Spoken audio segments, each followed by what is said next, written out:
I will say, judges between you.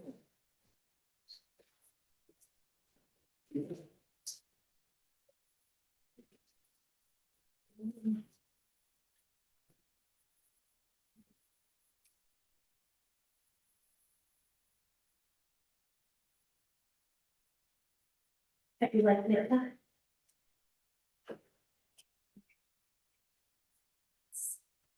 Ask you a question. Yeah. Ms. Hanrahan Freitag, you did it? Excellent. Okay. Thank you. Yes, ask your question. So you and I have never worked together before, so if I can't understand something or need a spelling, do you want me to stop right then or how? I mean, I won't, like, I won't stop like when they're gonna tell us where the body is, but I will find a natural break. Sure. I don't think there are going to be any where's the body moments today. Okay. So you should feel free, for spellings or anything like that. If someone's not speaking up, Correct. the microphones work pretty well in here. So if the witness is getting cozy with the microphone, you should be able to hear everything. But if you can't, let me know because I know we don't want to do too many redos. Absolutely. Thank you. Okay, Judge, I think I'm ready when you are. Okay, give me 1 second. I appreciate that. Thank you. Your chair is on cord. Your chair is on cord. On the court.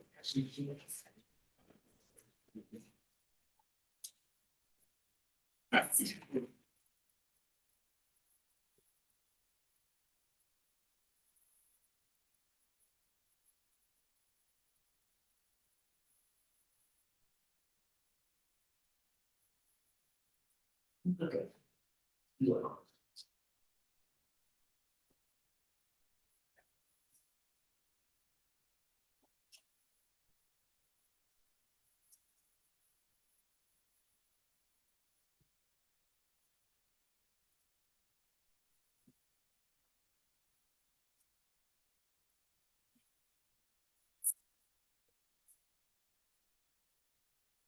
All right, you ready? I am, Judge. Thank you. Okay, let's get on the record. This is 26CV000804, Deal versus Deal. It is August 25th, around 9:30, and we have a trial today concerning a child support dispute. We are going to work through that. Our petitioner is Dr. Adam Deal, represented by, do we say Hanrahan Freitag, both? Perfect. Okay, Ms. Hanrahan Freitag.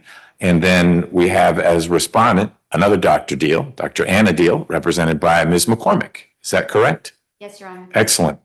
And my understanding is that we've got 3 kids in the mix. There was a divorce in 22 in Cobb County.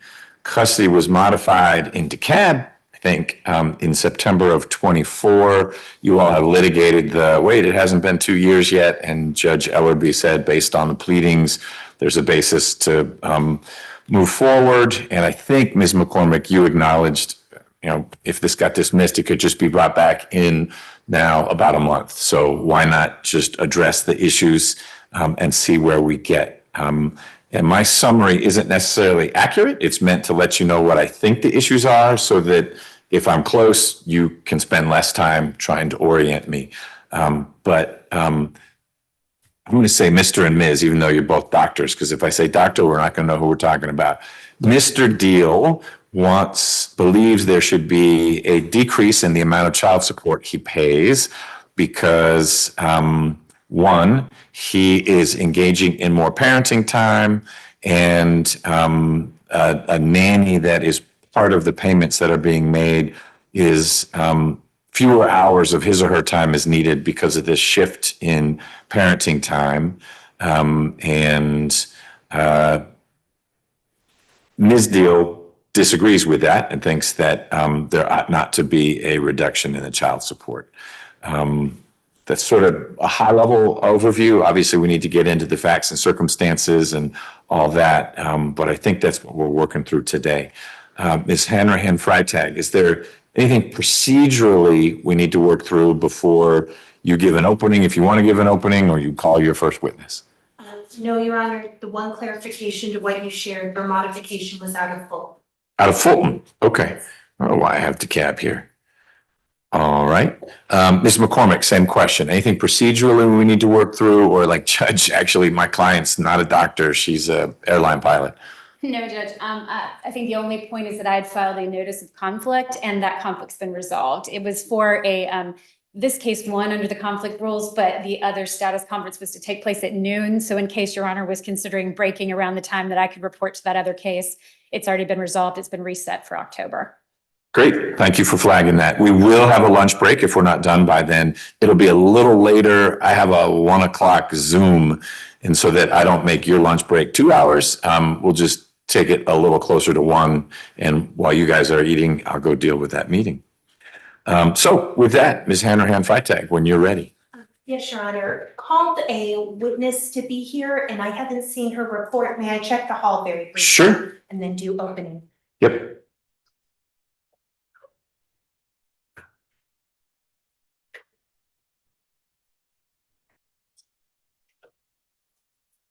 Deputy Sergeant, is it okay for us to have water at the table? Okay, thank you.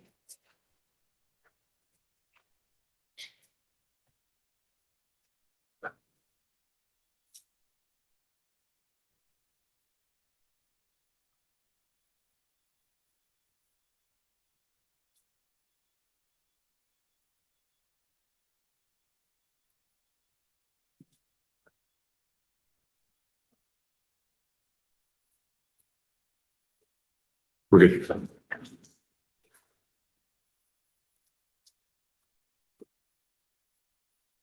She has not reported. May I send a quick email? Sure.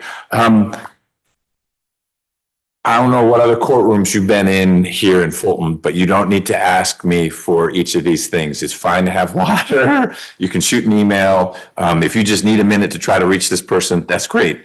You'll be able to approach the witness. If you've got an exhibit you want to share with the witness, no pins and needles. I'll let you know if, or Lieutenant will, if you've done something way out of line.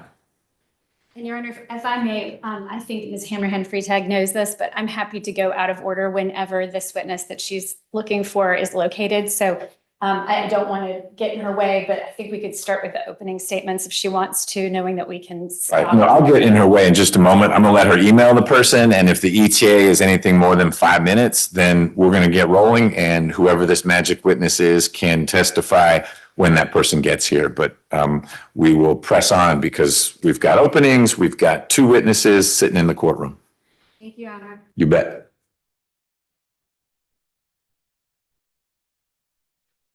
Ms. McCormick hired me just to make sure that both parties want to share anything. Of course. Oh, There's your answer. thank you, Judge. Yep.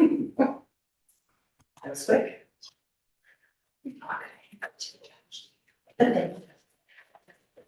Any update from your witness? No, she is represented by counsel. I sent an email to him. Okay. She'll report shortly. Okay, great. May I begin with opening? Yes, ma'am. It's hard to stop asking permission. Okay, you'll get used to it. And a binder for you, Your Honor. Thank you. Would you like the binder as well? I'm good. Okay. Thank you. I'm sure I'll get one later.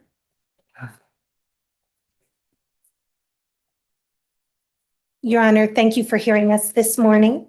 I have the pleasure of representing Dr. Mr. Kyle Deal. He uses his middle name Kyle. Okay, And we are here seeking a reduction in child support.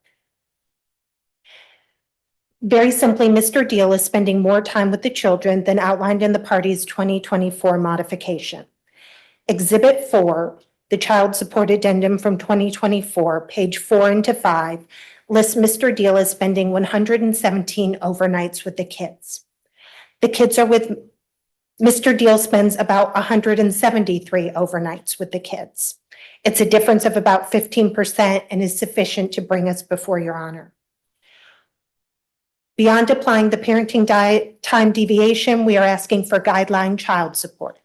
Mr. and Ms. Deal are both W-2 K-1 earning employees, and their income is rather straightforward. Ms. Deal pays a reasonable premium for the children's health insurance, and that's what we ask be included on the child support worksheet. As you noted, the parties have 3 children, Sylvia, age 8, Jamie, age 7, and Lily, age 5, and all are in school. My client works a traditional 7:30 to about 6 o'clock schedule, Monday through Friday, with limited call. Ms. Deal. Limited call, meaning he doesn't get a call on Saturday night saying, come look at this x-ray. He's only on call about once a month. Every fifth day. Oh. I could have to go into the hospital on those days. I rearrange them away from my parenting time. Okay, I'll have to see how that math works, because every fifth day, it seems like eventually it would land on parenting time. Week, and I can change it. It's called, we just call it Q5, but it's every fifth week. And the weekdays and the weekends are separate blocks. So I can move a weekend without moving a week. Mhm. And then same with the week. But I'm confused. I heard you say every fifth day, and then I heard you say every fifth week. Which is it? There are blocks of weekends and weekdays, and they are, I have to do 1 out of 5, but I can rearrange them. Okay. I'm still trying to follow this. Are you called in once a month? To me, that would be every 5 weeks. Or are you called in once a week? That would be every 5 days. Once a week. Once a week. Okay. But the way you are able to engineer that, it rarely, if ever, collides with your parenting days. Yes, sir. Got it. Ms. Deal is an ER physician and works overnights, Sunday, Monday, and Tuesday, with small variations. You went over the procedural history. Mr. Deal's current child support is $4,400 base child support a month.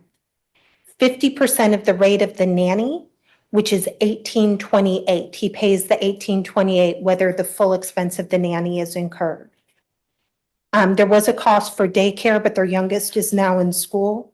He also pays 80% of medical, 50% of extracurriculars, up to $2,500 per child per year, and 50% of summer camp despite having a full-time nanny. There's a double there. Mr. Deal has paid $140,000 in child support in a 6-month period under the 2024 modified order. Of significance, Your Honor, and who we are hoping to have as a witness is the nanny, Melanie Goldie. Who has a lawyer? Yes. Okay. Is there something I need to know about what's going on with the parents? Is someone suing her or? There's absolutely no conduct claims and no one is suing Ms. Goldie. Okay. It's specifically about her hours worked and her compensation. Okay. Your Honor, if I may, she was deposed, so she had a lawyer simply to represent her during the deposition. Okay. And it's a colleague, both of mine and Ms. Hanrahan Freitag. We all used to work in the same law firm, actually. Mr. Collard. Small world. Okay. Ms. Goldie has been employed by Ms. Deal since 2023. She's compensated at the exceptional rate of $850 per week every week for a monthly income of $3,698. What makes the rate particularly exceptional is Ms. Goldie works about 20 to 25 hours per week, which is an effective rate of $42 an hour. Ms. Goldie shared with us that her typical rate for services is $20 to $25 per hour for work outside of Ms. Deal's home. So a $42 an hour rate is very high. While Ms. Deal certainly has a need for work-related childcare, it's limited by the parenting plan schedule. The cost should be nowhere near $850 per week. You will hear that Ms. Goldie's rate is so that she can be available. That is her weekly rate. It's $850 whether you use 10 hours or 40 hours. We don't believe that to be true. Ms. Goldie has outside work. Which part do you believe to be untrue? That she gets paid $850 a week or that she is effectively on call? That she is effectively on call. The records will show she is consistently paid $850 per week. Okay. What kind of evidence are you forecasting would be proof that she's not on call, that she wouldn't drop another situation to assist Ms. Deal if the need arose? her own testimony that she does conduct the other work. She will say that she prioritizes Ms. Deal. It's also Ms. Deal's testimony that she uses Ms. Goldie about 20 to 25 hours per week. Okay.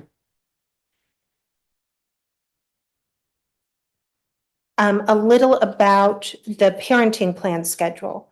Mr. Deal has the children every other weekend, Friday and Saturday, and each and every week, Sunday and Monday, overnight to accommodate mom's work. That means Tuesday overnights are when mom needs childcare. I'd be remiss if I didn't say Mr. Deal would love to have the kids with him, but absent that, childcare coverage would just be for that Tuesday. So every other Friday, Saturday, every Sunday, Monday. Correct. Okay. But not Tuesday. But not Tuesday. All right. At a 12-hour overnight at $20 per hour, a more reasonable cost for childcare would be $260 per week. Additionally, Mr. Deal incurs his own nanny expense at $1,500 per month to transport the children before and after school. We are asking that Ms. Deal, of course, be able to choose the childcare she's most comfortable with, but the work-related childcare, the reasonable work-related childcare expense be reduced significantly to correlate to her actual work-related childcare at a reasonable rate. We ask that work-related childcare be handled outside of the worksheet as it fluctuates so that there isn't an amount that's inserted and then a different amount of time that the nanny is used. Why would you say that work-related childcare fluctuates if it would just be Tuesday night? It wouldn't. Then it would be an inclusion in the child support worksheet. If there's an amount above that for additional time, right now the nanny is used occasionally for time that isn't related to work. We would Okay. not want to compensate for that. But what's in the worksheet right now is the full $850 a week time, whatever the monthly version of that would be? Correct, Joe. Okay. With the inclusions and Mr. Deal is comfortable continuing paying 50% of extracurriculars at $2,500 per year per child, continuing to share health insurance expenses outside of the premium at 80/20. And we would ask that child support reduce to $2,113 plus a reasonable amount for work-related childcare. If it gets included in the worksheet, it'll obviously increase that amount. And the 2113 is what the worksheet would spit out if it reflected the 170-ish days rather than the 117. Correct, although the 117 wasn't considered in the 2024 order. The child support addendum states how many overnights there are, but no parenting time deviation was included. Okay. I guess it wasn't mandated back then anyway. Correct. Okay. Thank you, Your Honor. You're welcome. Ms. McCormick, do you want to say something now or wait till petitioner rests? I'd prefer to do it now, Your Honor, if that's okay with the court. It's 100% up to you. Thank you, Judge. Typically, I do it this way. I think most of us do. Good morning, Your Honor. Thank you for joining us on the family law bench. I'm going to try to be limited in the opening because a lot of our contentions were already set forth in the pretrial order. We do that for a purpose. Judge Eaton has told me to not do long openings if I give him a consolidated pretrial order. The evidence will show, and I think what will be atypical for Your Honor is that there are a lot of areas of factual consensus in this particular case. For example, you will see that the parties' respective incomes are not in dispute on both versions of the child support worksheets. We are operating with the same income level. Those are the incomes reflected on the parties' respective financial affidavits. So there is not going to be a factual dispute there. Both of those versions of the child support worksheets demonstrate that the parties' incomes have both increased since the time of the 2024 modification. And as I know the court understands, in order to modify Mr. Deal's child support, This court has to find that there's been a change in either party's income or financial circumstances, or a change in the needs of the children.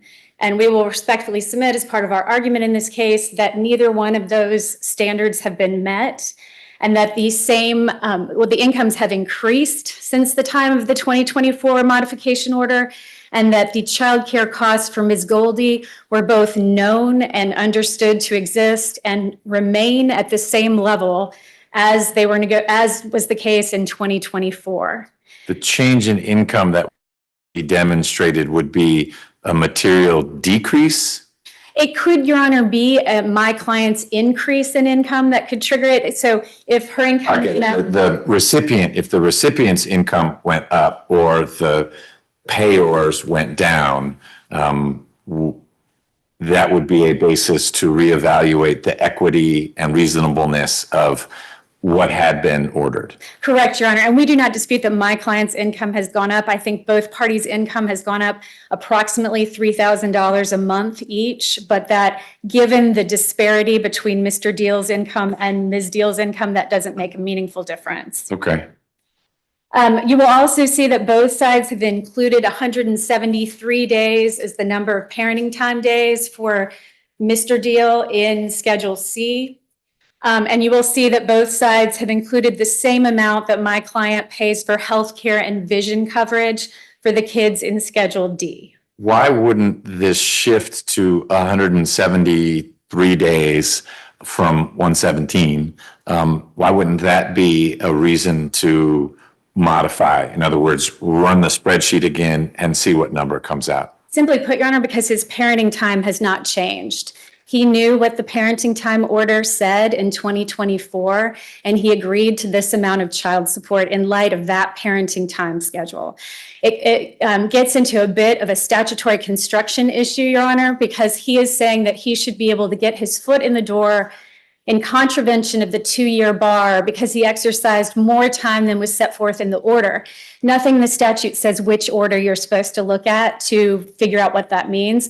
We would respectfully submit that as a matter of common sense, it's the parenting time order. You have to look and see how much time were you exercising or agreeing to exercise in 2024, and are you in fact exercising more time than was under that schedule? And we believe the evidence will show that Mr. Deal is exercising exactly what he agreed to, and at the time in 2024, knowing how many overnights he was going to have with the parenting time adjustment then in effect, although not yet mandatory, he agreed to this child support amount. I want to make sure I follow you in two ways. One, does the parenting plan from 24 say 170 days or 117? It is silent, Your Honor. It's silent. Okay.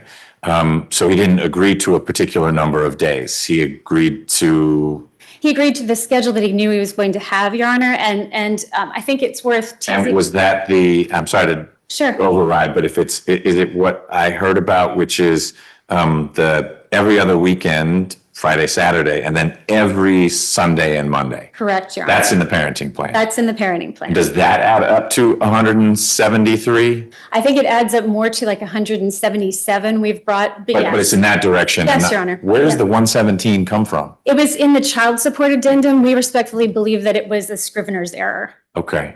But it's in the addendum. The parenting plan doesn't give one a number, but one can calculate that number by figuring out how many Friday, Saturdays are there in the year, and then, or I guess every other, and then how many Sunday, Mondays are there in a year? And you're saying that gets you into the 170s, whether it's 171 or 177, it's in the realm of what, in fact, Mr. Deal is doing now. Correct. Which is what he agreed to. Back then. Okay, Yes, Your Honor. understood. Just as a matter of procedure, Judge, just quickly, you're correct in remembering that there was a DeKalb modification filed in 2024, but it was consolidated. What happened back then, I assume this is based on venue law. Mrs. Deal had initiated an action in DeKalb County. Mr. Deal initiated one in Fulton, and they were consolidated. Okay. And so the last order was, in fact, a Fulton County order that was entered in September of 2024. Okay.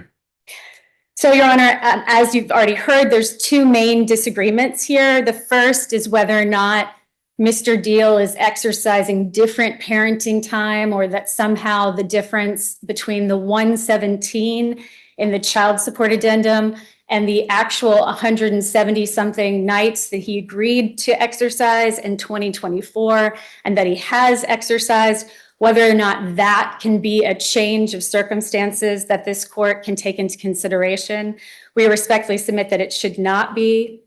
And then the second issue is whether or not my client's nanny childcare figure should be included in the calculation of child support. And again, our contention is that the answer to that question should also be yes. We will show, Your Honor, that Mr. Deal, with the benefit of counsel, agreed to the number of meaning he agreed to the parenting plan as well as the child support amount back in 2024.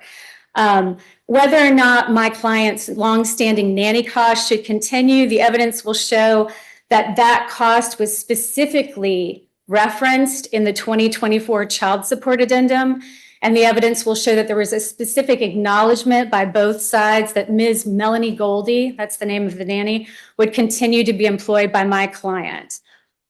Also implicit, Your Honor, in Mr. Deal agreeing to the 2024 child support addendum was his acknowledgement that what he was agreeing to serves his children's best interests.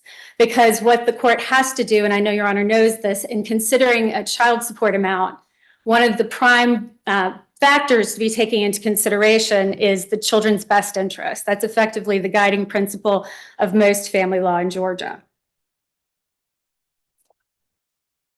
So consequently, we are going to be asking that my client's nanny cost should be included in the child support worksheet. To the extent that Mr. Deal wishes to have his $1,500 a month that he pays for a nanny in his household in the child support worksheet, we have no problem with that, Your Honor. We are going to be submitting two different versions of child support worksheets to the court, one in which my client's nanny costs are included, and that's the only thing, plus the health insurance, the dental insurance, and the incomes. And then we have another version where we include the $1,500 a month for Mr. Deal in the child support worksheet. Both of them to reach the amount, I think that Your Honor has already understood this, but what Mr. Deal is supposed to be paying my client, I believe it's on the first of each month, is $6,228. That's $4,440 plus $1,828 for the nanny costs.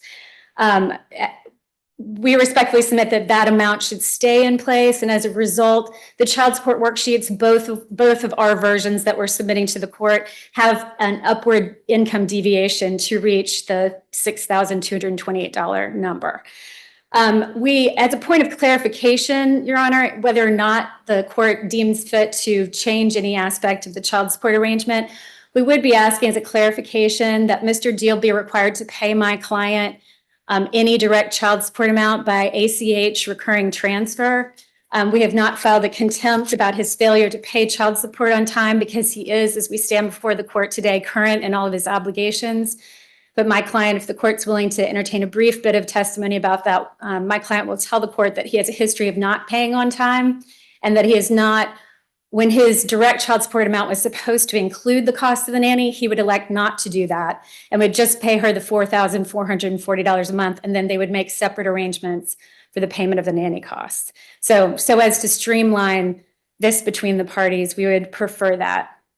And It's not a concern that he was paying in Bitcoin or through Zelle. It's that he was breaking the two pieces apart, and maybe there, according to your client, there was a delay in paying the nanny piece of the total $6,000. there actually, I don't believe was a delay in paying the nanny piece. There was a delay in paying the primary child support amount. Oh, okay. But this request for the ACH recurring transfer wasn't so much the channel through which he's moving the money is problematic. It was the timing of the money flowing through a channel. Correct, Judge. I mean, just if it was an automatic recurring payment, Right. yes, that's our preference. It's more about the automatic aspect of it than anything else. Okay. All right. And then lastly, Your Honor, just briefly, we are asking that my client be awarded the entirety of her attorney's fees pursuant to 19615 K5. And in the alternative, we've also asked for an award of fees pursuant to 91514. I think a smaller allocation of fees is related to that based upon Mr. Deal improperly seeking to put his foot in the door prior to the 2-year bar. On that topic, not about fees, but one of the arguments you made is that really we shouldn't be discussing this right now because Mr. Deal agreed to this number of days, nights through the parenting plan. And maybe there's not even the jurisdictional threshold of was there a meaningful change in income? Both parties have gone up, but your clients hasn't gone up so much more that there is a different ratio, if you will. And there's not a change in the kids' needs. But a ruling on that ground saying there's nothing to see here, doesn't that just do what I thought you wanted to avoid, which is kick the can to 1 month from now and then it would have been 2 years? Or there's still, those hurdles have to be cleared. You could be 5 years. And if there hasn't been a meaningful change in income or a change in the children's needs, you're knocking on a door that's not opening. Well, Your Honor, I think both apply, but if I may, the reason we're asking you to adjudicate on the merits today is that if the court undertakes that task, then a new 2-year bar starts to be in place. And so it's for that reason that we're asking for an adjudication on the merits. The doorway always requires the change of circumstances in the income or financial circumstances or the needs of the children. But I believe that the public policy in Georgia to prevent the type of litigiousness that I respectfully submit has been demonstrated in this case is to make sure that you have a 2-year bar unless there's an involuntary loss of income or exercising of significantly more parenting time than was anticipated. Got it. And it's that second one that Mr. Deal is relying, that second prong. Correct. And you're pushing back and saying, what's the surprise here? It's in the parenting plan. Correct. Okay, understood. Thank you. Thank you. All right. Seek to call Melanie Gold. Okay. You think she's arrived? You could yell loudly and see if she hears you.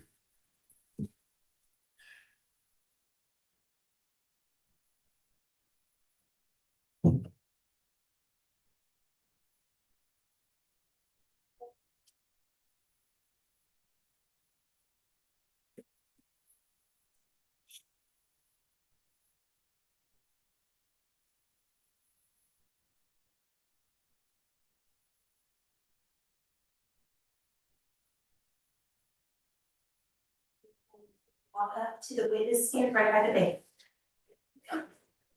Hello, Ms. Goldie.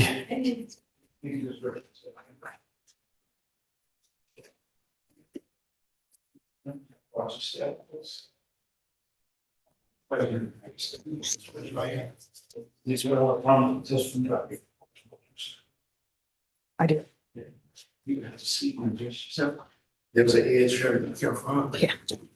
You look for the record, state your full name, spell the first and last. Melanie Goldie, MELANIEGOLDEY. Ms. Goldie, I'm gonna need you with that chair that doesn't have wheels to scooch forward because you're soft-spoken, at least you're using your indoor voice. I need you to be closer to the microphone. That way the court reporter and the person furthest from you, which is probably Ms. Deal, can hear you, okay? Is that better? It's a little better. All right.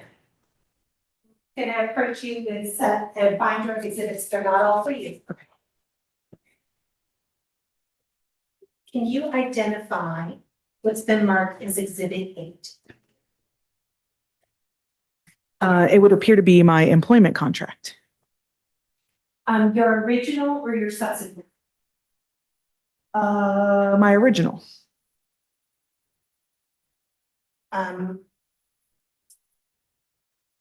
Is it your signature that appears on the last page? Yes. Move to admit plaintiff's 8. Any objection to plaintiff's 8? No, Your Honor. It's admitted. If you flip to number 9, the very next exhibit. Can you identify this document? It appears to be my amended employment contract. All right. And is it your signature, your electronic signature on the second page? Yes. What is the date of the contract? It's on the first page near the top. 8/8/25. Move to admit plaintiff's 9. No objection, Your Honor. All right, 9 is admitted as well. If you will skip to exhibit 12. Do you recognize this document? Yeah, it's a section of my bank statement showing my pay. Move to admit plaintiffs 12. No objection, Your Honor. Admitted. Now I'm going to ask you some questions about those.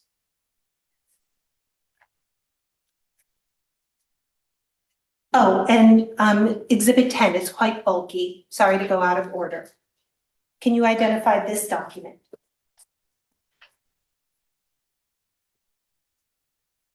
It looks like a printout of my Google Calendar that I share for my work schedule with Anna Kate.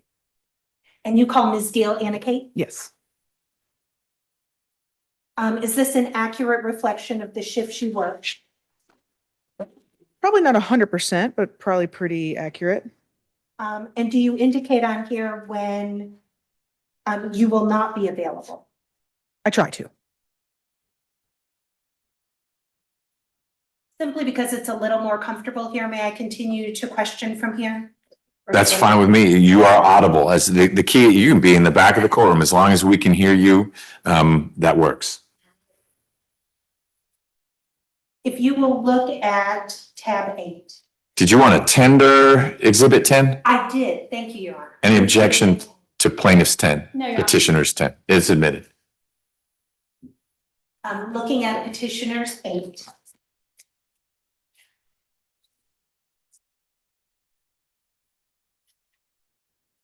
How many hours did it anticipate you working?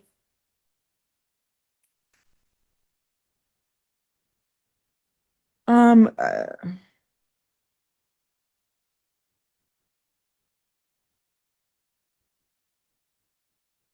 I don't even see a total of hours. We always talked in shifts. It says work hours 36 shifts. Could that mean 36 hours? No, Oh, it's 36 shifts per quarter. correct. How long is a shift? It depends. It started out as overnight.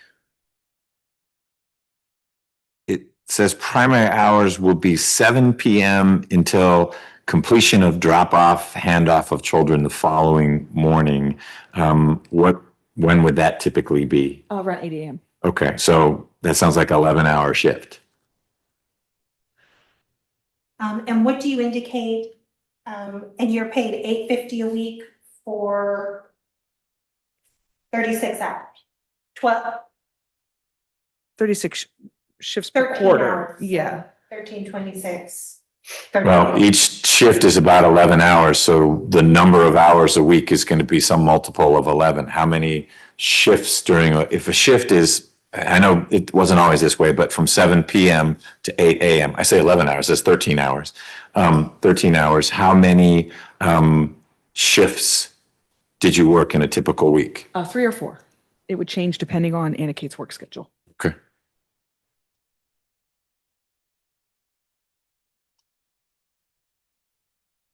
Ms. Gold, you might be able to move the microphone towards you a little bit.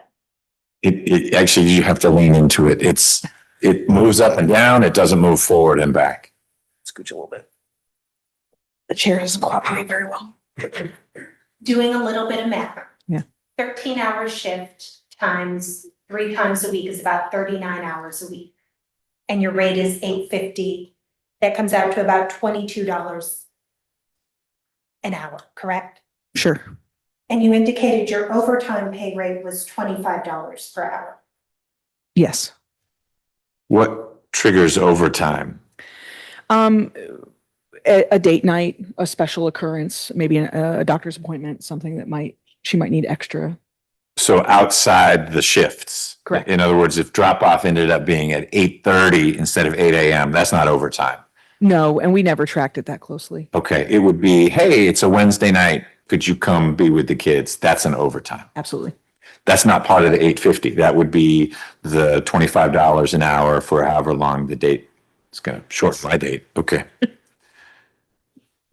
And you work this shift until Mr. and Ms. Deal, we're calling them Mr. and Ms. Deal to distinguish them, modified their schedule in 2024. Correct.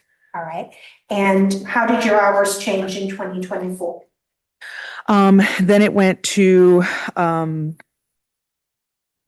picking up the kids from school, from Mr. Deal's house and dropping them off. And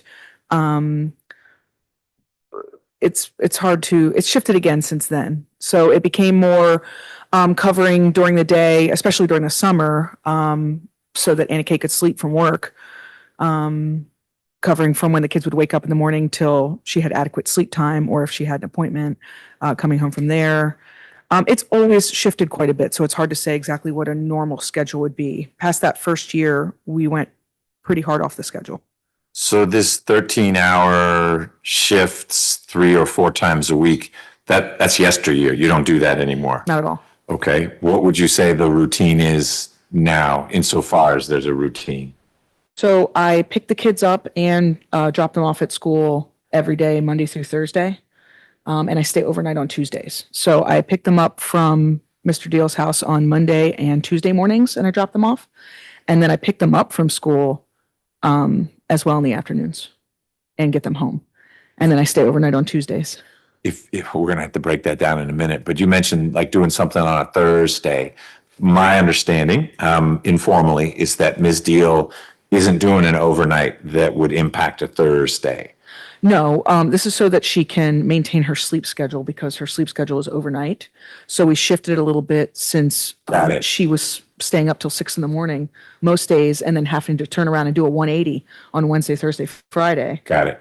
So we shifted it so that she could sleep in a little bit and I would take over drop-offs and pickups entirely. Okay. Now I see why you would be there on those days. So it's work related in the sense that it allows Ms. Deal to not have, I'm awake overnight some days a week, and then I'm awake in the middle of the day on other days a week. Correct. And be constantly a zombie. Yeah. Okay, so if you could repeat for me, you pick the kids up from Mr. Deal. Monday and Tuesday, and then Wednesday and Thursday, I picked them up from Miss Deal's house, Ms. Deal's, And take them, to school. to school, not to your place. No. They're all in some form of school now. Yes, they go to the same school. Okay, what school is that? Herds Ferry Elementary. Okay.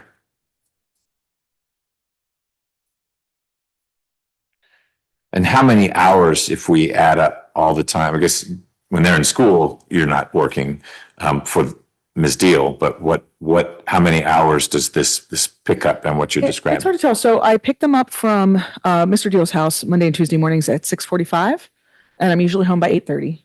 Home to your place? Correct. So maybe 2 hours-ish of work on Monday and Tuesday. And then I'm in Carline by in between 1:30 and 2 p.m. And then that gets a little dodgy because sometimes I stay for a few hours and sometimes I drop them off and run, depending on what I have going on that afternoon. So Okay. it could be anywhere from another 3 hours of work to 6 hours of work. Okay. And then I stay overnight on Tuesdays still. Do you, and you don't need to keep track of your hours because it's a flat rate. Correct. And we've both talked about we prefer it that way. Okay. It's just easier. All right, well, then I'm gonna need to parse it out then. So Yeah. Monday and Tuesday, 6:45 to what I'm gonna call 8:30 is about 2 hours in the morning. Correct. And then on Monday and Tuesday, you pick them up from school. Monday through Thursday. Yeah. Okay. Because Mr. Deal picks them up on Friday from school? Miss Deal does. She picks them up on Friday. Why not Thursday? Same thing, just so she can maintain a regular schedule. So why Friday? Mostly for me. Okay, I host karaoke on Fridays, so it's a little easier between the jobs that I work. I also pick another set of children up in the afternoon. They're older, so they get off a little later. so Monday, Tuesday are the only days where you've got the early morning piece. No, Monday through Thursday, it's just Monday and Tuesday, I pick them up from Mr. Deal's house. Wednesday and Thursday, I pick them up from Miss Deal's house. And then I also get them ready for school on Wednesday and Thursday morning. Got So I'm it. there a little earlier. I get them up, get them dressed, breakfast, and then out the door. I don't just pick them up. So Wednesday, Thursday, what's the morning hours? I show up at 6 a.m.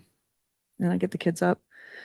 And then it's Ready. still to about 8:30-ish, depending on, okay. 2.5 hours. And then the afternoons, Monday through Thursday, this is the 1:30. When do you hit the carpool line? Yeah, about 1:30, in between 1:30 and 2. That's Monday through Thursday.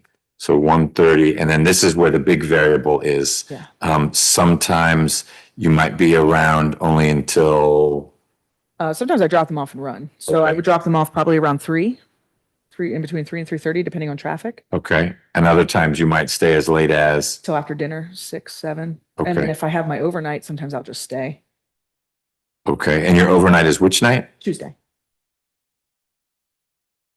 And why that night as opposed to any other night? Anna Kate has work.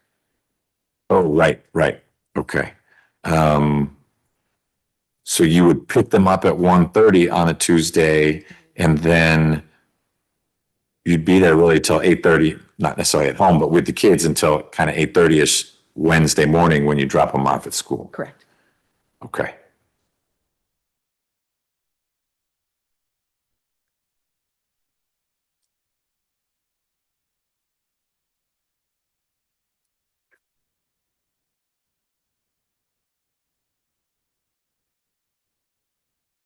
All right.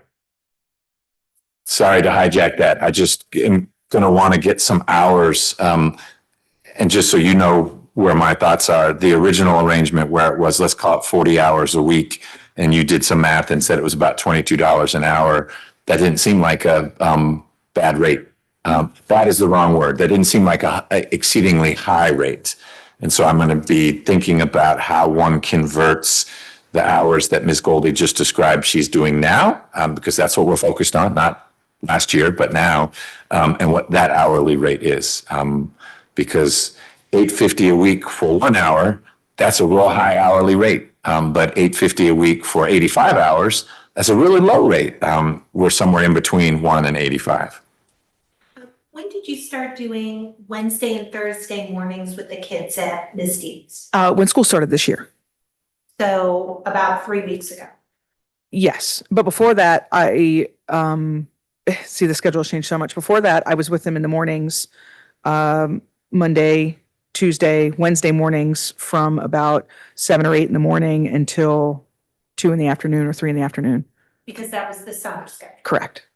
And Ms. Deal was needing to sleep. And so you were there, but if they're at school, she can sleep and you don't need to be there. Correct. Got it. Did you fulfill an additional role of you're cleaning the house or you're walking dogs or you and the kids? That's your situation. Do little things around the house, dishes. Yeah, absolutely help the dogs. Okay. Stuff like that. Just, part of the family, trying to help out. Okay. Staying focused on now, but the last school year, you didn't do Wednesday and Thursday mornings with the kids. No. That's new for this school year. Yes. When I deposed you, school hadn't started yet. You hadn't started those hours. Right.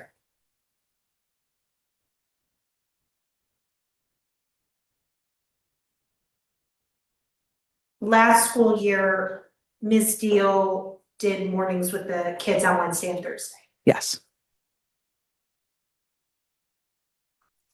Looking at Exhibit 9.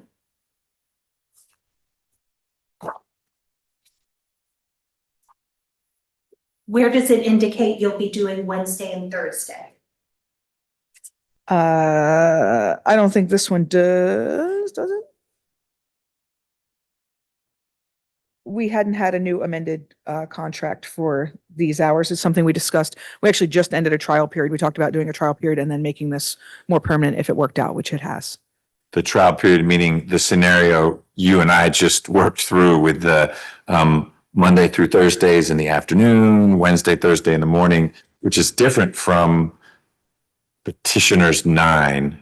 That's what you were sort of doing the test kitchen on to see Yes. how it worked. Yeah. And it's working good. Okay. I think so. I think Anna Kate's already told me she's a lot happier being able to actually get some sleep.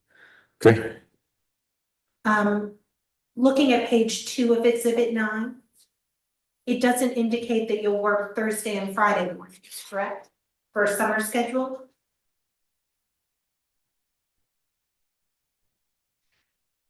No. But again, You're looking at the wrong exhibit. Yeah. Exhibit 9? 9, that's 8. Yep. Second page. The summer schedule. No, it doesn't. But again, I feel like the schedule on the contract has never been strict.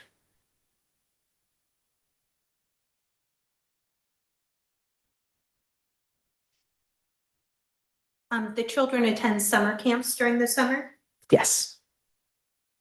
and your rate doesn't change during the summer. No, we've always been happy to keep it flexible. The summer camps, are they sleepaway summer camps? No. So some of this same dynamic that we just worked through where you show up in the morning to get them dressed and ready and fed, and then you're taking them to summer camp. You know, it would happen in the summer, just like it happens during the school year. Correct. And sometimes I would hang out with them like at swim meet. I would be there the entire time as well. Okay. Because everything was local and I'm gonna call it day-based, was the routine all that different from you've just described how you are supporting Ms. Deal for this few weeks of the school year so far? No, I would say, if anything, I worked more hours then because I was with them more.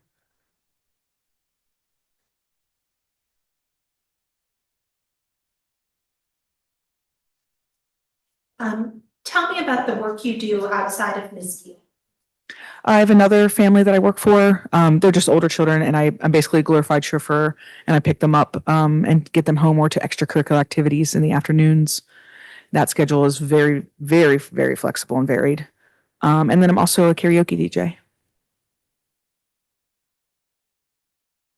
Where do you do that?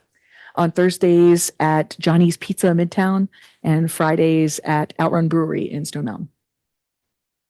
And then sometimes other places. I work for a larger umbrella of karaoke hosts, so I fill in as necessary if I have free time. The other family you work for, that can be Monday through Thursday or Monday through Wednesday? Monday through Friday. What if it conflicts with the schedule for the Deal kids? We work it out. It rarely does. Because their pickups tend to be later in the evening. They're older children and they have volleyball and band and theater. What is the rate you charge for that?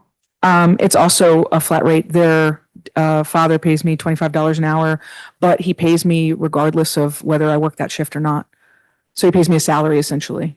On top of that, I get a gas stipend and reimbursements for snacks for the kids if we stop at Starbucks or whatever.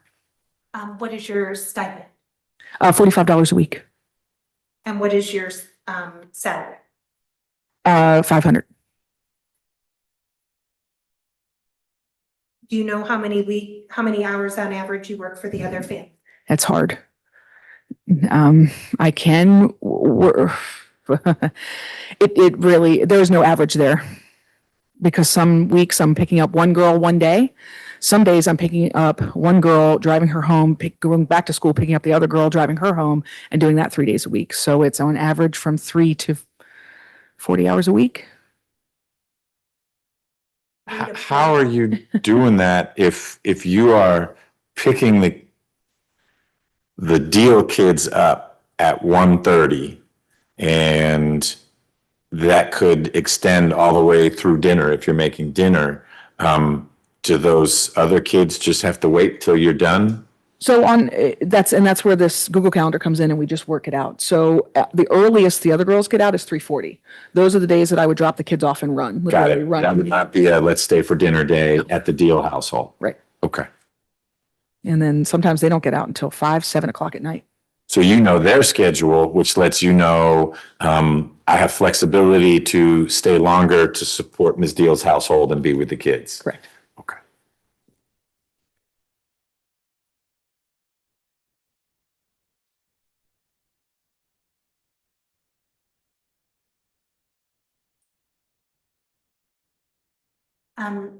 Do you ever work Thursday nights for Ms. Deal?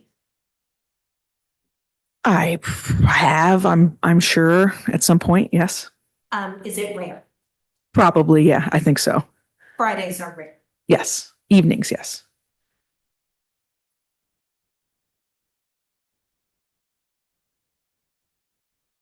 Just to clarify, on Mondays,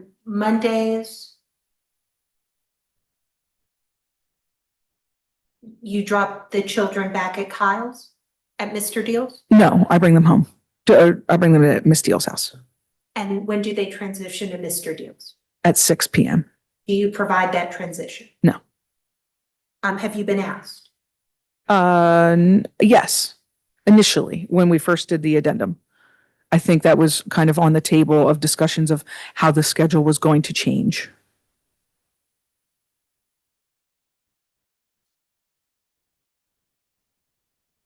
On Tuesdays, you get the children from school and you may stay overnight into Wednesday. Often, yes. Okay, and then you're with them Wednesday and Thursday morning to get to school.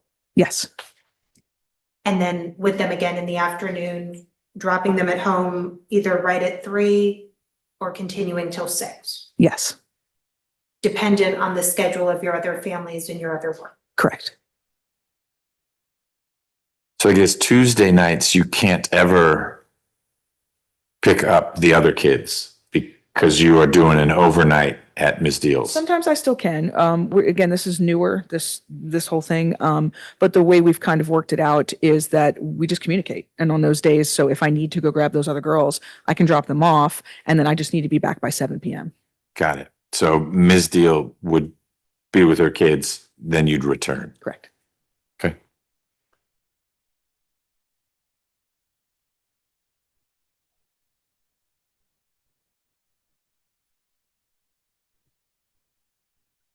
Nothing further.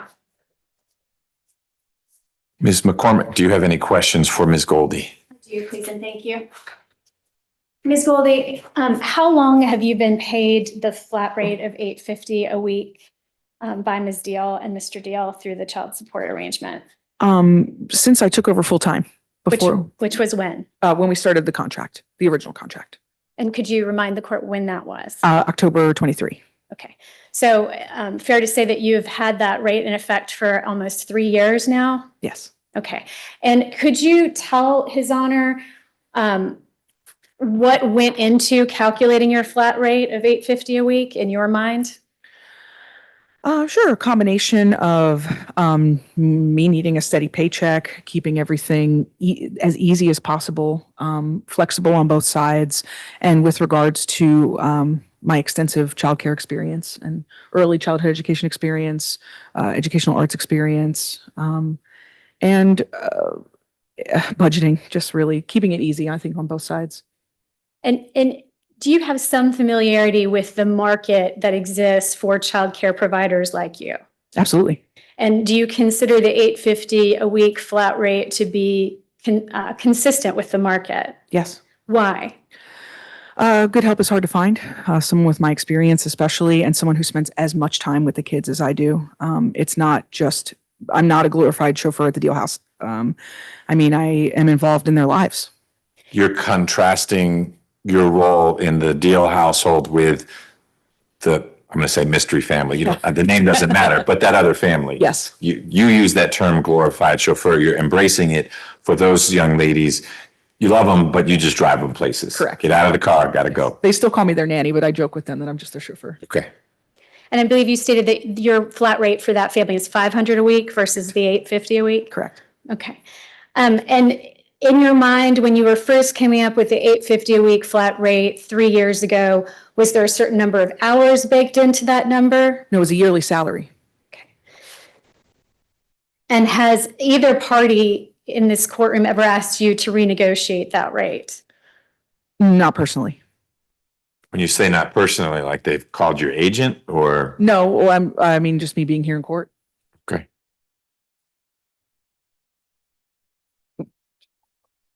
And in what way, and this is again just asking you as a layperson, Ms. Goldie, it's fair to say that there are times that you're working and providing childcare for the Deal family that my client is not working at the ER. Is that right? Yes. But do you nevertheless think that some of your work done for this family when Ms. Deal is not at the ER supports her work at the ER? Absolutely. How so? So that she can maintain a regular sleep schedule and also have a human life, go to doctor's appointments, do things. She also coordinates things with the kids where maybe she needs to take one child and I can be there and support because her schedule is bonkers. Have you ever seen her catch up on charting while you're providing childcare for the children? Absolutely. Sometimes she's there at the house just trying to work in the office while I take them out. just so that she can focus on work.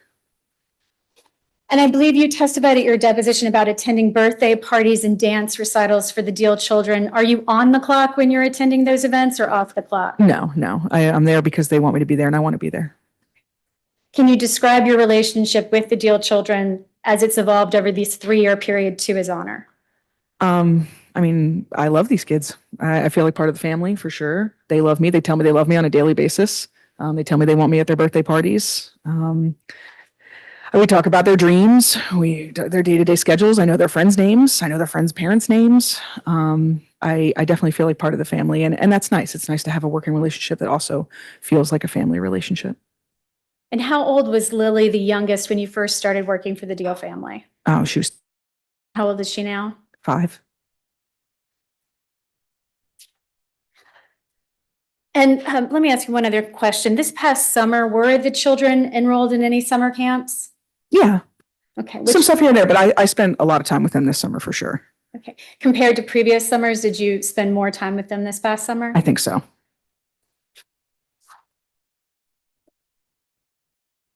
That's all I have at the moment, Your Honor. Any redirect? No. Okay. Ms. Goldie, thank you for your time. Okay. You are, Supposed to go? does she need to stick around? No, she does not. You're free to go. All right, love the nail polish. You are free to go.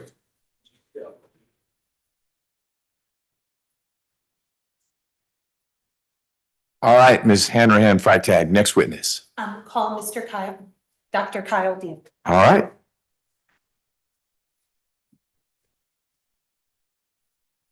Yes, sir. Yes, sir. To raise your hand. You start from this one that what you said. Yes, sir. I can be with position and share what you need. But it's almost like.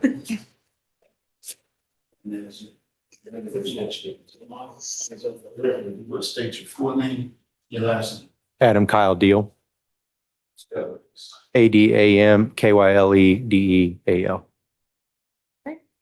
If you will look at what's marked as 1 in the binder. Do you recognize this document? Yes, What is it? the domestic relations financial affidavit. And is it true and accurate to the best of your knowledge? Yes, Move to admit plaintiff's one. No objection, Your Honor. 1 is admitted. Looking at page 1, what is your gross monthly income? $114,721. Is that more or less than your monthly income in 2024? It's actually slightly less, but it's pretty darn close. Oh, 2024? Mhm. I think that it's pretty close. If you will look at tab 4 and flip to the child support addendum. It's a couple pages in.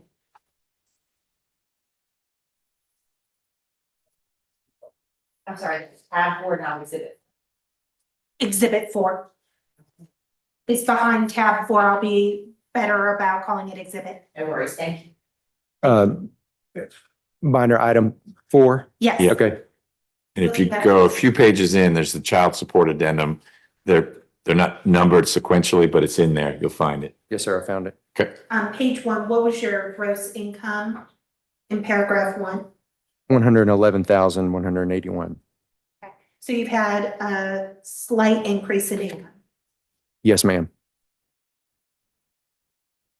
And that's monthly income. Correct. Okay.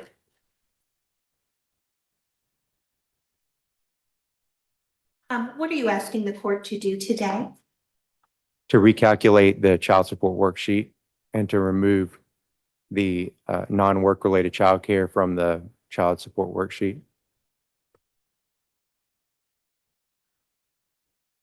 Do you have an opinion on what work-related childcare is necessary for Ms. Deal to perform her work?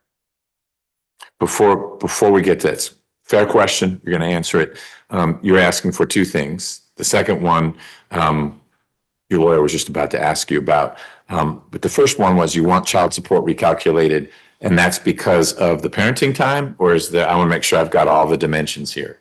Yes, sir. Okay, to reflect the 170-ish rather than the 117. Yes, sir. Okay. And then tell me about what you consider a reasonable work-related childcare. When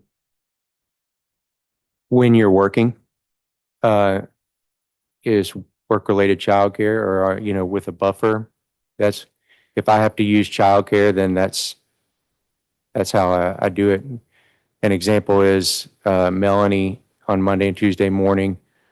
Melanie, Goldie. meaning Ms. Goldie. Okay, you're good. Melanie's fine. I just want to make sure, because I know you have a nanny as well, so I wasn't sure which one we're talking about. And her name is Rose. Okay, that's different. Sometimes I'll have to leave before 7 a.m. So rather than trying to get the children to school really early, I think it's work related to get them to have her come at 6:45 and bring them to school. I've already left for work, or I'm about to leave for work right when they go out the door. So that, to me, that's work related. And that's it. Let's talk a little about how you use your nanny, Rose. What is her rate? Her rate is, I pay her $125 a day. So generally she works 3 hours. And I think that's like $40 an hour. I think that's like $41 an hour. When do you use her? On Sunday, Monday, and Friday afternoon. Say that again. Sunday. Afternoon, Monday afternoon, and Friday afternoon. Okay. Only for pickups, and it's to basically ensure that I'm 100% consistent about the timing of pickup from their mom. Those 3 pickups, Sunday, Monday, and Friday, are from Ms. Deal, not from school. Yes, sir, that's right. Got it. And it's Rose, if you're not available, or even if you are, it's Rose who does the pickup? It's not, if I'm available, I do the pickup. Okay. If I'm not, then it's Rose that does the pickup. It's security for you. If you're stuck doing work, Rose is there to make it happen, as you said, consistently on time. Yes, sir. Okay. Is Ms. Deal married Yes, and her spouse resides in the home? yes, You are engaged yes, and your fiance resides in the home. she does. Her name is Spencer Hewitt. Yes, ma'am. Does she provide childcare? I don't know.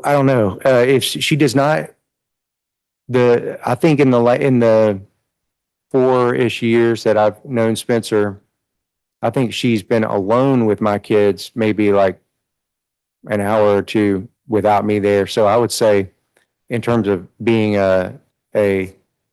like a childcare provider when I'm not there, no, she doesn't. Can you spell her last name? Hewett.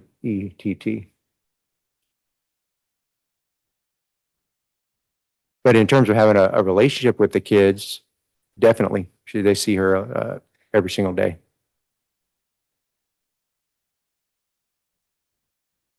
Does she work?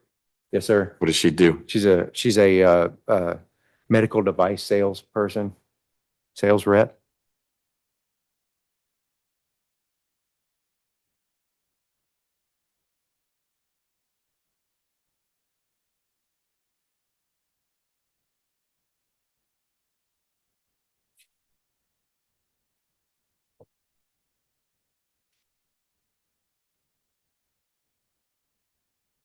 I'm looking at Exhibit 5.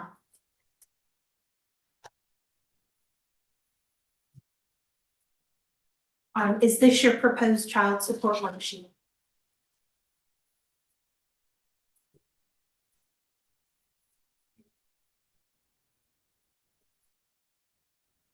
Just a moment. Yes, You're asking the court to reduce your base child support to $2,113. yes, In addition to that, you would provide extracurriculars of $2,500 per month per child, $2,500 per year per child, Yes, which is what is stated in the 2024 order. that's right. And what is your proposal for summer camp? That we pay our own summer camp. Or if we can't do that, then we would split it. But I don't use summer camp when the children are with me during the summer. I get 3 weeks and we almost always go on a trip all 3 of the weeks. So it's irrelevant. The summer camp is not something that I typically use. But if I was to use it, I would pay for it myself. Sorry if I droned on there.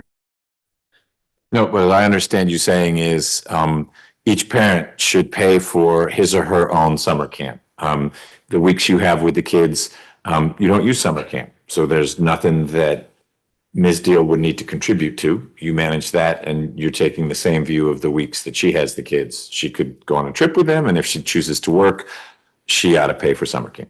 Yes, sir. Okay. I mean, you still be paying child support. It's just, it's not in addition, you're paying for summer camp. And so I'm clear that extracurriculars, it's $2,500 per kid per year, not monthly. Okay. Not monthly, annually. And how does that, does that somehow get paid? Is that in this worksheet? There's whatever that math would be, 2,500 divided by 12 times 3 is in here, or that's a separate stream? It's a separate stream. Okay. And my next questions are related back to something Ms. McCormick shared. How do you pay what channel do you use to pay child support? Currently through our Family Wizard. Have you found limitations with our Family Wizard? They have unpredictable, I can issue the payment, but it's unpredictable when it clears through their system and goes to Anna. And so, Meaning you might pay, I'm making it up, but you might pay it on the 4th every month. And sometimes it gets to Ms. Deal on the 5th, sometimes on the 9th, but you're pressing whatever buttons you need to press at the same time each month, and you're getting different outcomes. yes, sir. Were you required, I know I keep stepping on you. It's okay. Were you required to pay child support that way? Or that's just what you and Ms. Deal agreed to? I don't think I was absolutely required to, but I was required to put all communications through our Family Wizard. So, and Anna is required to put the billable items in our Family Wizard. So I thought it was most consistent to try to do it. Sure. I just was curious because if you were mandated, then if I'm going to change it, I just have to enter an order saying, no, pay it this way rather than that way. But it just may have been a matter of convenience, but it's not functioning real well. Did you find that there were caps with our Family Wizard? $5,000. And your monthly obligation exceeded that? Right, So you had to break it into 2 payments? right. And again, our Family Wizard wasn't always consistent transmitting that payment to Ms. D. That's right. Though you were consistent in payment. Yes. How do you have a preference as to what channel you use going forward to pay support? Our Family Wizard, Why? because it's an immutable ledger. If it gets approved through our Family Wizard, then it's in one consistent document. And in the past, things that I have paid, Anna has said in the past that I didn't pay things that I had in fact paid, and I had to show proof of it. Our Family Wizard takes care of all of that. Does our Family Wizard document when you initiate the payment? Yes, sir. So we'd always be able to tell, hey, you did what you could do as of August 1. And the fact that it wasn't till August 5 that it made it to Ms. Deal, that's not a Mr. Deal issue. That's an Our Family Wizard issue. And people, if that's going to be the mechanism, are just going to need to understand that it isn't quite like Zelle where 2 seconds later it pops up in your account. Is that a? Say it verbally. Yeah, sorry. Yes, sir. Okay. Yes, sir. You pay child support through the Our Family Wizard app? Yes, ma'am.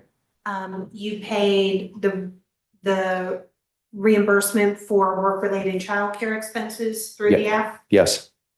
You pay your percentage of health care reimbursables through the app. Yes, You paid your percentage of summer camp through the app. yes, The variable expenses are the ones you're saying it keeps a really good log. yes, The consistent expenses are less of a concern. right.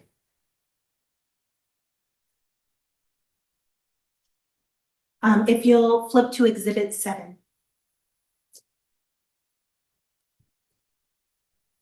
Okay. Can you tell me what this document is? It's a list of my custody days from 24 to 26.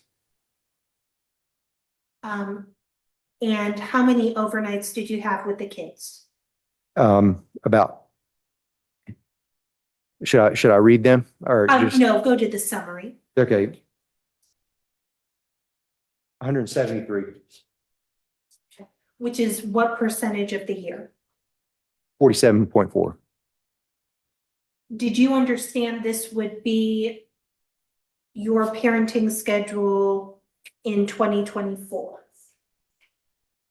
Yeah, in general, yes, I understood. I didn't understand that it'd be 173 nights, but my parenting schedule has been what I agreed to in 2024. I want to make sure I follow that. I think we are saying the same thing that I extracted from Ms. McCormick, which is the parenting plan says that Mr. Deal will have the kids every Sunday, Monday night, and every other Friday, Saturday night. That's what you agreed to, but that parenting plan didn't add all that up. Yes, sir. But it turns out if you add all that up, it's about 173 days. That's right. So for last year, 2025, you were not required may be the wrong word because it's great to be with kids. You didn't exercise more parenting overnights than the parenting plan called you for. I mean, maybe one here or there, but in general, you were with the kids for overnights exactly as the parenting plan said. Yes, sir. Okay, which adds up to around 170. It's just there's some other document somewhere where for whatever reason, someone put 117. Yes, sir. Okay, Could I say one other thing? please, yeah. But the 173 nights is actually capped by Anna because I requested to take the kids on Tuesday night when she works, but she did not want me to. And also when Anna goes out of town to travel, I request to have the kids, but she does not let me have them during that time either. So in my opinion, it would be more than 173. Okay, If I had what you've asked for, but the parenting plan, which is the governing document, Yes, it's sir. not Ms. Deal who's the governing document. The parenting plan is that you absolutely get the kids the nights you and I talked about. And that gets us to the 173. I don't know if there's a right of first refusal in the parenting plan. I'm sure the lawyers will bring it up, but that's a concept that I don't know that anyone asked for, where when one parent is going to be out of town on that parent's parenting night, the other parent has a chance to say, then the kids are with me, not with a babysitter, not at friends' houses, but they're with me. Sounds like that's what you've asked for. But if it's not in the parenting plan, then Ms. Deal isn't not letting you see them. It's just, that's not what the parenting plan calls for. In the same way that if you and Ms. Hewitt were going to go out of town one night when you had the kids, Ms. Deal might say, hey, let them stay with me. And you could say no, and you're not violating any agreement. Yes, sir. Okay. I understand. Is there, since you're the attorney asking questions right now, Ms. Hanrahan Freitag, is there a right of first refusal? No. Okay. Did you write the parenting plan? No. There, they left out an important piece. If I may ask Ms. McCormick, are you your child support worksheets have Mr. Deal's income at the 117? Is that what you're going to put forward? I think they match. They match. What I'm trying to exclude is going through his taxes and pay stubs.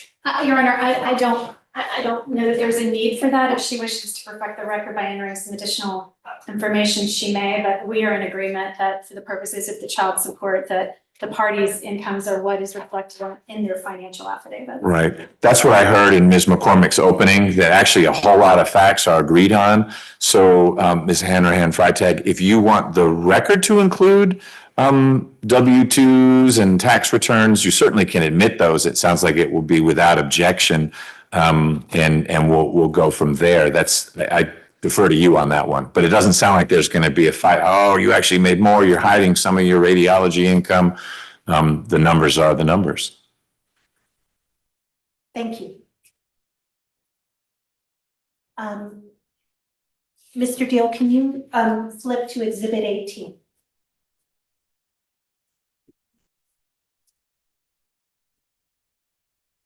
I'm there. Is your employer TriNet HR the third? Yes, that's the company that manages our W-2 payments from Summit Radiology. But I work for Summit Radiology. All right. This is a reflection of your 2025 W-2. Yes.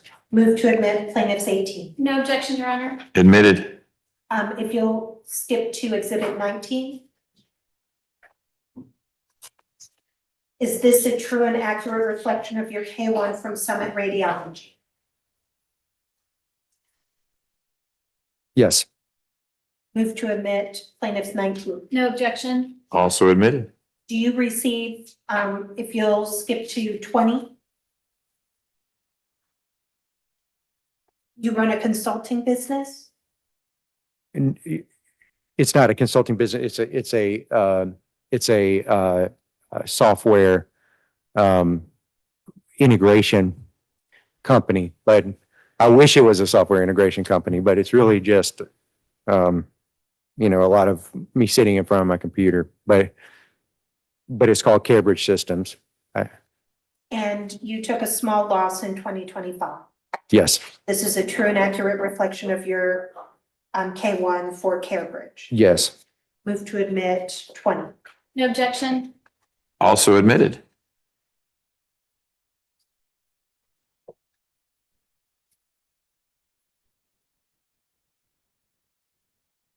Why do you pay Rose a flat rate as opposed to hourly? Because if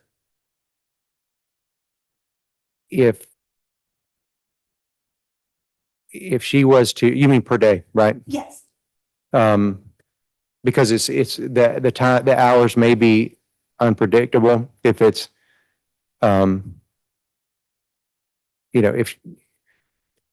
if she doesn't, like, for example, if she was to pick the kids up and then bring them to my house, but she was to get there at my house at 6:30, I'm going to let her go. And I'm not going to deduct the hour because I want her to be consistent. So I just pay her the same thing every day, regardless, even if it's 3 hours or if it's 2 hours.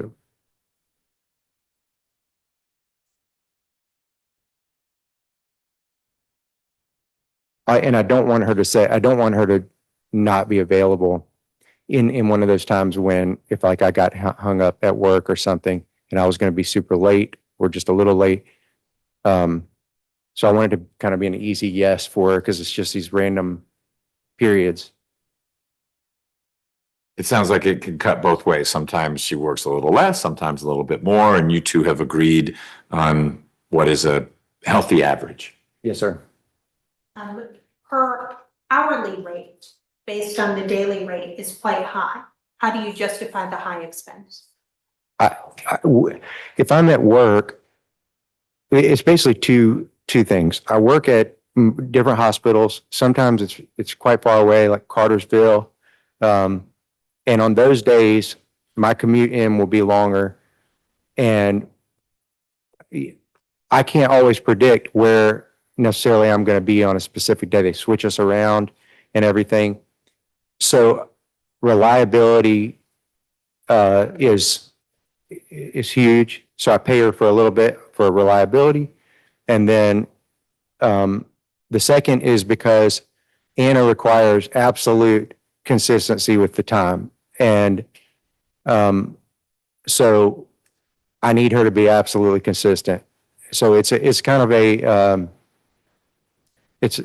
my hope was, I picked the number, my hope was it was a good enough pay that she would take it and always be there when I needed her. If you paid her a more traditional 20 to $22 per hour, you would worry about the consistency and reliability.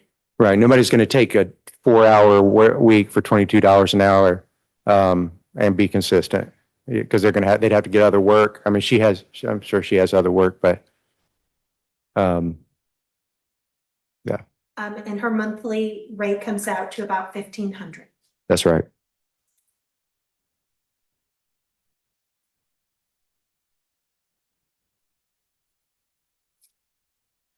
Until today, were you aware that Ms. Goldie was working Wednesday and Thursday mornings? No. Do you know if she was working Wednesday and Thursday in the past? Yes. So I know that Melanie works all the days of the week, but I have no insight into when that is. So I didn't know that she works on Wednesday and Thursday morning until she said it.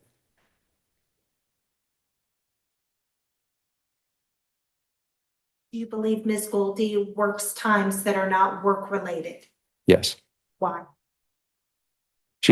I just heard her say it. And also, the kids tell me, not that I'm interrogating them, but they say, Melanie took us to, like, for example, this past Sunday. Objection per se. It is. You can't tell us what the kids say, just what you know. Okay. Well, We'll just- but he may know it because the kid said it. So to make it clearer, just focus on, you were about to give some examples of things Ms. Goldie just said that you felt were not work-related child support. So I'm happy to hear your assessment of her testimony. You just can't then add, and I also know that she takes the kids to Six Flags, because if the only way you know that is because the kids tell you, really, we need to have the kids come in here, or someone should have asked Ms. Goldie about it, and no one did. So we'll stick to what your assessment when she was describing the different things she does. Okay, that's not work-related. I'm interested in your perspective on that.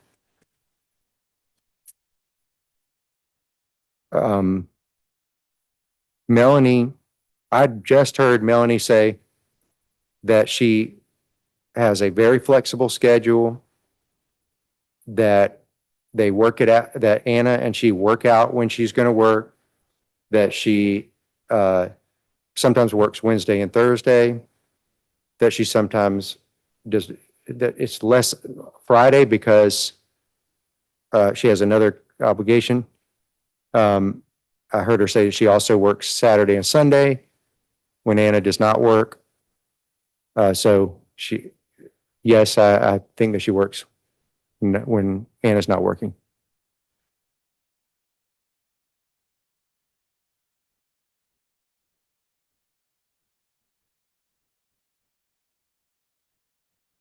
On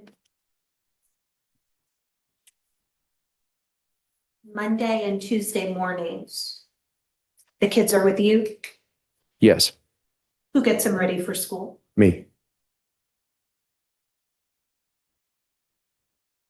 Do you believe Ms. Deal needs nanny care Wednesday and Thursday morning? I don't know, but I don't believe it's work related. She may have a sleep schedule that she prefers, and I don't begrudge her that, but I don't think it's work related. I'm trying to answer it accurately. One other thing, if I could say, when I picked the children up the week before last on Sunday, I picked them up from Melanie. Anna Kate was out of town. She was not working. So another example from my own experience. No further questions reserved for redirect. All right, give me 1 second, Ms. McCormick, and you can cross.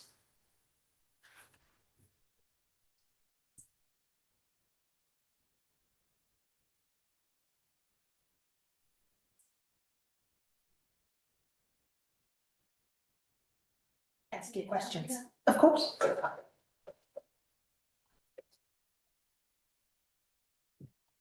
Okay, Your Honor, I conferred with my opposing counsel. You will see this a lot in loosey-goosey family law world, but she is willing to let me go beyond the scope of her direct so that we can only have Mr. Deal on the stand one time, if that makes sense. It does, and I don't think I put it in, I don't think I have a standing trial order for family, but in my civil standing trial order, I made very plain that, and had you, Ms. Hanrahan Freitag, called Ms. Deal, in your case, Ms. McCormick would be free to ask questions then and wouldn't waive the ability to call the person.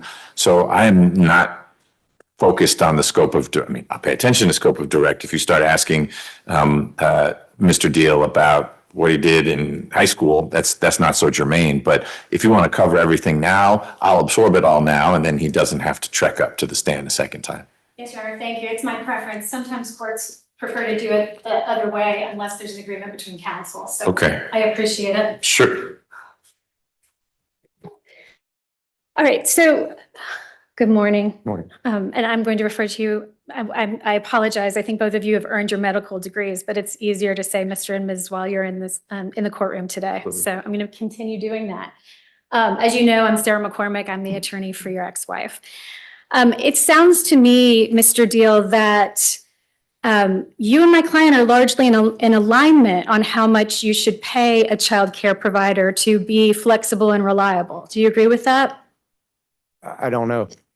Okay, so I heard you say about your nanny, Nanny Rose, that reliability is worth paying for. Did you just testify to that? In that case, yes. Okay, so to the extent that Ms. Goldie's $850 a week rate represents the ability to have her reliably participate for childcare for your children, you agree that that might be worth paying? No, not really. Why would it be, well, I guess you're not asking anyone to pay your nanny fees. You could pay her $10,000 a day, and right now, that's purely your expense. Okay. How did you come up with the $1,500 a month that you're including in your financial affidavit? I negotiated it with Rose. Okay, but I guess what I'm trying to ask you is, do you contend that that full $1,500 a month that you've included in petitioners 1 on page 4, you can look at it if it's easier, plaintiff's exhibit 1, it's on page 4. Okay. Item 1, right? Yes. Okay. And Your Honor, just for clarification, we use that as respondents exhibit 6 to the extent the court ever, I do have a notebook for Your Honor, which may I approach and go ahead and give it to you, Judge? Sure. You never have enough binders. Oh, I know. I often wonder what you guys do with them after, actually. It's funny you asked that. My judicial assistant is trying to figure out if there's a school that would take, not the contents of the binder, That but the would be binder. smart. That would be Yeah, because excellent. we have a cabinet full of them. You open it and they fall out. Right. And they're very helpful here and now. Then this case is closed and we've got these binders. We could come up with a collection with the family law bar, Judge. I'm sure we could just redistribute them at Yes. some point. Okay, so Mr. Deal, if you could look at petitioners 1, do you see on page 4, I believe it's under children's expenses, you have Nanny Rose T at $1,500 a month. Yes. Okay, is it your contention before the court today that the $1,500 a month represents work-related childcare for you? Yes. Okay, and you think that's reasonable work-related childcare? Reasonable also, yes? Yes. Okay. And I believe you said that the way you calculated that was coming up with approximately $40 an hour for the hours that Nanny Rose works for you. For those hours, yes. Okay. And I think that you testified that there are times that Nanny Rose is delivering the children to school that you would be available to deliver them to school. No, usually I would do it if I'm available, When would you not be available? if I was at work. Okay. So your contention is every time that you're available to take them to school, you do. Usually, yes, What's the exception? if I'm at work. Or if, I'm not able to, but usually, yes. When would you not be able to when you're not at work? If I was driving home from work. Or if, we're talking about the pickups from Anna's house, is that right? No, I'm talking about times that Nanny Rose might be driving your children to a location while you are available also at the same time to drive them to that location. The only times that Rose does anything with my children is when she picks them up from Anna's house, which she does on Sunday, Monday, and Friday.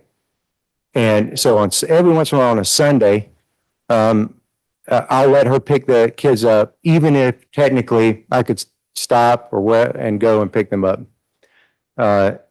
So sometimes, yes, But you've included those Sunday pickups in the amount that you show in your financial affidavit, correct? but Yes or no? I'm sorry, what, ask me the question again? And just so we have this dynamic down, you do need to answer the question, yes or no, if there's a yes or no answer, but you always can explain it. So it may be yes, but it could be, I don't know, it could be maybe, or it depends, but make sure you answer the question and then explain to your heart's content. She'll ask it again. Okay. So the Sundays that Nanny Rose is picking up the children, is that correct, from Ms. Deal's household? Yes, Those Sunday pickups are included in the $1,500 figure that you show on page 4. yes, Did my client work in the ER as a doctor during your marriage to her? yes, Did she have work-related obligations that she had to fulfill when she was not working at the ER? yes, What obligations were those? no, no. Because because the thing I was thinking about was an ultrasound teaching course. It was voluntary, wasn't a work-related obligation. What's charting? That's finishing your paperwork from your shift. When you and Ms. Deal were together and she was an ER surgeon, would she ever do the charting at home? Yes, sir. So that would be work, but at home rather than at the hospital. Yes, Do you consider catching up on sleep to be related to your professional competency at the ER? I don't know about, it's too vague for me to know the answer to that. I don't know the Well, let me ask professional it, competency. let me ask it a different way. I'm sorry, I don't mean to I'm not trying to talk over you. Do you think that it is important for ER physicians to be well rested? Yes, Okay, so would you agree with me that maintaining a healthy sleep schedule could be said to be related to your work as an ER physician? yes, it could be.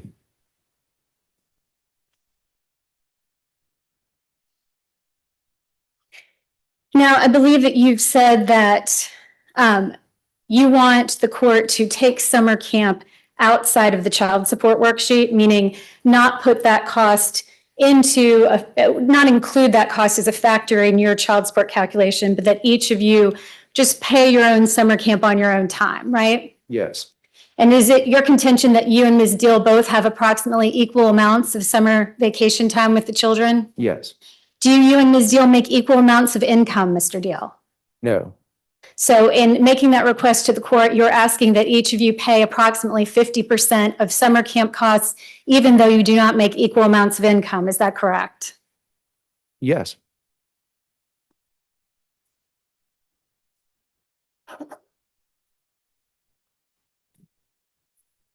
Your Honor, if I may approach with yet another notebook for Dr. Deal. Sure. Thank you.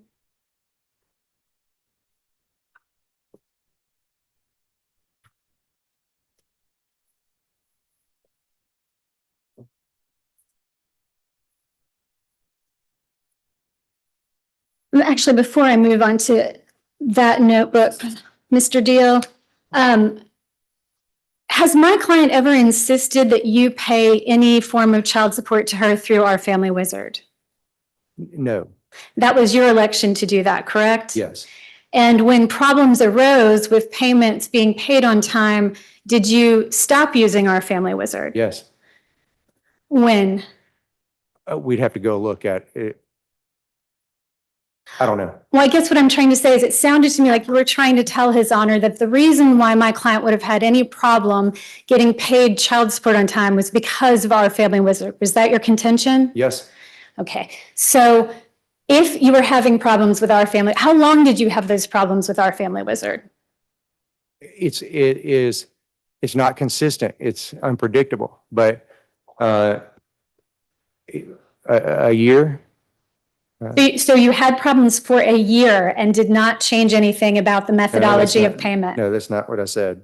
Wait till she finishes her question before you answer, Yes, sir. but she finished. I don't think could you rephrase whatever you're asking me? I said, so you waited a year during which you had problems with Our Family Wizard before you tried to change the methodology of payment. No. So what did you do? When Anna told me that, so I had tried to pay Anna the payments to her through Our Family Wizard. She told me on a given month that it had not cleared yet. I tried to resubmit the payment. It also did not clear. The following, I'm sorry, let me change that. I tried to resubmit the payment, and that, on that instance I'm talking about, it did clear. A month or two goes by. I submit the payment through Our Family Wizard. Anna sends me a message in Our Family Wizard that says the payment has not cleared. After that had happened 2 or 3 times, I tried to switch to issuing her a check. Anna had suggested using Zelle, but Zelle has a number limit that's below what I pay her. So I'd have to break it into like 6 payments over, and you have to wait 24 hours. So that was not, I didn't think that was a good alternative. So I tried to send her checks.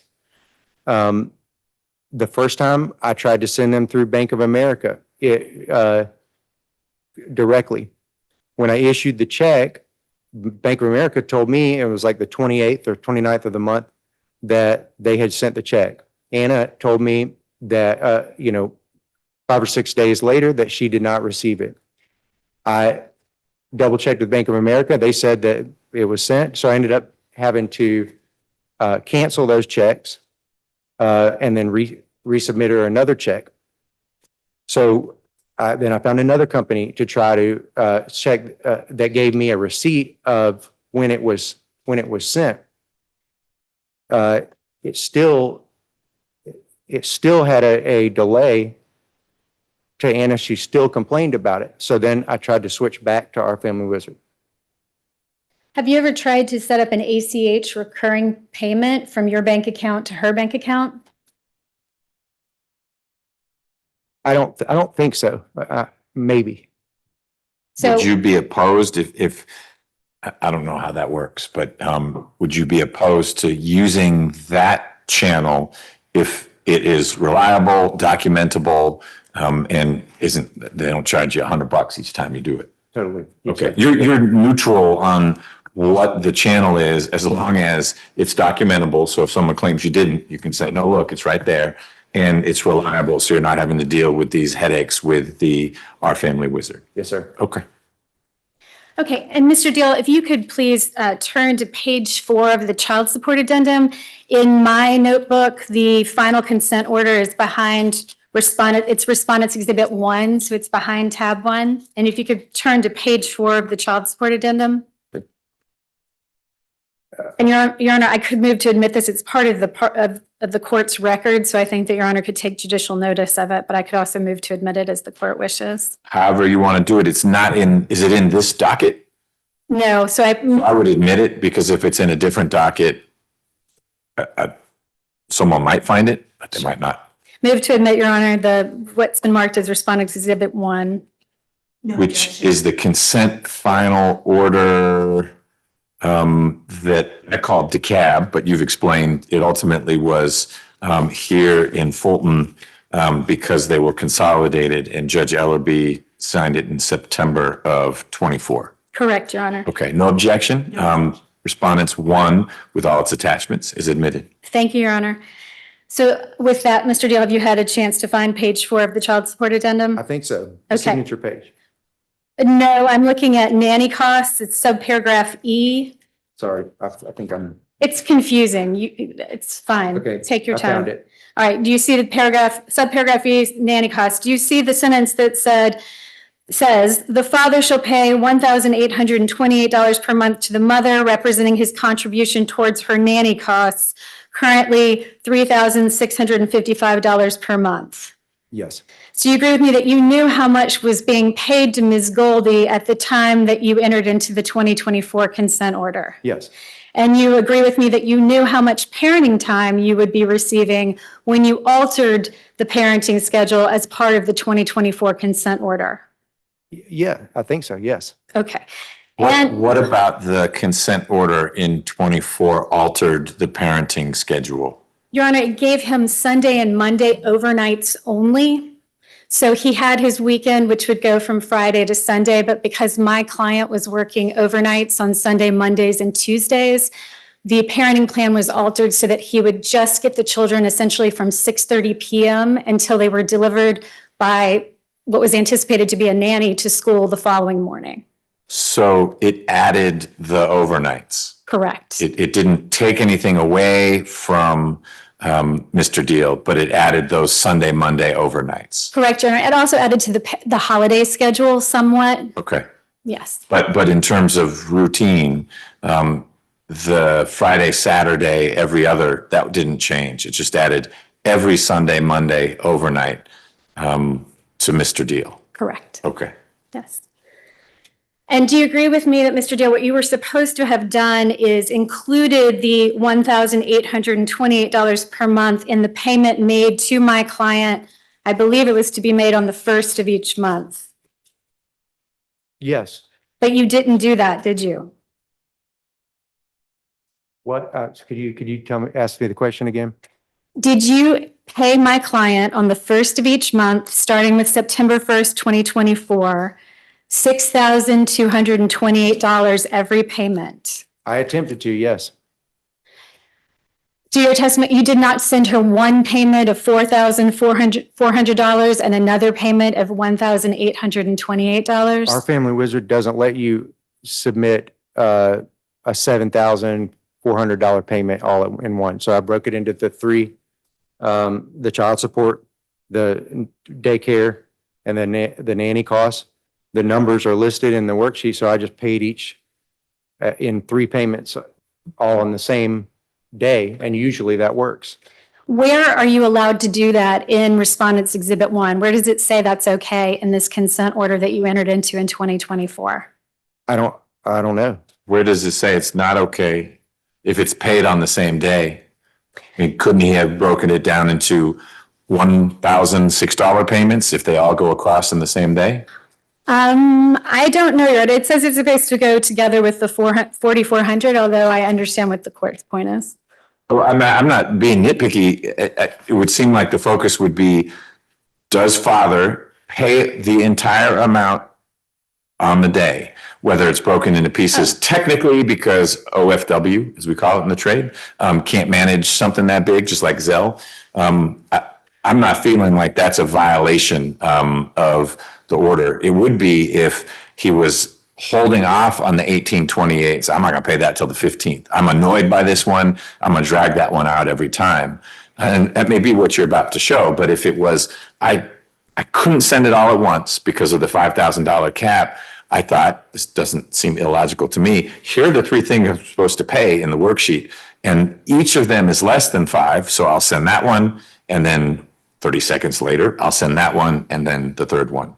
And I don't know what you can document and what you can't, but if the documents show that it's what I just described, that seems to me to be consistent with the intent of the September 24 agreement. Understood, Your Honor. Did you do that, Mr. Deal? Divide it up into three payments that were all made on the same day on the first? Yeah, yes.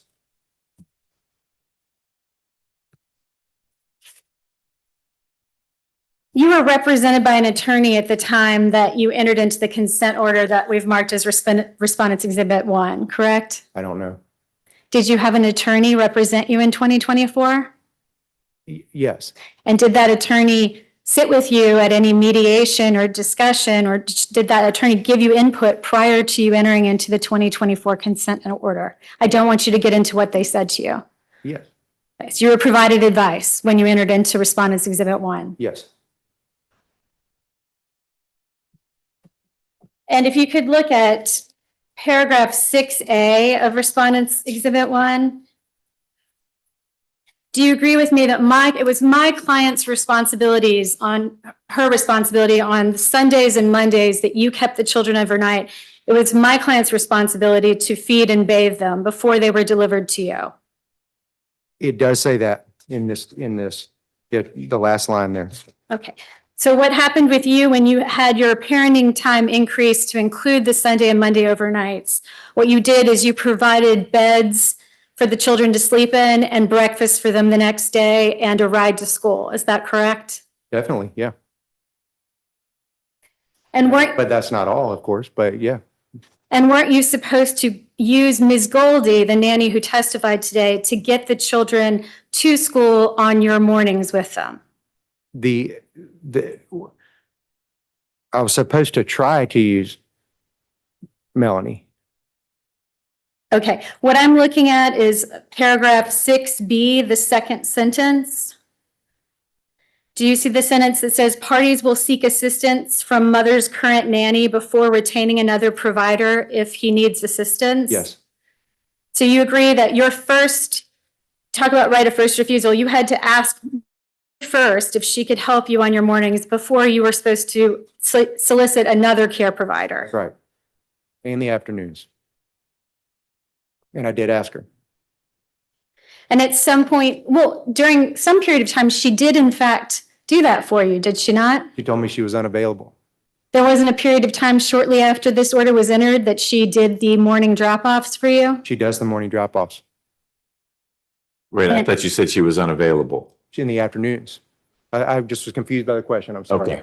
But the morning drop off, so they arrive at your house, bathed and fed, you do what you do with them, they eventually go to sleep, you get them ready in the morning, and then Ms. Goldie shows up and gets them to wherever they need to be. Yes, sir.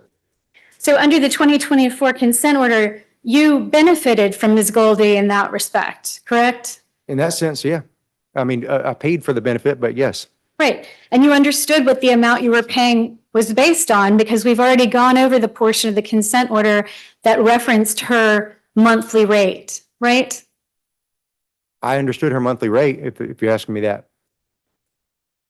And it was an issue, was it not? Didn't you also contend in 2024, Mr. Deal, that Ms. Goldie was working for my client during times that she was not at work? Yes, So that was also an issue in 2024. yes.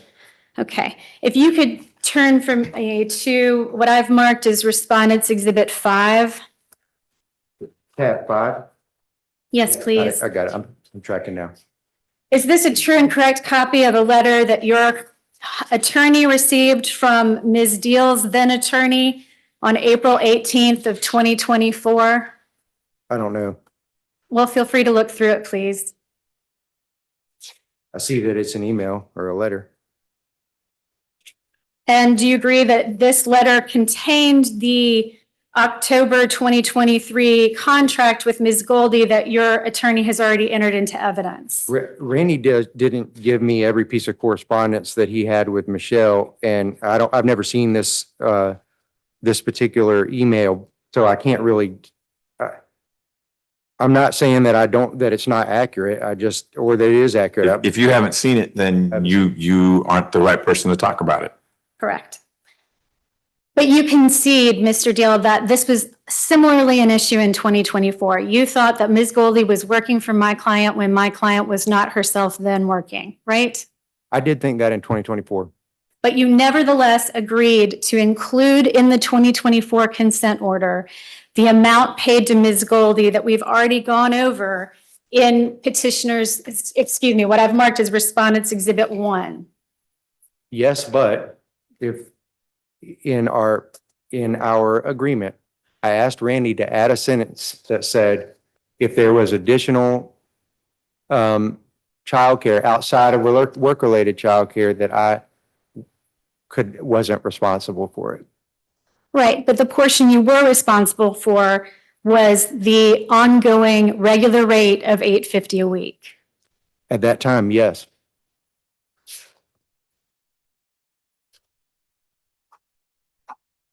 And her rate hasn't changed, has it, since 2023? I don't know her rate, but her rate, she heard her say it herself that it's variable how many, she gets a salary and it's variable how many hours she works, meaning in unknown rate. But whatever the figure is, if we call it a salary or a rate, she just testified it's $850 now. Sounds like it was $850 back when you were working through this. Yes, sir.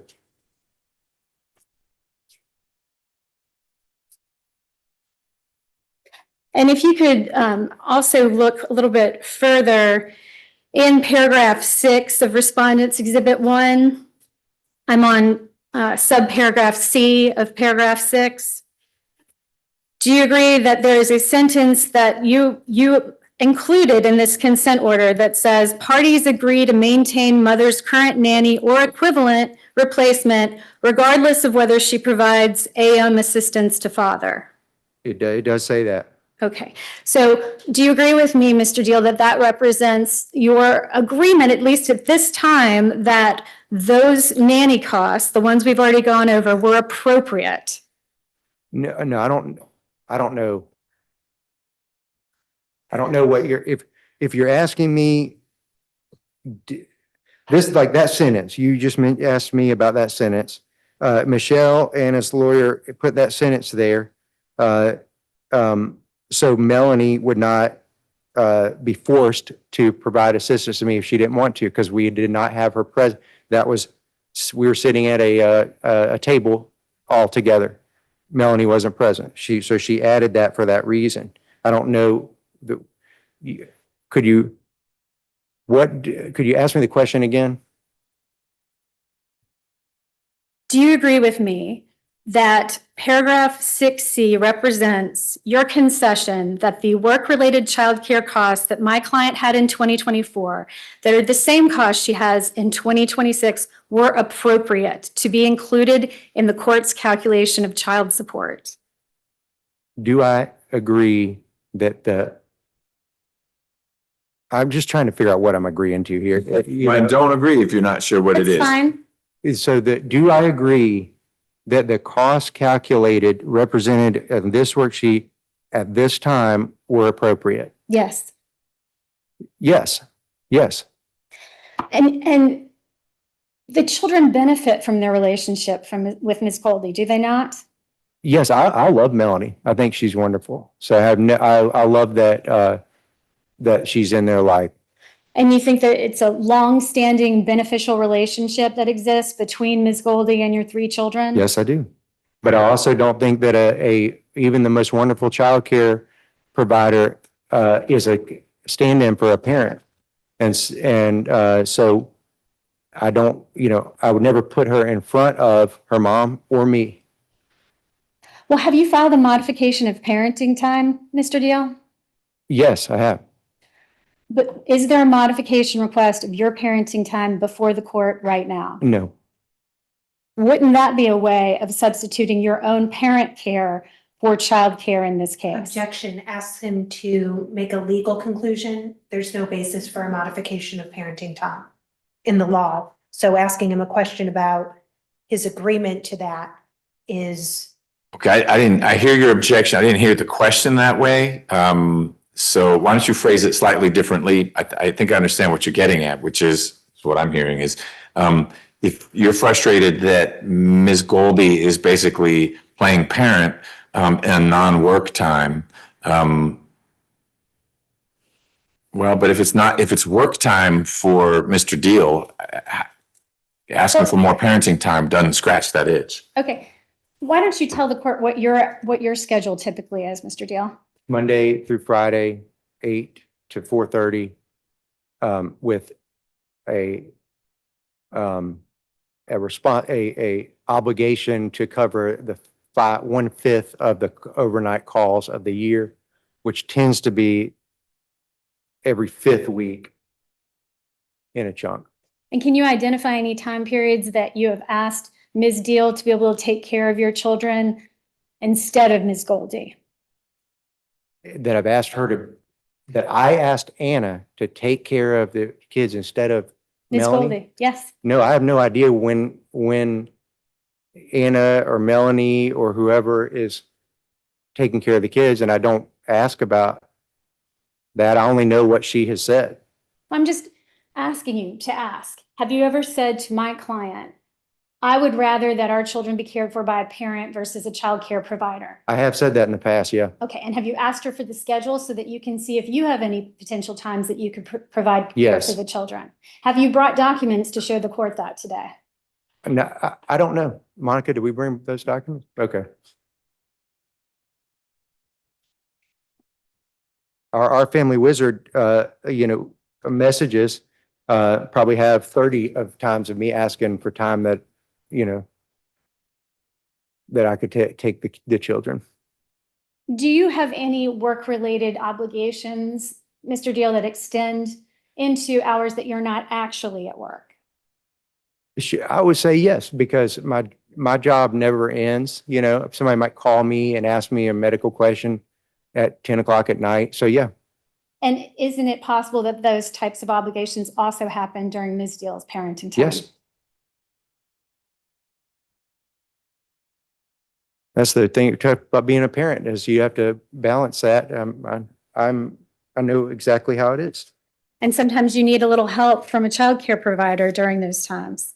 If it's work-related time, yeah. But I don't know that I would try to hire a nanny to come to my house for, 4 minutes so I take a phone call, but I mean, sure. Does your fiance pay any portion of the $1,500 a month that you pay to Nanny Rose? No, Is Nanny Rose paid any additional amounts beyond the $1,500 a month? every once in a while Spencer will use her on a night or something, or an afternoon. And she pays her separately for that. Does Spencer have her own kids? She has 2 kids. And so the Ms. Rose would be taking care of Ms. Hewitt's kids. On those nights? Yeah. Yes, sir. So that's a completely separate, it's a happy coincidence because she trusts Rose because you work with Rose, but it's entirely unrelated to care of the 3 kids you share with Ms. Deal. That's right. Did you and my client have a nanny during your marriage? Yes. And can you tell the court when the nanny would work for you during the marriage? The nanny would generally work during Anna's shifts. Yeah, generally during Anna's shifts, And when were her shifts, daytime or nighttime? both. And so during overnight shifts, when you were available, No, then the nanny would not work then. If I was at home and Anna was working, then the nanny did not work. so when, if ever, would the nanny work an overnight shift? If both of us were working overnight that night. And did that happen upon occasion? Not often, but every once in a while. So is it fair to say that employing a nanny has been part of your family's childcare culture, for lack of a better phrase? Yes.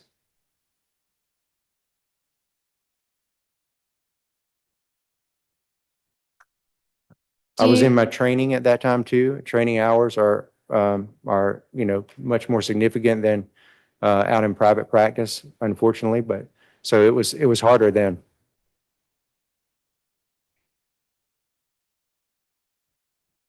What prevented you? Oh, I want to turn to what I've marked as Respondents Exhibit 3. Could you turn to that, Mr. Deal? Do you agree with me that this is a true and correct copy of an affidavit that you put together in support of your response to our motion to dismiss? Yes. Move to admit Respondents 3, Your Honor. No objection. Okay. It's admitted.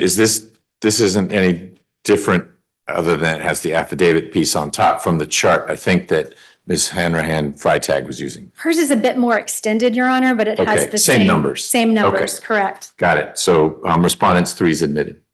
Thank you. And do you have to deal with numbers and math as part of your job as a doctor? Yes. I mean, that's partly why I'm not a medical doctor myself. So do you consider yourself to be fairly precise I try to be. and detail oriented? Try to be. So what would have precluded you from calculating the new number of nights that you had in 2024 the same way that you did here in Respondents Exhibit 3 in 2026? You're saying what? I don't know. I don't know. You agree with me that you could have done this. In 2024, had you cared about the number of additional nights that you were adding to your schedule, you could have undertaken the kind of math that you did in 2026, shown in respondents number 3. I didn't, I'm not claiming that, or if you're saying I could have done the math beforehand, then I guess maybe, but to me, from, I'm asking you, Mr. Deal. Objection, allow him to complete his answer. He was just about to say something more. to me, we were all sitting at a table with our 2 lawyers, and we said that, I will get 2 more nights a week while she's working. And then here's the worksheet. And so, I said, okay. And, so that was my interface with that decision. It wasn't a microscopic, dosing calculation. So I don't know the answer beyond that. I just want to understand how any part of the parenting plan you entered into in 2024 was unanticipated. I had more days than the plan said that I was supposed to have. So, but we talked about this already. You had the exact number of days that the plan described. Days and nights, the exact number. Every other Friday, Saturday, and every Sunday night, Monday night. That's what and you've done that, and no one is saying, hey, he's not been available. It just so happens that someone said that's 117, and that was a mistake. Yes, sir. And so you heard someone say scrivener's error, which is lawyer for a typo. And maybe it should have been 171 instead of 117, but it says 117. But do you agree, because this is where I'm wrestling with, that you actually have not had more responsibility for the children you share with Ms. Deal than everyone agreed to and negotiated and signed off on in the September 24 situation? They just hung the wrong number on that. Am I understanding it correctly? Yes, sir. That's correct. So it would be correct both to say you haven't had any extra days and to say I've had a whole lot more than 117. Both those things are true. Yes, sir. And if 117 was a number that was used to drive some calculations, there might be a mistake in the calculations, but it's not that, gosh, I worked all these extra days. Ms. Deal's just been pushing the kids off on me in a way inconsistent with the agreement. No, she hasn't done that. Okay. Okay, so towards that end about math, I think that the difference between 117 and 173 is 56 nights. Does that sound right? It is. Okay. Okay, so if since 2024 you had 56 more nights with the kids, and I'm saying nights because we've gone through this, Mr. Deal, it's overnight, you get them after dinner and bath, you have overnight, and then you do breakfast and school delivery, Well, they're right? not always having dinner and bath, and it's not always, but Let's not get hung up on it. I appreciate that sometimes they may eat with you, et cetera. There's just a distinction between the full days of Friday, Saturday, and what I'm gonna call the evening, the sleepovers, the overnights. well, I think if you're asking my opinion about that, then, like, for example, today, Monday, I brought the kids to school this morning. Melanie, it sounded like, but I don't know who, so, either Melanie or Anna will pick the kids up this afternoon. And then at 6, they'll come to, I'm sorry, it's Tuesday to now, but if it was Monday, then at 6, they would come to my house again. And then they stay overnight, and then the next morning, get them up, and then I would get them to school. So the overnights thing, it's like to me, it doesn't, register that way. But if you're asking me, is that the question? You're asking me that I feel like they're only overnights? Absolutely not. Oh, no, you're saying that from an emotional perspective. To you, it's not quote unquote just an overnight, right? Say that one more time. To you, it's more significant emotionally than just an overnight. Well, and time and logistics. So, Okay. yeah. But if since 2024 you had, in one calendar year, 56 more nights with the kids, in what way would that change your mortgage? It wouldn't. And if since 2024 you had 56 more nights with the kids per year, in what way would that have changed your utility bills? It might have gone up a little bit, a bit. Have you, They leave the door open in the winter. I know my kids do that too. Mhm. Is it fair to say that you've not brought any calculation to Judge McBurney showing how much more of a financial burden those additional 56 nights per year were to you? No, I'm not trying to itemize out the 56 nights. I'm just asking to recalculate the child support worksheet. Would it? Remind me again how much you make per year? Last year is 1.3 million.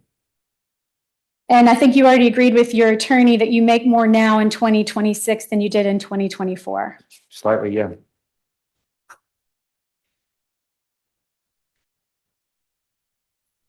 And at the time of the 2024 consent order, when it was negotiated and agreed upon, you knew that my client employed Ms. Melanie Goldie, correct? Yes, And you knew that Ms. Goldie was being paid at a monthly rate reflected in the 2024 consent order. yes, And you knew that my client worked a certain schedule, Sunday, Monday, Tuesday overnights, correct?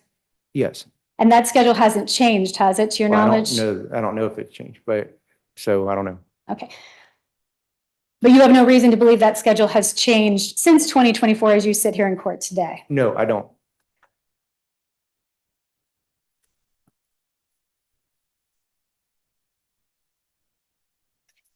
So if I'm under deal, what you're asking the judge to do is to reduce your $4,400 a month direct child support amount. That's exclusive of the nanny contribution.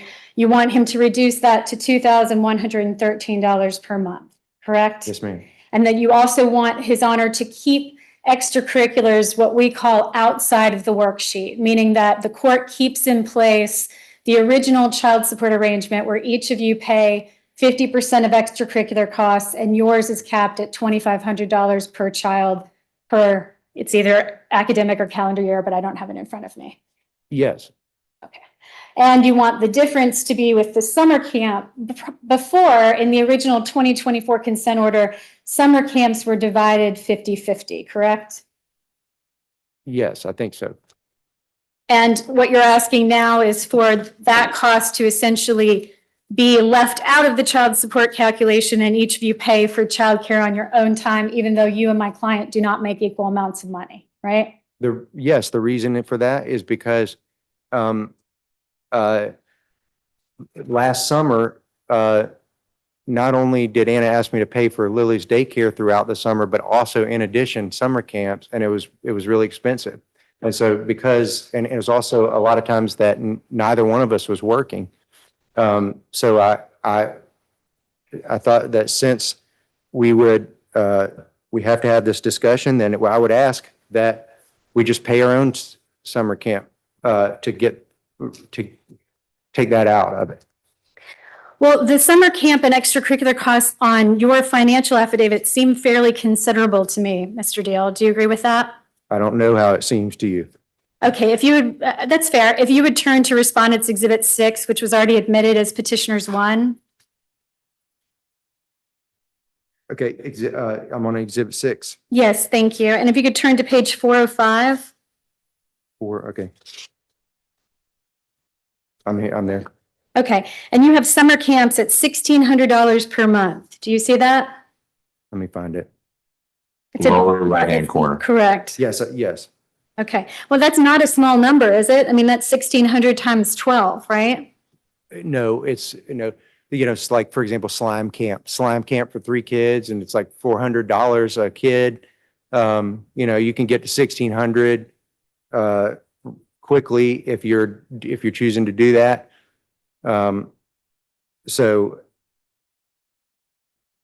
Well, this is me just channeling my English majorness, Mr. Deal, but I mean, I'm coming up with 1,600 times 12 as being $19,200 a year. Is that how much is typically incurred by you for summer Oh. camps?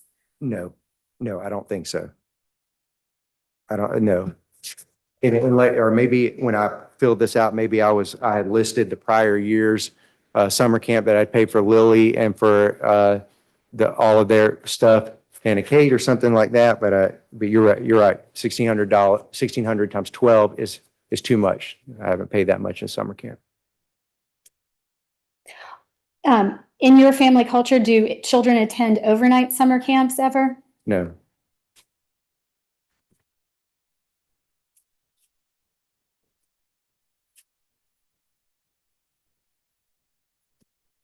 Your Honor, I'm just looking through. I think I'm about finished.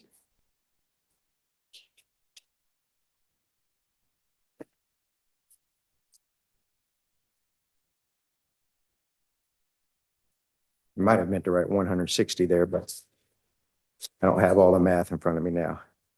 Is it possible that you took that figure from one of my client's child support worksheets and you just assumed it was accurate? No, I don't have her worksheets.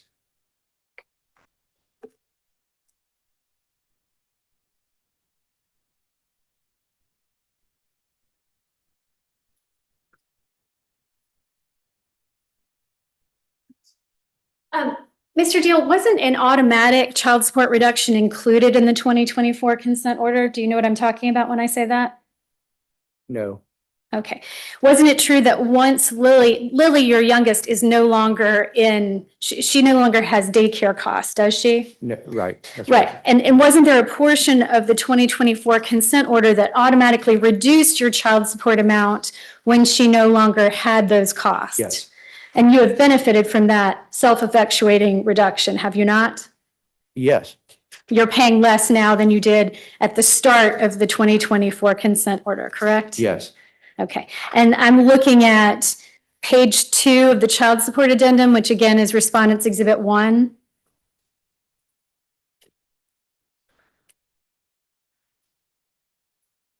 okay, I'm there. And do you agree with me that your original monthly total that you were paying, I'm at paragraph 4, the child support amount. Do you agree that the original monthly total that you were paying between the nanny contribution and the daycare costs and the direct child support amount was $7,878 per month? Yes, And that when Lily no longer had those daycare costs, you got an automatic reduction to $6,228 per month? so yeah, And that actually has already gone into effect, hasn't it? yes, And it went into effect while this modification action was ongoing. yes, yes, And despite knowing that that automatic reduction was coming, you elected to file this case in January of 2026. yes. When you say it's coming, when, I must have missed one piece. When did the reduction kick in? Just this fall? Well, I say fall, it's still summertime, but basically in early August, Lily began kindergarten. And so going forward, if nothing changes as a result of this, you'll be at 6228 rather than 7878. So a reduction of $1,600 a month, which is however much you said summer camp would be if it was $1,600 a month for 12 months. Okay, got it. All right, Thank you. you bet. I'm gonna let you do redirect. I need to make sure our court reporter doesn't need a break. We will, you're good? She's good? Okay. What I think we'll do is finish with Mr. Deal's testimony and then give everyone a quick break. Lunch break is going to be closer to 1 because of my 1 o'clock, but I want to give people a break. We've been at it now for over 2 hours. Unless your redirect is 45 minutes. I don't anticipate that. Well, let's see how long it goes. Mr. Deal, have you asked Ms. Deal for overnights on Tuesday? Yes, Did you ask Ms. Deal for overnights on Tuesday in 2024? yes, The 2024 agreement, what was Ms. Deal's response? no, that they were going to stay with her.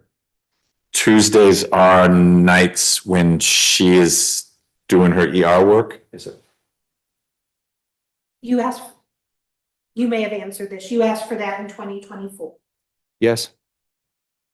I've consistently asked for any time that if she was going to be out of town or working overnight, could they come to stay with me? And yes, in 2024, probably before that. The 2024 agreement you reached was a comprehensive agreement for parenting time and child support. Yes, At the time, prior to the 2024 order, you were seeing the kids about 4 days a month. that's right. Pursuant to the 2024 order, you were seeing them closer to 40% of the month. Right. Were you willing to make concessions financially to secure that parenting That's time? exactly what I did. Yes. What were the financial concessions you made? Well, the child support went up. which was, it was recalculated. It was recalculated. And, Okay, but the figure was higher as a result of the 24 settlement than it was before, Yes, sir. even though you were getting more time with the kids. Right. Okay, Because when we had divorced, I was an associate and I was buying into that practice. So I made significantly less money. got it. And then a year later, I finally made it to a partner. Okay. So, yeah. Did you believe the cost of Melanie was reasonable in 2024? Did I believe it? I believed it enough to be willing to agree to it. I had questions and I asked Anna then about would the nanny, would that much childcare be needed? But it was worth it at the time, to make that agreement work. So the question is, will you ask me it one more time? I'm sorry. Did you agree that the cost for Melanie was reasonable? Yes, yes, Was it part of a comprehensive agreement? yes. In isolation, did you believe that amount was reasonable? No, Did you believe it was reasonable to pay for daycare and a nanny? no, and there was significant overlap. Like the year prior to that, which is what created that agreement or whatever. The year prior to that, Anna had sent me a specific day, the nanny worked this day, pay me this amount. But all those days would come across and they'd be days where the kids were actually with me, or there'd be days where the kids were in daycare the majority of the day because the daycare sent a attendance thing to me every day. So when they're checked in and when they're checked out. So I said, well, this isn't right. So anyway, no.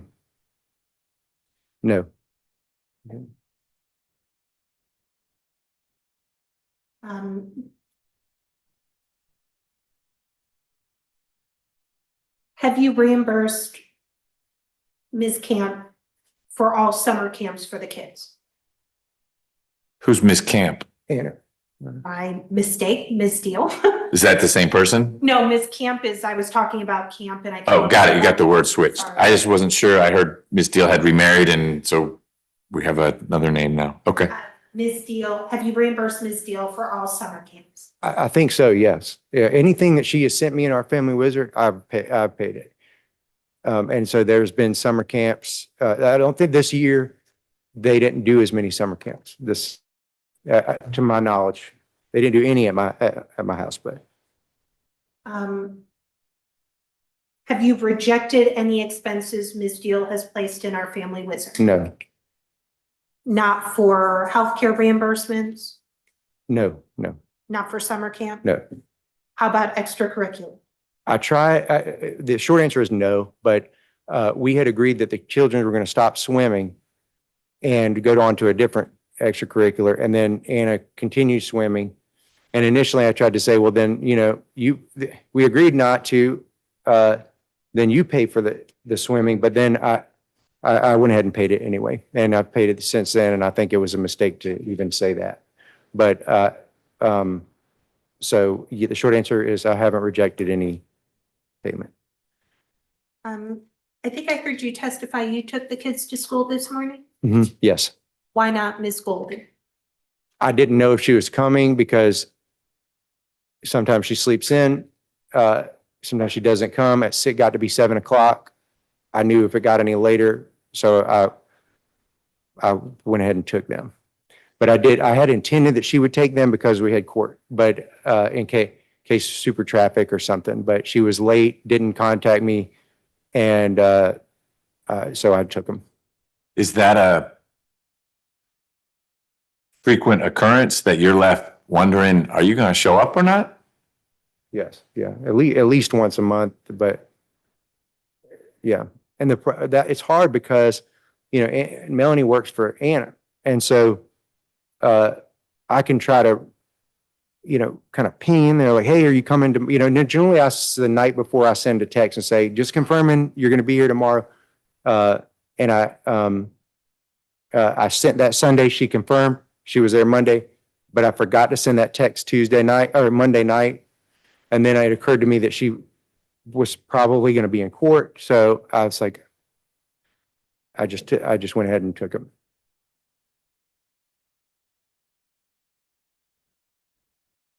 You shared that on Sunday, Nanny Rose picked up from Nanny Melanie.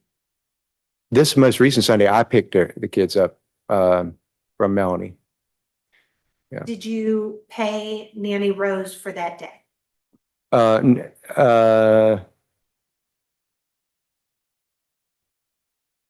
don't remember. Probably yes. I think so.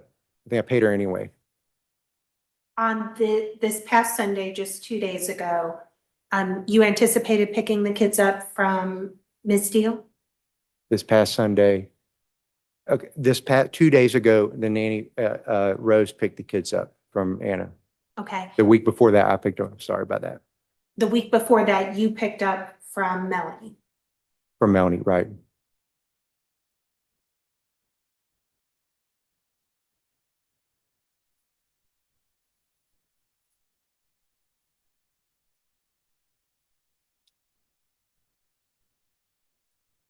Do you have any concerns about using ACH for the non-standard reimbursements?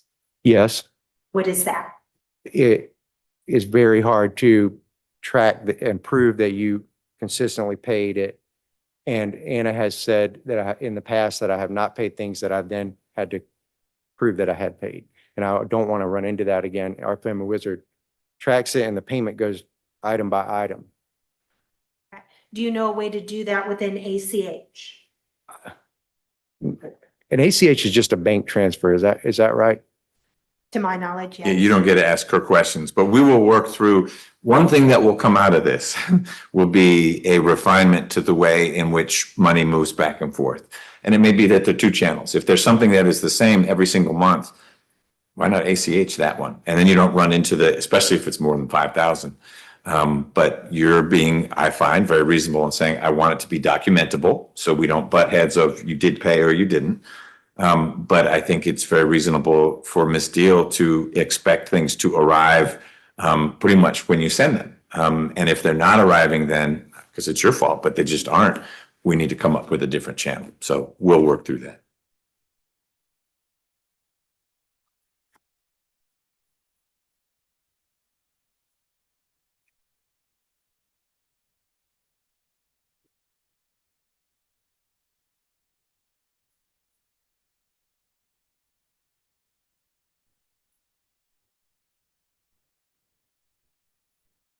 Do you believe Nanny Melanie is overcompensated? Yes. Why?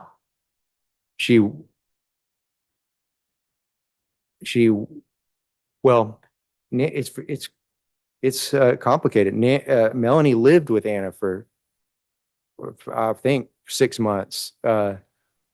So, I don't know. I don't have any insight into their relationship, and it's fine as best I can tell.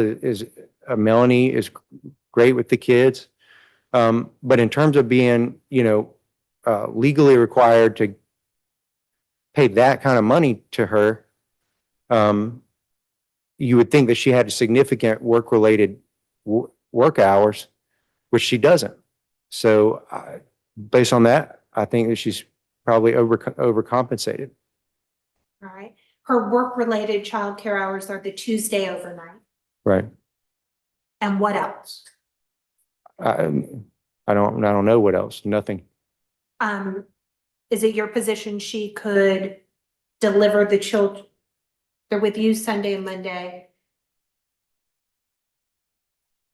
So Tuesday overnight. Does she need care on Wednesday? Well, I don't know. I think. Oh, and I said Melanie also brings my kids to school on most Monday and Tuesday morning, so that's also work related. So I left that out. Wednesday, I guess to bring them to school Wednesday morning. Could Anna Kate do that when she gets off her shift at 7 a.m.? She could. That's like when I finish a shift, and I do something with the kids, but, she could. Does she need work-related childcare on Thursdays? No. Unless she works. Does she need work-related childcare on Friday, No, Saturday, no, Sunday? no.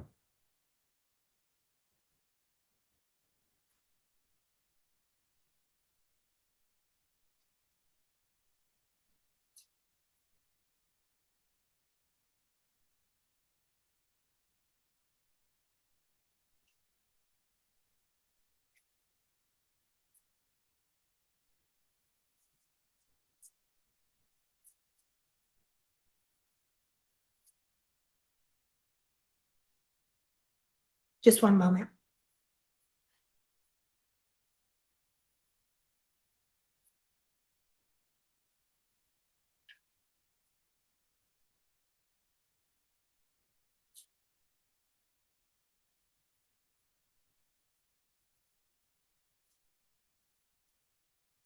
Nothing further right now.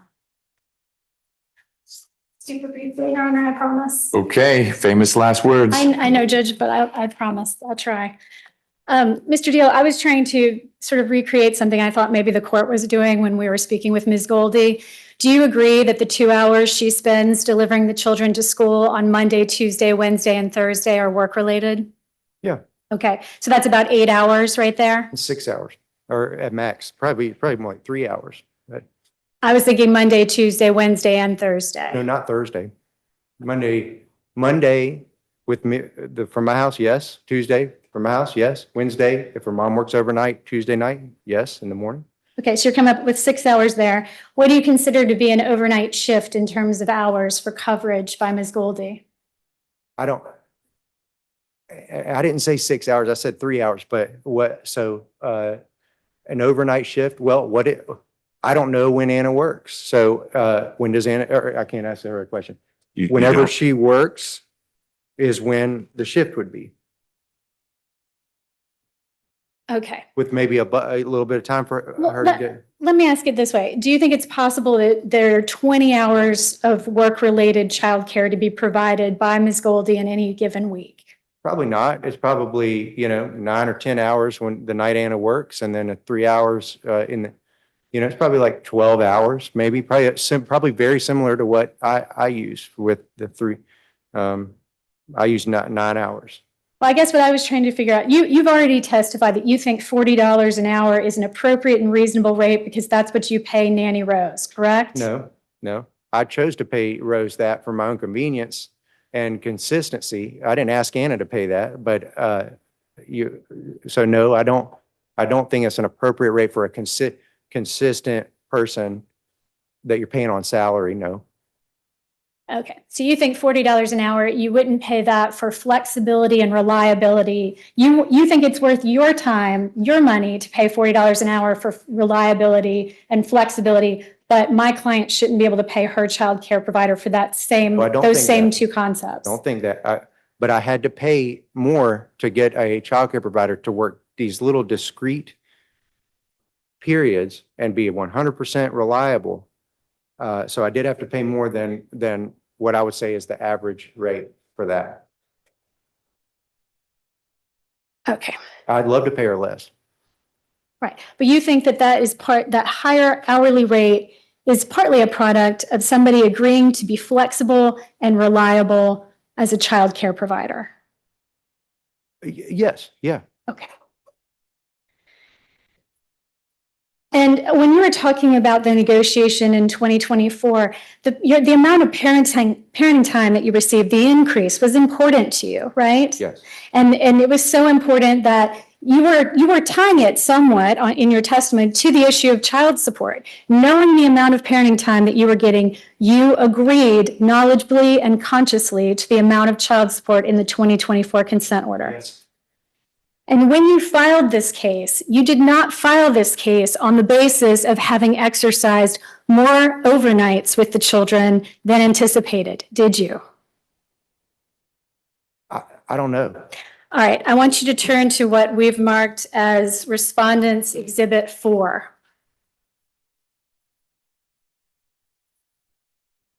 Is that a true and correct copy of the complaint for modification of child support that you filed on January 16th of 2026? Yes. And could you turn to page 2, paragraph 7 of that complaint? Yeah, I'm there. Read it or? Well, let me. I can read it. Yes. Where in this complaint do you reference anything about exercising more parenting time than anticipated in 2024? Let me read through it. I see the substantial decrease in need for full-time nanny. Yes. Let me go back to, Kyle, it's not there. oh, okay.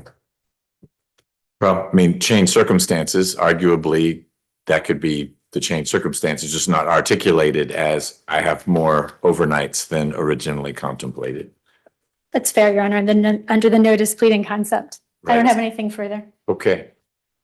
Mr. Deal, you're done with your testimony for now, probably for the trial, but I can't guarantee that. You can step down. You can leave all the binders up there.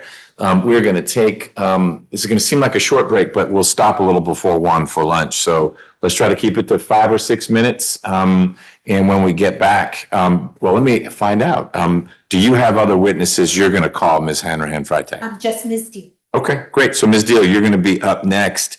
Ms. McCormick, are you planning on, when Ms. Deal is testifying, getting out everything through your cross, or you'll also recall her after she steps down? Your Honor, my hope is to not play the bobblehead game and only have both of them on the stand one time. Great. Okay, sounds like a plan. We'll reconvene in 5 or 6 minutes. Thank you.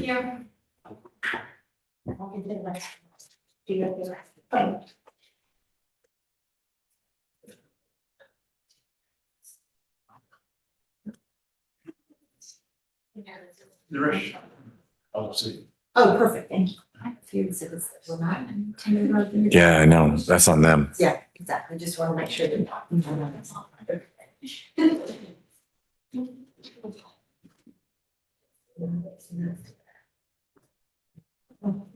get it. Yeah, jury room. Thank So I you. just go do it to your right. Thank you. Yes, ma'am.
All right, let's get back on the record. Are we good to go? We are good to go. When we paused, we had finished Mr. Deal's testimony. So Ms. Hanrahan Freitag, I believe you were going to call Ms. Deal. Correct, Your Honor. All right, Ms. Deal, come on up, please.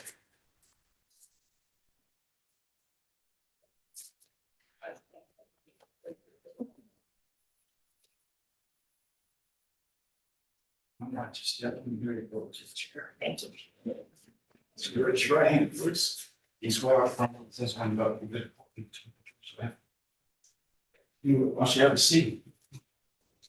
Cozy, I hear. Okay, watch. Okay, did that work? For the record, if you would state your full name, spelling your first class. Anna Deal, ANNADEAL. Thank you, Ms. Steele. The larger binder, if you could flip to This one? Exhibit 2, yes.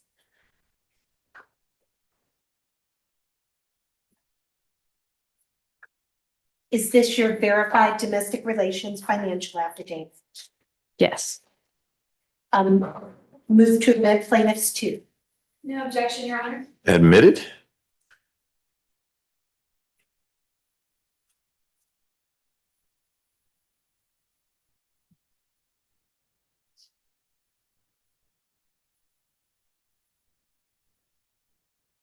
Your salary, your gross monthly income is 31,000. Yes.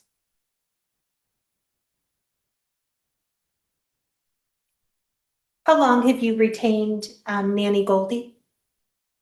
3 years since 2023, October 2023. She worked as a babysitter for us before that occasionally. The current plan, parenting plan in place has been in place since 2024. Yes, yes. His and I's parenting plan. Correct. Yes, yes. Correct. What other parenting No, plans? I took a moment to process. Okay. Sorry. That's all good. I just want to make sure there wasn't another set of parenting No, plans. there floating is around. not. Okay. No, just an awkward me. Okay. In the 2024-2025 school year, Nanny Melanie did not work Wednesday and Thursday mornings. Always Wednesday mornings because I work Tuesday night. Okay, she did not work Thursday mornings. No, Thursday morning, usually no. Thursday morning was an addition in the last 3 weeks. Yes. And her compensation didn't change, though her hours did. Yes, I mean, that's kind of the point of the 850 is that it provides a flexible framework that can grow with the needs of the family while still providing her a stable income. What is your work-related need on Thursday mornings? Right now, it's that I can't do the flop between nights to days. You know, it is very hard to work until 5 a.m. 3 nights of the week and then to wake up at 5 a.m. that next night. And I was creating an enormous sleep debt. So it's something we've been talking about for a while, but like she said, she had the obligation to the other family and felt the need to finish that. And I respect, you know, that type of work ethic. So it's something we'd been talking about for a while, but now we were able to start it. What work obligation to the other family? She was the care for where the glorified chauffeur, in Melanie's words, part would have kept her from being able to do some of the schedule that we were talking about. How did the schedule change 3 weeks ago? So 3 weeks ago, she does pickups from either Kyle or I's house, Monday, Tuesday, Wednesday, and Thursday. And then drops them off at school. Pick up in the morning. Sorry to interrupt. No, it's okay. I know it's easy to me because it's my daily life, but I understand it gets complicated to follow. So basically 6:30, somewhere around there, she picks the children up from either Kyle or my house and drops them off at their school. Monday through Thursday Yeah. mornings. Monday, Tuesday, Wednesday, Thursday. Got it. Friday morning, Friday morning, I do it. you do it. And how do you pull that off if you can't pull it off Thursday? I shifted a little bit. It's really hard to go to sleep on time on Wednesday after I've been up for 3 nights Mhm. in a row. So you're able, by Friday, you can adjust a little bit. Yes. Okay. So you described 4 shifts, Monday, Tuesday, Wednesday, Thursday mornings. What Yes. else? And then she picks them up from school, which was a hard thing for me to let go of, but sometimes you kind of have to recognize your limitations as well. She picks them, drops them off, and I take over care immediately, like when she puts them at my house, you know. Okay, what time is pickup from school? It's 2:30, about 2. I think the carpool line opens at 2:20. So 2:20, 2:30 is pickup from school. And approximately what time are they delivered to you?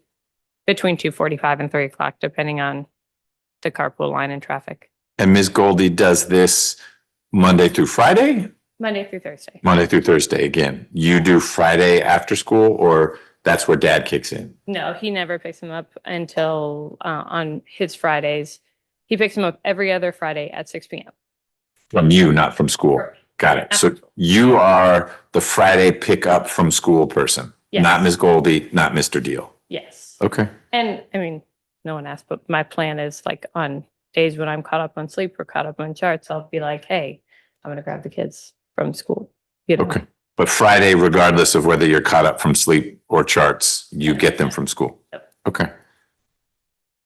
On a Wednesday at 2:30, you've been off shift since 5 a.m.? Mhm. And you go on duty at 3 p.m. when the kids are returned to you. I'm asking, why do you use Ms. Goldie for a half an hour pickup? Because it lets me sleep longer. Because like she said, you have to get in the carpool line at 1:30. You know, I get home at 5. I'm not in bed until 6, you know. I'm not 25 anymore. I cannot just roll on 6 hours of sleep. I have, you know, I've had to do that in the past. And it's not a sustainable thing to be able to then show up and take care of patients overnight in a, you know, demanding job. Tell me what you would describe as Ms. Goldie's window on the mornings, Monday through Thursday, 6:30-ish is when. I would say from what I've heard on the day she picks up from there, it'd be like 6:30 to probably about 8. And when she's picking up from you? And this is assuming you don't count her travel time. If you count her travel time, I would add 30 minutes to either side Okay. of that, you know, because she's at Hertz Ferry at 8. But Okay. for me, it would be 6 to the same time, 8:30, depending on whether you want to count travel time. Okay. And then when Ms. Goldie is picking the kids up from school, she hits carpool line at 1:30. Mhm. And when is she getting them to your house? About 3. Okay. She testified, as you heard, that she doesn't, sometimes it'll be 3 o'clock, good seeing you kids, gotta go. And other times it'll be, I'm gonna stick around, maybe I'm here for dinner. How would you describe what drives, whether she drives is sort of a confusing term since she's driving, but under what circumstances would she get out of the car with the kids and say, I'm going to stay at the Ms. Deal household instead of zooming off to go get the other kids? It's not frequent. Like 2 weeks ago, Sarah and I had a meeting, and so I was coming back from here at 3, so she stayed till 4.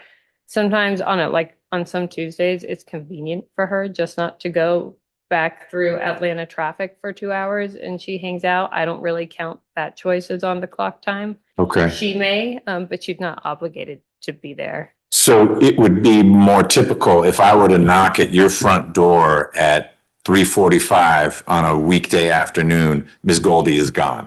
Yes. On a typical weekday afternoon, she's gone, you're there, the 3 kids are there and anyone else in your household, but not Ms. Goldie. Yes. Okay. Got it. So are those the shifts then, Monday through Thursday morning, Monday And then through Tuesday overnight. Tuesday overnight? Right. Okay. And so that would mean that Tuesday at 1:30, she's in the carpool line to get the kids. She brings them home. and she stays there unless she has to dip out to get these other kids until the following morning, when she takes them to school. And so that would get her all the way to 8 a.m. Yeah, when I calculated it out, when we were I was just kind of trying to check that it was a fair wage, you know? We don't count hourly at the same time, you know, you don't want to shaft anybody, or overpay. It winds up being about 30 hours over the course of the year, counting in like vacation and stuff, which is stipulated in your contract, and it comes to about $27 an hour, which is a pretty standard rate on the market. We didn't use a nanny agency, but I've used nanny agencies in the past. Yeah. And the nanny before her, that was her rate for a similar schedule. Okay, so there's a big chunk of hours every Tuesday night. And then the summer is totally different, just to make things super complicated. I understand, and we've gone around the summers, and but I'm just wanting to work through. A typical base school year week is like that, assuming Okay. that there's school on Monday because holidays fall on Monday. Sure. And there's a holiday on a Thursday. Yep. But in summers, if they're going to summer camp, there could be some structural similarity because she needs to get them to summer camp, and she needs to pick them up from summer camp. I've been waiting to speak to summer camp. Okay, well, I'm gonna let the lawyers ask that. I just wanted to understand. A lot of summer camp. Okay, well, clearly the lawyers are wanting to talk about that. So they'll cover that with you. You are married. Yes. Your spouse resides in your home. Yes. Why do you need overnight childcare on Tuesday? He is a small business owner and works an unconventional schedule. He has a restaurant, you know, so sometimes frequently he is not available during those hours. How often is he not available? I mean, enough, I would say at least 50% of the time. When you say unavailable, he might not get home till midnight on a Tuesday night, or he gets home at 8:15 on a Tuesday night, or you may not know, you're working. I mean, it depends on the where and the why and the staffing and everything. And it's about to ramp up more because they're going to provide the food for a number of like these revamped Bury the Hatchet places, which are open later. So I would say like, you know, like frequently not until like 8 or 9, you know, and it's, you know, Mel does not also want to go all the way home and come all the way back at 6 a.m. His other job, he's a busy man, is a contractor. So that job starts really early. He works, he hustles.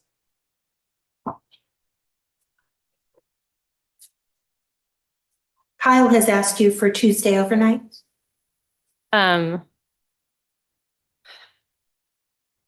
Not.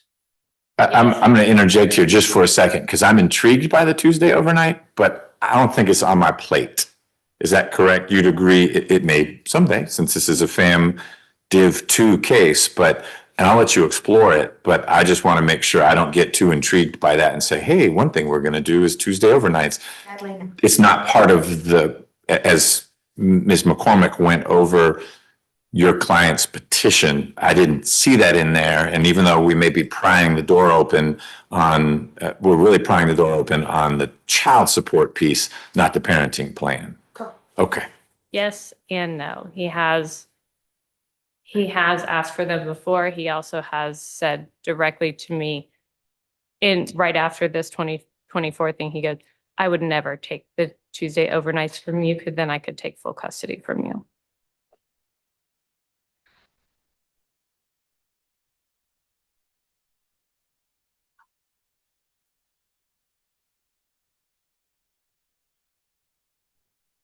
Have you considered a lower cost nanny? That's really hard to find for someone that is going to, you know, reliably show up. Honestly, I pay less for my nanny than my coworkers at work do. Do your coworkers' nannies work the same number of hours? Similar. Yes. I mean, because they may pay more, but it may be that the nanny works 7 hours a day, and then of course they're going to pay more. No, I mean, it's similar. Okay. These would be coworkers with your same atypical schedule. Yes.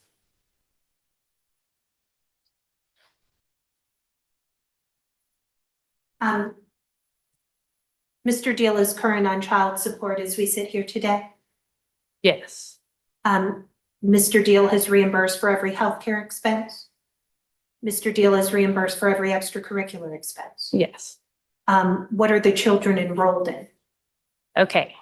So we have ballet for the two girls, flag football for Jamie, the middle. We have cooking for Sylvia. And we're finishing up soccer. There was just a little bit of overlap, but we're not doing soccer and flag football. Oh, and we have piano. I knew I was forgetting one.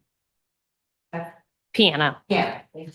for the older two. It will eventually be all three. The youngest one's just a little too small. Approximately how much does that cost? Piano is about 400 a month. I think ballet is 160 a month. And flag football, I'd have to break that down because I just paid that in a big chunk. It was like 300 for, I think, 3 months of it. Excuse me. So I guess that'd be 100 a month, but something like that. How about cooking Cooking, 160 or 180. per lesson? No, per month.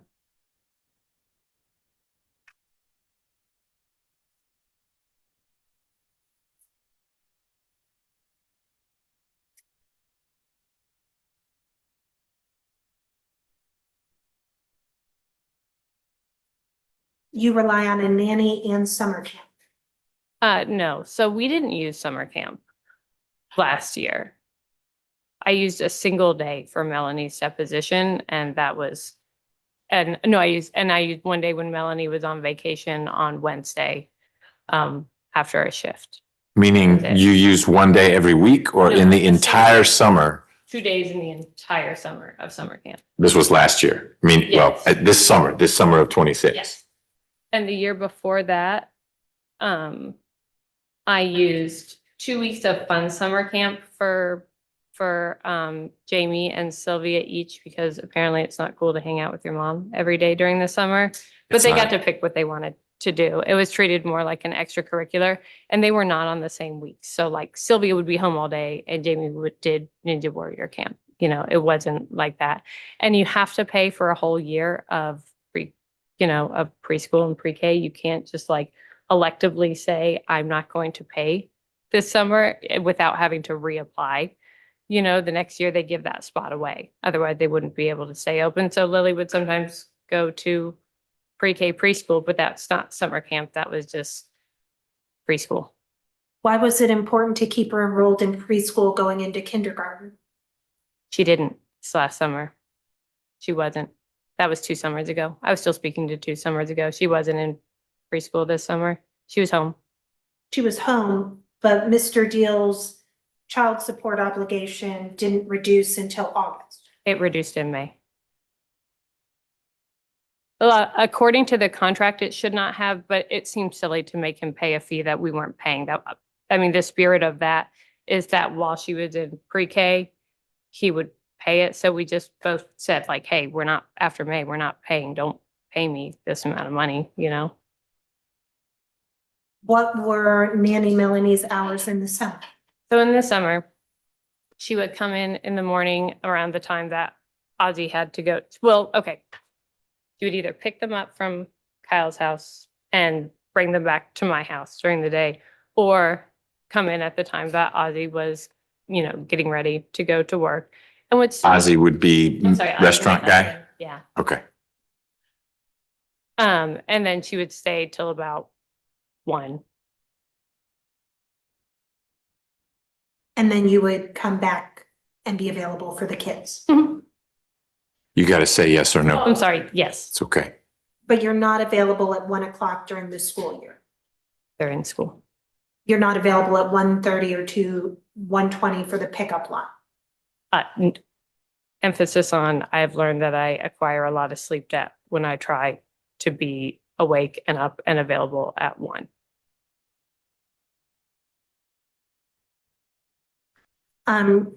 You didn't increase Nanny Melanie's hours 3 weeks ago in anticipation of this litigation. No, no, I correct? did not. Like I said, this is something we had been talking about for a while.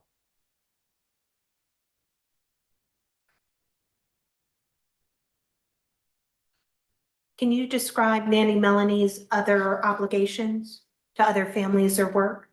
I know that she does I think it's 2 girls. She takes them to their extracurriculars or picks them up after their after school extracurriculars. And then I think she has another family that she helps on occasion. I wouldn't call it like, an every week thing. But it sounds like it's kind of a mother's helper or a, sometimes morning thing. And then she is a comedian and karaoke, that type of entertainment thing. She likes to do that as well. What did the kids do this summer if they weren't in summer camp? They hung out with friends. They went to the pool. Trampoline parks are like the best easy money spent, especially when it's really hot, to let them go be crazy. She comes up with really cool stuff. They went to Fern Bank. We had a Fern Bank thing. They did that. Okay. She comes up with really cool stuff. She meaning the nanny. Melanie, yeah, on those days that she's with them. But yeah, no, we hung out. They're getting to that age too where they have friends in the neighborhood and want to go to the friend's house Yep. and do the stuff with the friends. Nanny Melanie was pretty clear that there were summer camps this past summer. She testified to it. What is the inconsistency? I don't know. I don't know why she said they went to summer camps this summer. They didn't, so I'm not sure. They didn't do swimming that she attended? They went swimming. That's not summer camp. That's an extracurricular. It's swim team in the neighborhood, and she'd bring them to their practices in the morning. But that's like a hour and a half situation, not a full day. And you can't just drop them off and say, peace. Mr. Deal hasn't asked you to reimburse for any summer camps during his time, correct? No. You vacation with the kids? Yeah. About how many weeks a year? We try to do 2 like big ones, and then like I'm taking my oldest to Austin with my sisters for a little, well, not on her birthday, but a little bit after her birthday. We do smaller trips to Savannah. I'm from Savannah. That's why. How much do you earn annually? I think like about 350,000. Do you take overtime shifts? Not frequently, no. Would Nanny Melanie cover those times? Yes. Would you agree that Kyle also needs work-related childcare expenses? If he says he does, I don't think it would be unreasonable. We did when we were married. Why would you do overtime or not do overtime? I know why you wouldn't, but why would you occasionally do overtime? Is it required or? Like right now, we have someone who's out for 6 weeks. And they offer, they say, hey, we got to cover the next 6 weeks. And Okay, so people are pitching in. we all pitch in. And sometimes they do offer up shifts, say, hey, we could not cover this with the regular schedule and are willing to pay enough that I'm willing to work that night, but it's not like a super common thing.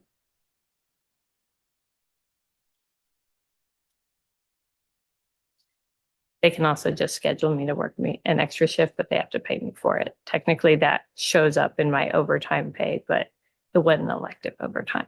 I couldn't hear that. It wasn't sometimes they can schedule me non-elective overtime, but if it's more than 13 shifts in 1 month, they have to pay me for it.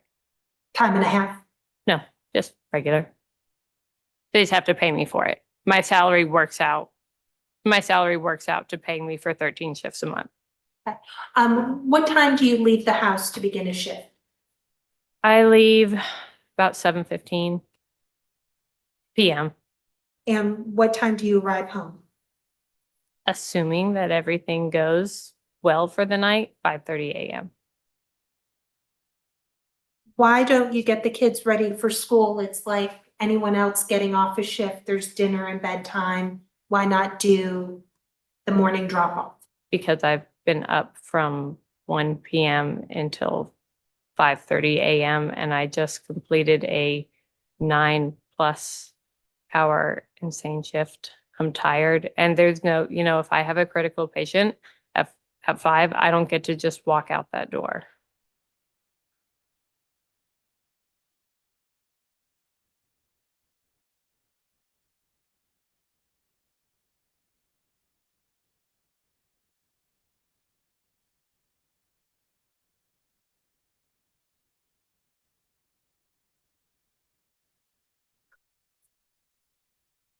Are you asking for extracurriculars to be handled within the child support worksheet or outside? Outside. You're aware that your 2024 order included both. When you say included both, meaning included extracurriculars in the child support worksheet? Yes, Your Honor. Why do you, Ms. Deal, care where extracurriculars are accounted for? Particularly don't. It has been historically his preference that he likes to do it outside of it. I don't. really Okay, but you're willing to, if it matters to him and you're neutral, let's have it outside. Interpreted the question of, is that what we put forth with this? And yes, but honestly, I don't care. Okay, you don't have an objection. If there's a strong feeling on the other side, having the extracurricular payments and calculations and whatnot inside versus outside None the worksheet. whatsoever. Okay. Has Our Family Wizard been good for non-standard reimbursements? What is non-standard reimbursement A mean? one-time expense like healthcare or Yes, summer camp? yes.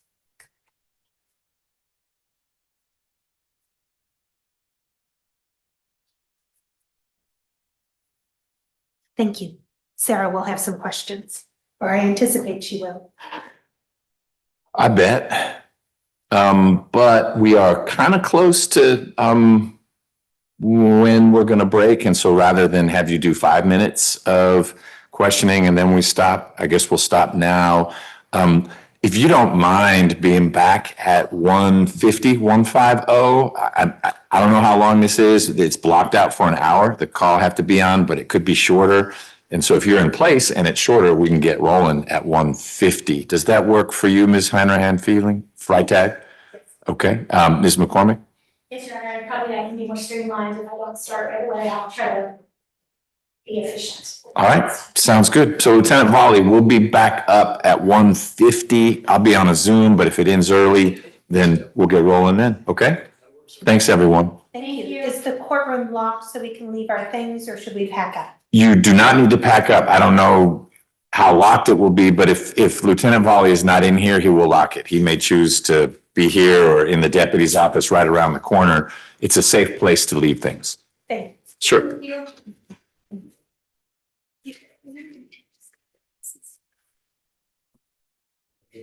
No,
Are you Ms. Jackson? Jenkins. Were you Ms. Jackson? No, there's no Jackson on that case. 2014 CV 251. 230. Oh, 230, not 930. Okay, got it. Let's see with that one.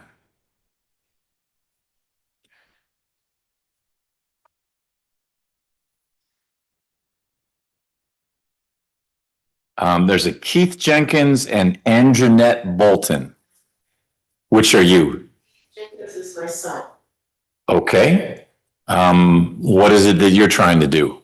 I'm trying to find a copy of the agreement of legitimation, custody, and child support that was filed in around September 4th, 2015. It is not online. And I was downstairs with the records folks. They are not able to find a physical copy of it.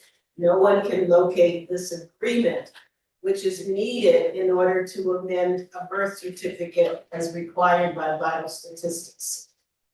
So, I have in the docket the final order, and the final order says that the agreement signed in this on September 4th, like you said, is approved and made order of the court.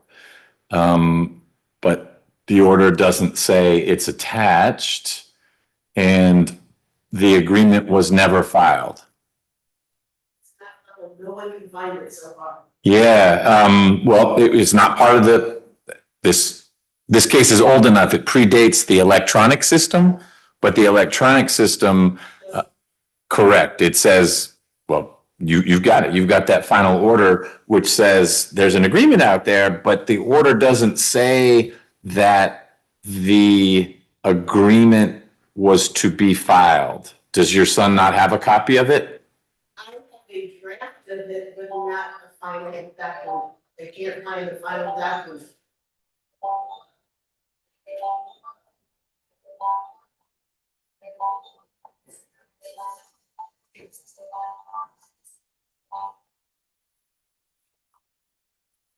So if you went to the clerk's office and they can't find it, Ms. Niles isn't going to be able to find it. The file would be in the clerk's office. There was a lawyer for Mr. Jenkins. She ought to have a copy. Her information, I don't know that it's still valid, is. Still valid, yes, I've spoken with her. And what did she say? They do not have, they may have it in their archives. But, the court had advised me to come here today and request physical copy. Got it. So that's what I've done today. Okay, it's a very fair request. It's not in the electronic system. That's the extent of my reach. The clerk's office ought to be able to get the paper file and see what's in the paper file. They did that today, and they said it is not in the paper file. Then your last stop would be either the attorney for your son, or if Ms. Bolton had an attorney, that person might, let me see if it says anything about an attorney for the other side. Nope. It doesn't look like it. I mean, maybe you know that. I don't, but it doesn't look like she had counsel. What specifically is needed from the agreement that we don't have? The section that says that,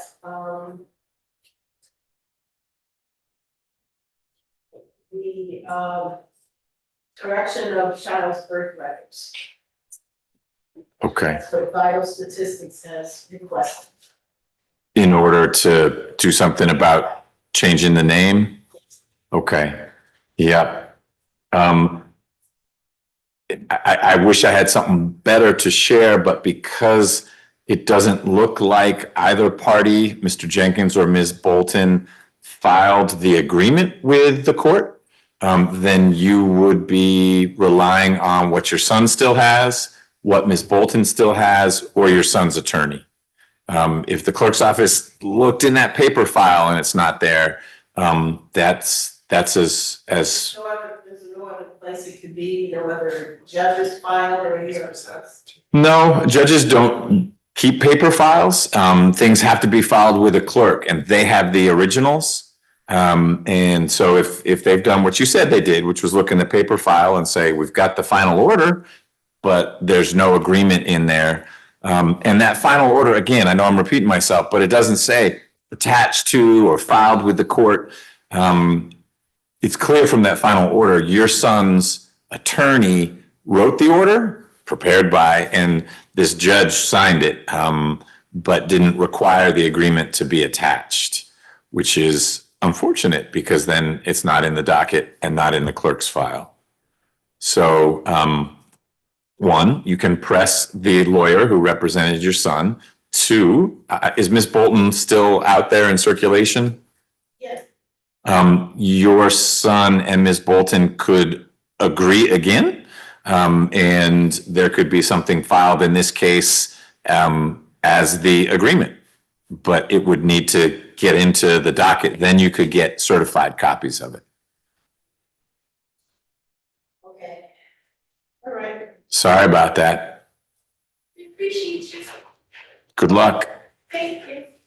All right, John, it was good working with you. We're gonna change it. All right. Ooh, all right, we're downgrading. All right, Volley, it's been nice having you here. Take care. Be well. Thank you. Thank you. You're welcome. All right, let's get back on the record. Sorry for that diversion, just a little customer service. It's 26CV000804, Deal v. Deal, and we are still on petitioner's case, although we've gotten plenty of respondents' case through questioning of witnesses. And I believe, Ms. McCormick, you were about to begin your questioning of your client, which really will be part of your case as well, but Ms. Hanrahan Freitag hadn't rested yet. So we'll see where we are when you're done asking Ms. Deal questions. Certainly, Your Honor, that sounds correct to me. Great. Ms. Deal, you're still under oath. If you'll come on up, please.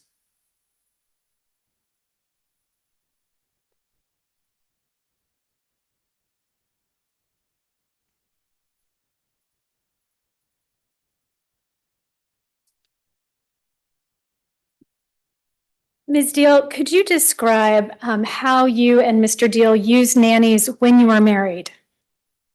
So we always had a nanny ever since we had our first kid, and they covered, the times that we were working in the years right before our divorce. They mostly covered or followed my work schedule. I was part-time then, and they would work when I was working for the most part. Have you ever been able to find a nanny that you could hire who met your needs, who did not require a minimum guaranteed rate of pay? No, in fact, when I scaled down to part-time, we still had to pay our nanny the same amount, even though we weren't using the same amount of hours, just because in order to find someone who's going to provide regular care for the whole year, they have to live and make a salary. Okay, and could you scoot a little bit further for him? And what you've just testified to, that you have only ever been able to find nannies that required a certain guaranteed minimum amount of pay. In your opinion, is that consistent with market for nannies? Yes, absolutely. And do you consider all of Ms. Goldie's work hours for you to be related to your own work? Yes. And why is that? Can you please explain that to His Honor? I mean, because even when I'm not on my shift, in order to show up and do the high level work that I need to be, I need to be well rested. I need to be clear headed. And then in addition, I bring home a ton of work. I saw 19 patients the other night. When you see 19 patients, you do not do their charts on the way. So I spent several hours at home completing their charts. And that's a very regular occurrence. And I have 24 hours to get those charts in. So it's not something I can put off until, Friday. And then in addition, I have, I'm going to stop you for a sec. So in a situation like that, that may be on the higher end, 19 patients and the number of charts you brought home, but you get home, you said 5 a.m.? I end my shift at 5 a.m. Okay. On a, regular night. I get home at like 5:30. Okay, so you get home at 5:30. You would on that particular night have come home with a bunch of charts or something on a computer. And do you then turn to that or do you crash? I And crash. okay, so it's when you wake up after you've slept as much as you can, that you then do your charts. Yes. And that could be after your kids have come home from school. Yes. Obviously I like to spend time with my kids. So I'm not pressing that at I was all. gonna say, I try to wake up early enough that I can get them done beforehand. Okay, that's the If goal. I bring home 19, that's probably not a realistic thing. Got it. So the work would be after you wake up, and it could extend into the time when otherwise Ms. Goldie might leave the kids with you, but she would stay later then, assuming she can, because you didn't have to go pick up these other kids, because you are needing to focus on the charts, which are due within 24 hours. And even though you love your kids and they want to climb all over you, they need to be somewhere else while you do that. These charting obligations that you have, are they a required component of your job? Absolutely. Okay. And that 24-hour turnaround, is that specific to you, or does everybody in your particular type of position in the ER, do they all have to do that? Yeah, we all have to do that. Okay. And is your husband always available to cover hours that you might need to be charting? No, I mean, he's really helpful and does what he can, but he, works 2 jobs. He's busy. And are your kids always at school during the hours that you need to be charting? No. And do you also, in your opinion, is it fair to say that catching up on sleep is considered by you to be part of related to your work? Absolutely. Like I cannot go into work super tired and see 19 patients and not make mistakes and, take care of people. And I don't think anybody would want that from their physician either. Okay. And after you get off shift, do you have any concerns about your ability to drive well with the kids in the car? Yeah, I mean, absolutely. Like it's, when I leave my shift, I am tired and sleepy, and to stay up for another 3 or 4 hours and drive my kids is not a situation I would like to be in or put them in. And can your husband always cover the hours that you're trying to catch up on sleep? No. And are the kids always at school during the hours that you're trying to catch up on sleep? No. Do you need any other time that you can think of to share with the court where you need to recoup and refresh from working that you feel is related to your performance at work? Yes. I mean, I also have not even recoup and refresh, but I also tomorrow I am teaching an ultrasound class at 9:30 in the morning, and I will need time to prepare for that and to drive basically all the way in here. That is not elective.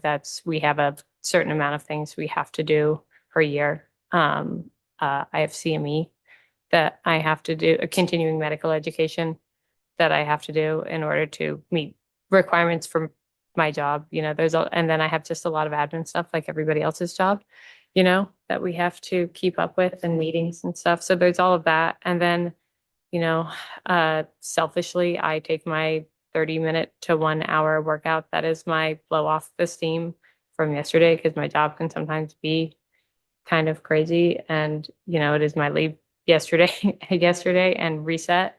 And I think it's good for my job. I think it's good for the kids. It's been really good for me, and I would call that kind of my critical time too. How many continuing medical education hours do you have to log? I mean, I think I'm only required every year to do 30, but I do more than that. You said 30? Yeah. And could you just Sorry, speak I up a do little bit? 30. It's always hard after lunch. Everybody gets a little muted after lunch. And what are the teaching requirements that you have related to your position at the ER? So I have to do, depending on what I choose, but I have to do at least 2 teaching presentations, and 2 helping with teaching. I just kind of do them all simultaneously. I choose to do them with the ultrasound department because that's what I did my fellowship in, and and I like it. Okay. And the continuing, would you ever go to conventions separate and apart from the continuing medical I haven't. education? It just hasn't fit with the schedule with the kids and everything like that. But so I have not in a few years. I think I did like 3 years ago. I went and did it, but I haven't since. Okay. And have you had any fundamental changes to your work schedule from 2024 to present? No.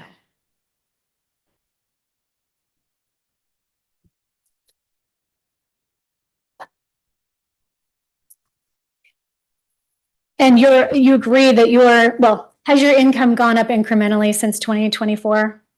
Yes. And Your Honor, I'm just trying to move quickly at this point because I know we don't need to beat a lot of dead horses.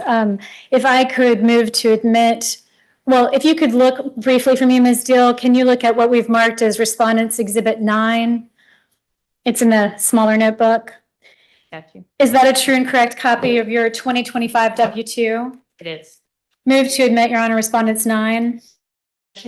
Admitted? And did we use your W-2 in part to calculate your income? Meaning, did we use Respondents Exhibit 9 in part to calculate your income for the purposes of your trial financial affidavit, which we've marked as Respondents Exhibit 8? Yes. Okay. So we showed, for example, if you could turn to Respondents Exhibit 8, which, Your Honor, I think has already been admitted as, I believe, P2 perhaps? Yes, as Plaintiffs 2. Do we show are you with me on Respondents Exhibit 8? On page 2, do we show your base salary of $305,000 a year? And then for the additional bonuses, commissions, overtime, we based that additional amount on what would be required to reach the total in your 2025 W-2. Yes. Okay. And if you could look at what we've marked as Respondents Exhibit 10, is this a true and correct copy of a relatively recent pay stub that you received in mid-July of 2026? Yes. Have you had any changes to your base compensation since that time? I have not.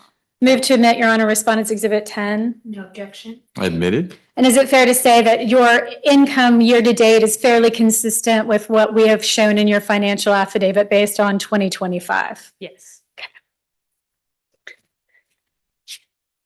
If I could move you also if you could please, Ms. Deal, look at what we've marked as Respondents Exhibits 14 and 15. Are those child support worksheets that we've prepared basically as demonstratives for the purpose of this litigation? Yes. Okay. And in Respondents 14 and 15, are the income numbers the same? Yes. And those are based on the financial affidavit information that both parties have presented to the court in this case? Yes. And do we also, in both child support worksheets, do we show on Schedule C parenting time days for Mr. Deal in the amount of 173? Yes. And on Schedule D, in both versions of the child support worksheet, do we show your child care costs as, I think the figure is $3,683.33? Yes. And does that represent the required minimum rate that Ms. Goldie, that's the required minimum rate that you must pay to have Ms. Goldie work for you? Yes. And is that just I think it's a skosh over the figure that was contained in the original 2024 consent order? Do you recall? Yeah, I think there was some negligible rounding for ease of math. So if you go to Respondents Exhibit 1 and look at the child support addendum, I think we spent some time on this. If you look at page 4 of the child support addendum, I believe the nanny costs, if you will agree with me, are $3,655 in the consent order. Does that sound right? Yeah, that sounds right. So there's just a small difference between that and what we have shown in Respondents 14 and 15. Yes. And is the difference between Respondents Exhibit 14 and Respondents Exhibit 15 that in Respondents Exhibit 15, we are including the costs for childcare that Mr. Deal included in his financial affidavit? Yes. And that's in the amount of $1,500 per month? So in Respondents Exhibit 15, we show on Schedule D $1,500 a month for Mr. Deal. and the figure that we just went through before from Ms. Goldie in your column of that. And do we include in either version of these child support worksheets extracurriculars or camp costs? No. And did we do that because those costs were taken quote unquote outside of the worksheet in the original 2024 order? Yes, that's fine. And are you asking that His Honor keep the 2024 consent order arrangement in place, including the costs that are taken outside of the worksheet? Yes. And so we are asking that the combined amount between Mr. Deal's direct child support payment to you and his contribution to the childcare costs be left at its current rate of $6,228 a month. And that's what's reflected in respondents 14 and 15. Yes.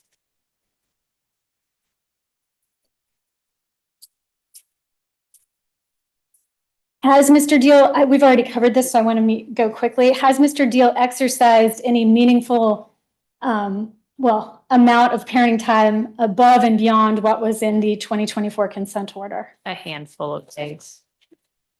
Say that again? A handful of days. 5, 6, something like that. Can I turn to you, to refresh your recollection, if you could turn to what we've marked as Respondents Exhibit 17. Is that an affidavit that you prepared to present to the court stating the extra days that Mr. Deal has exercised since the fall of 2024 when this consent order was put together? Yes. And could you just look at it for a moment to refresh your recollection? So is it correct that he exercised about 2 extra days in November of 2024? Mm-hmm. And about 2 extra days, yes, and about 2 extra days in July of 2025? Yes. 1 extra day in September of 2025? Yes. And about 2 extra days in January of 2025? Yes. Do you, as you sit here before His Honor, do you recall any other additional amounts of time that he exercised?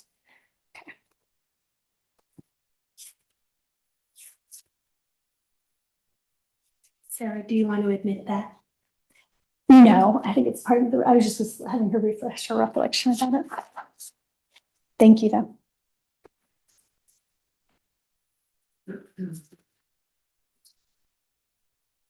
How long, well, I think we've covered this, but how long has Ms. Goldie been employed as a nanny for your children?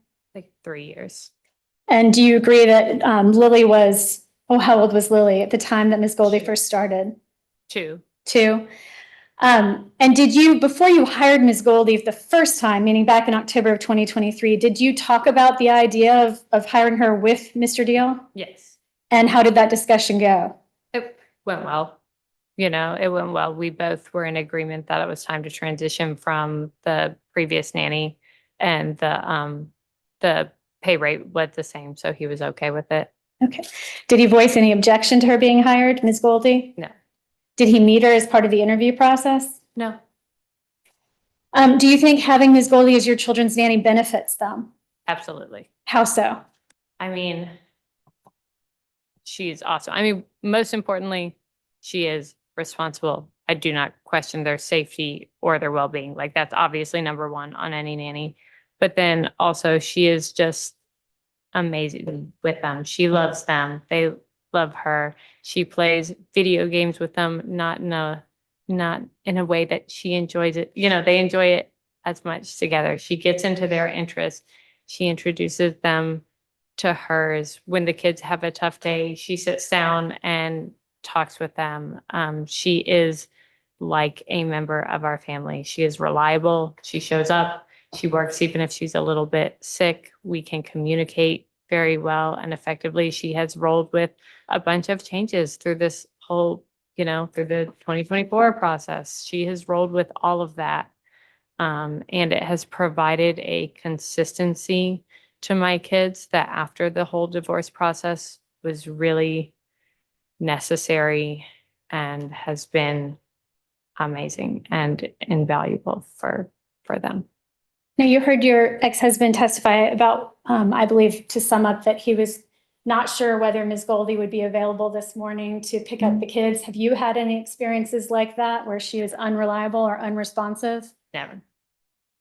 when you describe a situation like the kids had a tough day and she's there for them, I'm trying to balance that, not that she would be wonderful with the kids, but that she would be with them after school with your testimony that maybe with the exception of one day, you actually take over once she gets home.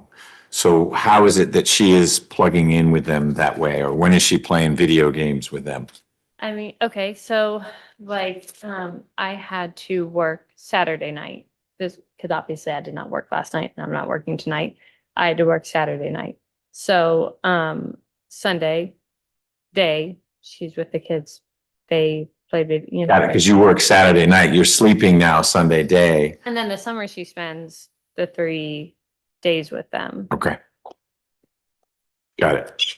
So, and she's not always a run right out the door. No, I No, get that, she's but not, so like, so if the kids have a hard day at the end of school and they were talking about it in the car, she'll sit and hang for 20 or 30 minutes Okay. and, you know, and talk to whichever one of them it was just about what's going on. okay.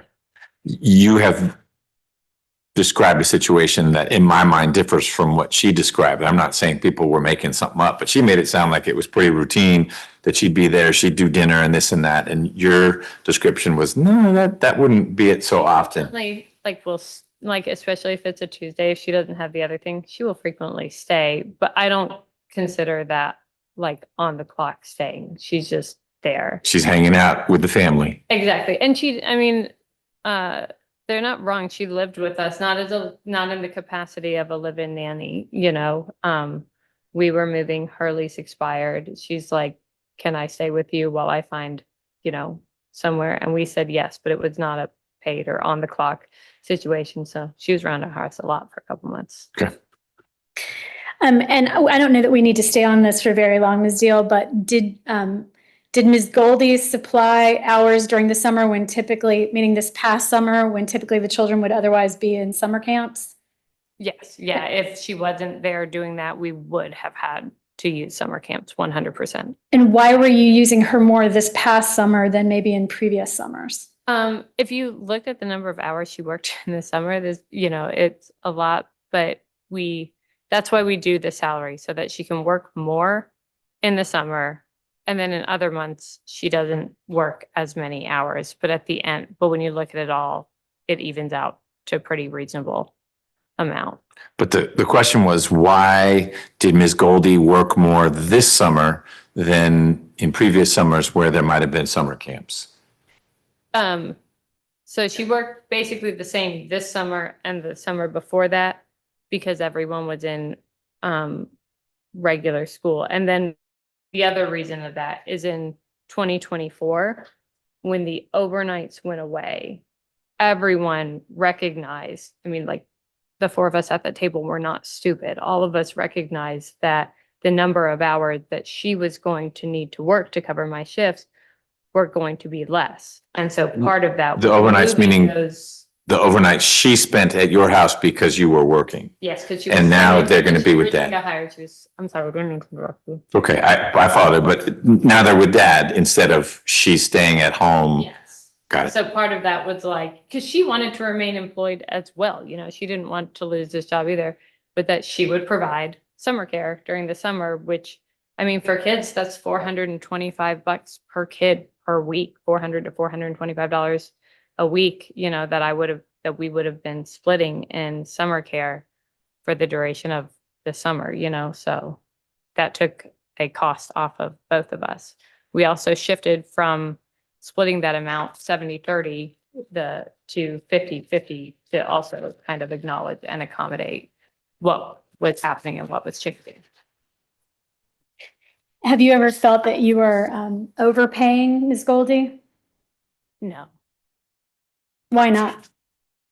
I mean, I would say probably the very first 2 months after 2024, maybe I did because I didn't want to change her schedule at all because prior to that date, Kyle had never really had the kids overnight. And I was not sure that it was going to work. So I said, like, just stay on retainer with me for a month before we make huge changes.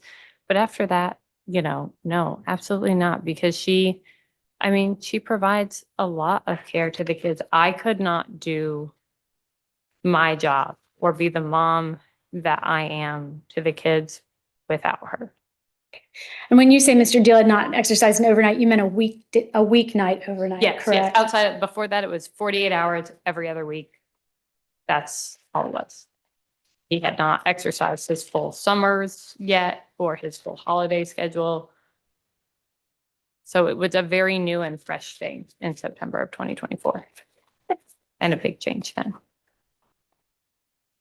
And are we in what we've marked as respondents exhibit 14 and 15? And again, Your Honor, just for demonstrative purposes only, do we include a high income deviation on Schedule E of those exhibits? Which one? I'm sorry, which one? 14 and 15, and I'm making you drown in the morass of family law you're world, fine, but you're fine.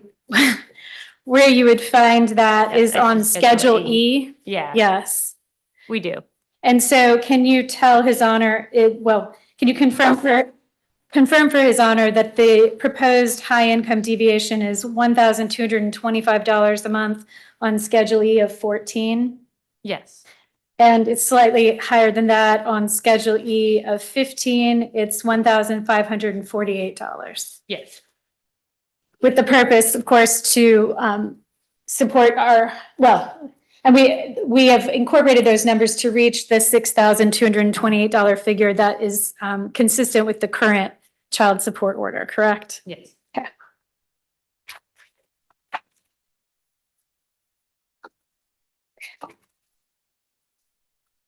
And I think I might have already asked you this, Ms. Deal, and it's just because it's the afternoon, but do we agree with His Honor keeping in place the outside of the worksheet approach included in the 2024 consent final order, meaning each of you pays 50% of summer camps and 50% of extracurriculars subject to a particular cap for Mr. Deal? Yes, I'm fine with that.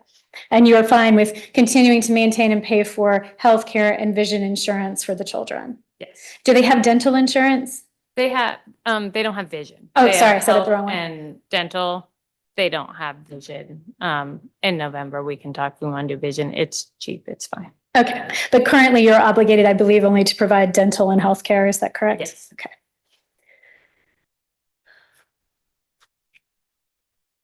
And you're asking that Mr. Deal pay, to the extent possible, the recurring child support amount via ACH, meaning the recurring regular non-variable child support amount via ACH transfer to the extent possible? Yes,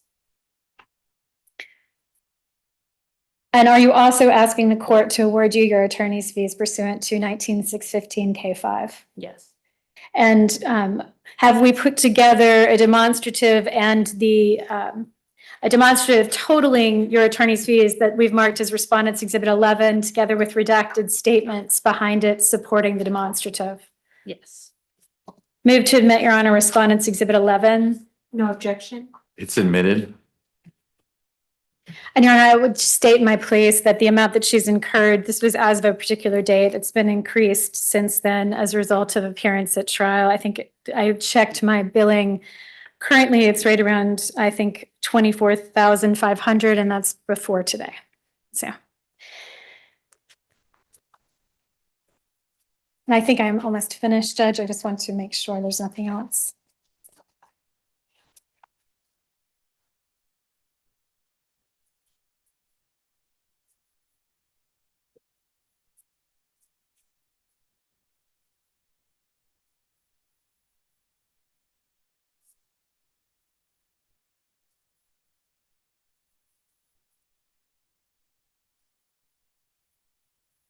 That's all I have, Your Honor. I'm trying to figure out, I'm still learning how the child support worksheet works. But 14 and 15, your exhibits, Yes, Your Honor. the difference between them is 15, I'm going to use the wrong terms, but gives Mr. Deal credit for his child care expenses. Correct, Your Honor. And adding that 1,500 instead of, it actually makes his presumptive amount of child support goes down a little bit. He is on the hook for about 80% of that, but Ms. Deal is on the hook for about 20% of it, which is why there's a shift. That's correct, Your Honor. But then you just goose the deviation to get back to the 6,228. Correct, Your Honor. Okay, all right. I mean, I'm not sure that the court necessarily has to reach its own child support calculation for the purposes of today if you chose to deny the relief sought based on a lack of change, but I thought that it would be helpful perhaps to the court to demonstrate what would happen if certain factors were placed into a worksheet today. Got it. Yes. And I do believe I'll just talk about the law in closing, Your Honor. Okay. Yeah. All right. Did you have any redirect, Ms. Hanrahan Freitag? Yes. Okay. Is that redirect or cross?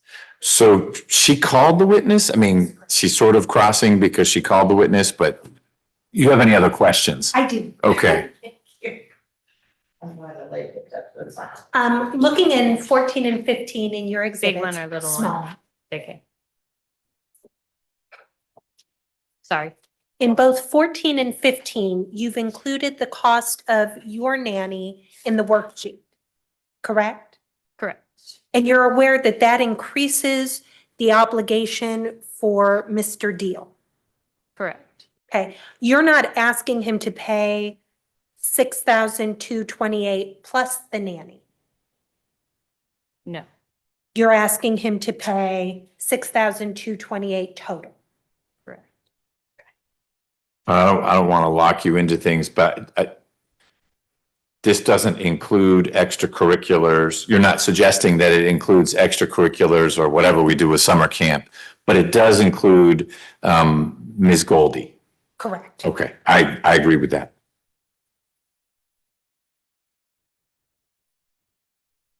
Looking at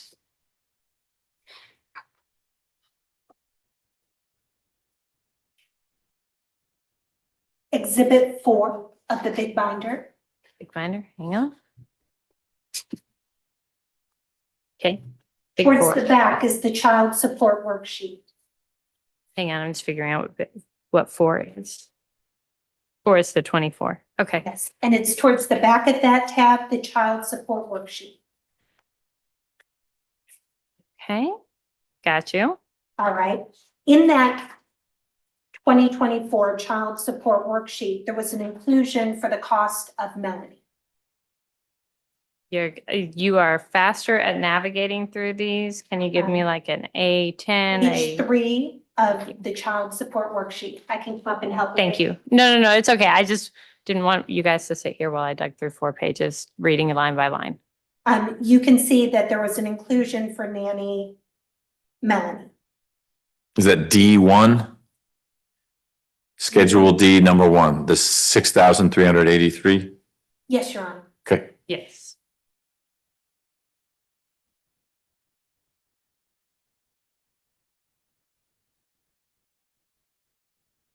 What, if the total amount of child support was $7,878? Strike that.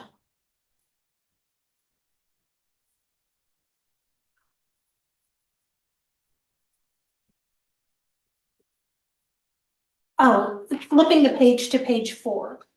In the 2024 order, Mr. Deal received a reduction of $1,779. Correct. Yet you're seeking an upward deviation today to come to the same number. The reason he received that downward deviation was my concession to the fact that we were keeping my nanny and that the nanny's work-related hours were knowledgeably going down. So we said, this sounds like a reasonable number between all of us. I said, we'll take a downward deviation on the amount that had been calculated based on our incomes. We said, we'll change the amount that we split it from, it was 70-30 then, or it would have been 80-20, from 80-20 to 50-50. And we'll take summer camps, which were previously would have been 80-20 and made them 50-50. So these are, he spoke earlier to the concessions he made. These are the concessions I made plus the overnights.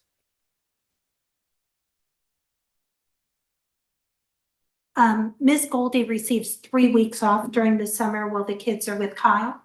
Yes, she does offer her services to him, but he has historically declined. Okay, and you still compensate her $850 a week. For her contract, yes.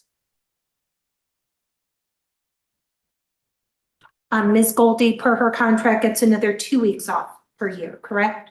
Yes. For a total of 5 weeks, she's compensated at $850 with no responsibility for the children. She has 2 weeks of vacation. It is up to Kyle whether or not he wants to use her on those 3 weeks. In this past summer, he did not. He did not.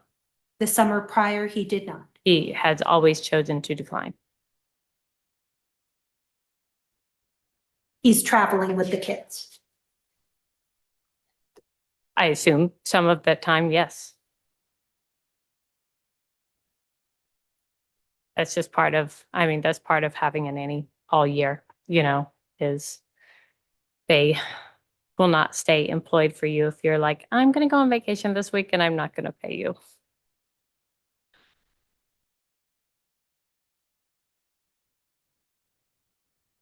Mr. Deal has charting responsibilities as well. Yes.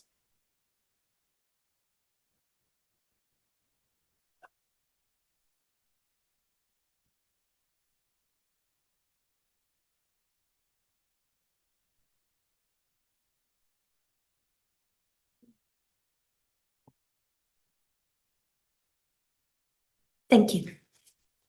I have a question for you or Ms. McCormick, and you can both weigh in.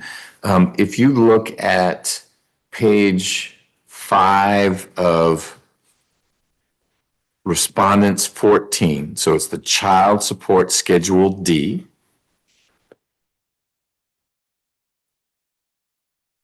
Got that? Yes. And then the same child support schedule D from the September 2024 agreement. Yes.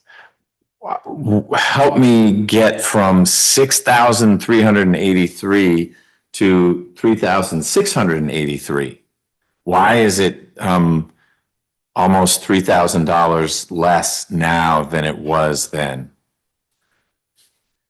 Your Honor, I think part of it is the 1650 towards the daycare costs that are no longer being factored into the child support worksheet. So back in 2024, Lily was in daycare, so that was partly why they put the automatic reduction in for 2024. I don't know that I don't know that I can speak to what the other, I think the change seems to be driven perhaps partly by the Lilly column, and my client might be able to answer that, but I know part of it is the 1650. That's, I would respectfully submit was a contemplated adjustment that was already baked into the 2024 consent order, because once it went away, Mr. Deal's child support went down. Okay, because the 3,683 is $850 a week. That you get that directly. So that I'm following. And it's just out of curiosity. I'm not saying, whoa, what's going on here? I had forgotten that in 24, there would have been daycare expenses, which would be work-related childcare for Lily. And I mean, maybe that is almost double when you add it all up. Or it was equivalent to a whole Ms. Goldie, because the figure is almost, it's less than double, but it's a good chunk of that.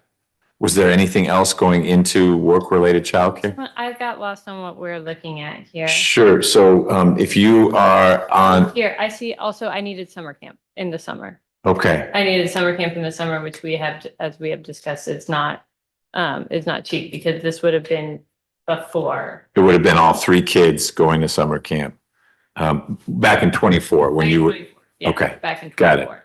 And Would argue that that is inaccurate because summer camp was an outside expense in addition to the base amount.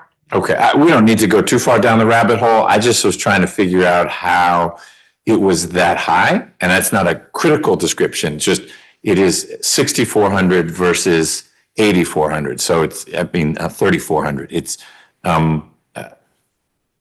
30. And we didn't, 700. I mean, I said summer camp, but we counted what would have been nanny hours from basically 8 to 1, whatever equivalent childcare hours that I would have needed then. Now that's covered in Melanie's salary. But the time we were making that, I had to calculate it all up. I think I'm like 99% sure that's why. That's what went into the 6,400. Yes, it may not have said 400 a week per camp. I think we tried to be a little bit more exact about it. Well, So- and everyone agreed to it. I didn't realize you guys have the same initials. Two AKDs, on the page. So you all agreed to the 6,400. I was just trying to break that apart into pieces to understand what else was in there besides Ms. Goldie. She is the 3683 that we see all by itself in respondents exhibits 14 and 15. And that's just 850 times 52 divided by 12. But I didn't know the origin of the 6,400. I don't want us to get further sideways. By asking that, did that come up with other questions for you? It did. No? Okay, great. Can Ms. Deal step down?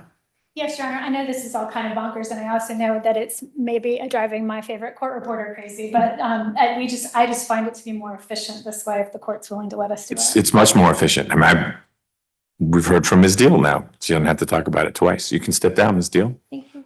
You're welcome. Sleep on this binder, so Okay. I can't forget you. Thank you.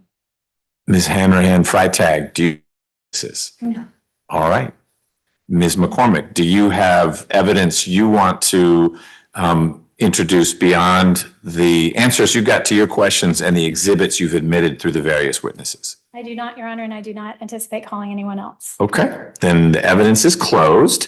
And I would love to hear from the lawyers, their argument as to what I ought to do and why. And I will ask questions as they come up.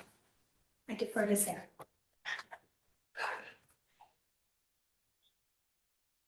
Your Honor, thank you for spending so much time with us today. And going through the maze that is the child support worksheet and its various permutations. I think I would like to start, Your Honor, with quoting OCGA 19615H1. It's the definition of work-related childcare costs under the Georgia Child Support Statute.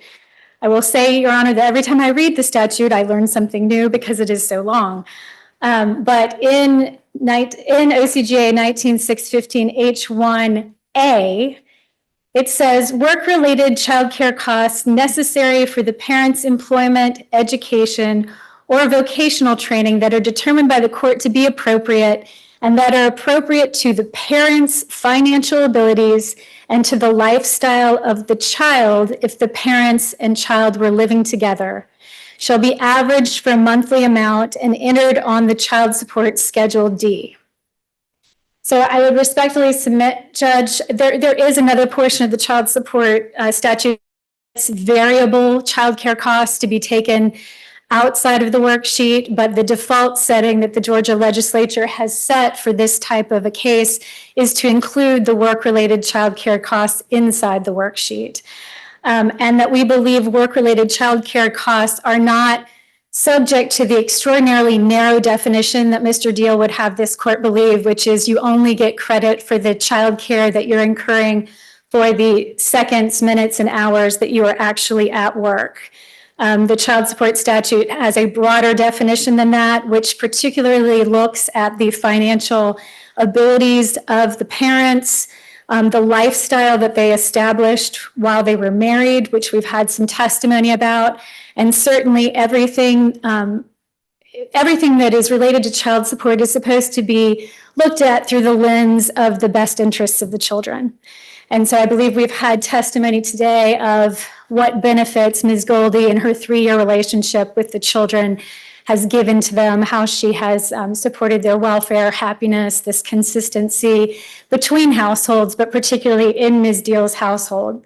I know that the court understands, at least if you've watched The Pit, how demanding a job in the ER can be. And I think that my client has credibly testified about the work-related obligations that she has, such as charting and continuing medical education requirements that span beyond hours that she is actually in the hospital itself. We submit that the time that she spends catching up on sleep and self-care, those two should be fairly considered part of work-related childcare, especially under the broad umbrella that is set forth in the child support statute itself. Just to briefly, Your Honor, I know that we have come to court today to ask for an adjudication on the merits. We are not asking that you dismiss Mr. Deal's action on the basis that he filed improperly early, although that is still our position. We believe that the evidence has shown, and the reason we're not, Your Honor, is I learned, it took me a minute, but I have learned as a family law attorney, it's far better to make practical arguments than academic legal arguments when you are dealing with families and particularly with children. And so the reason why we want to reach the adjudication on the merits is because we do not want either of these parties to find themselves in court again in a number of weeks arguing the same things. We believe it serves both sides' purposes to just deal with the merits of the case today. But we do believe that the evidence has shown that Mr. Deal understood what parenting time he was agreeing to in 2024.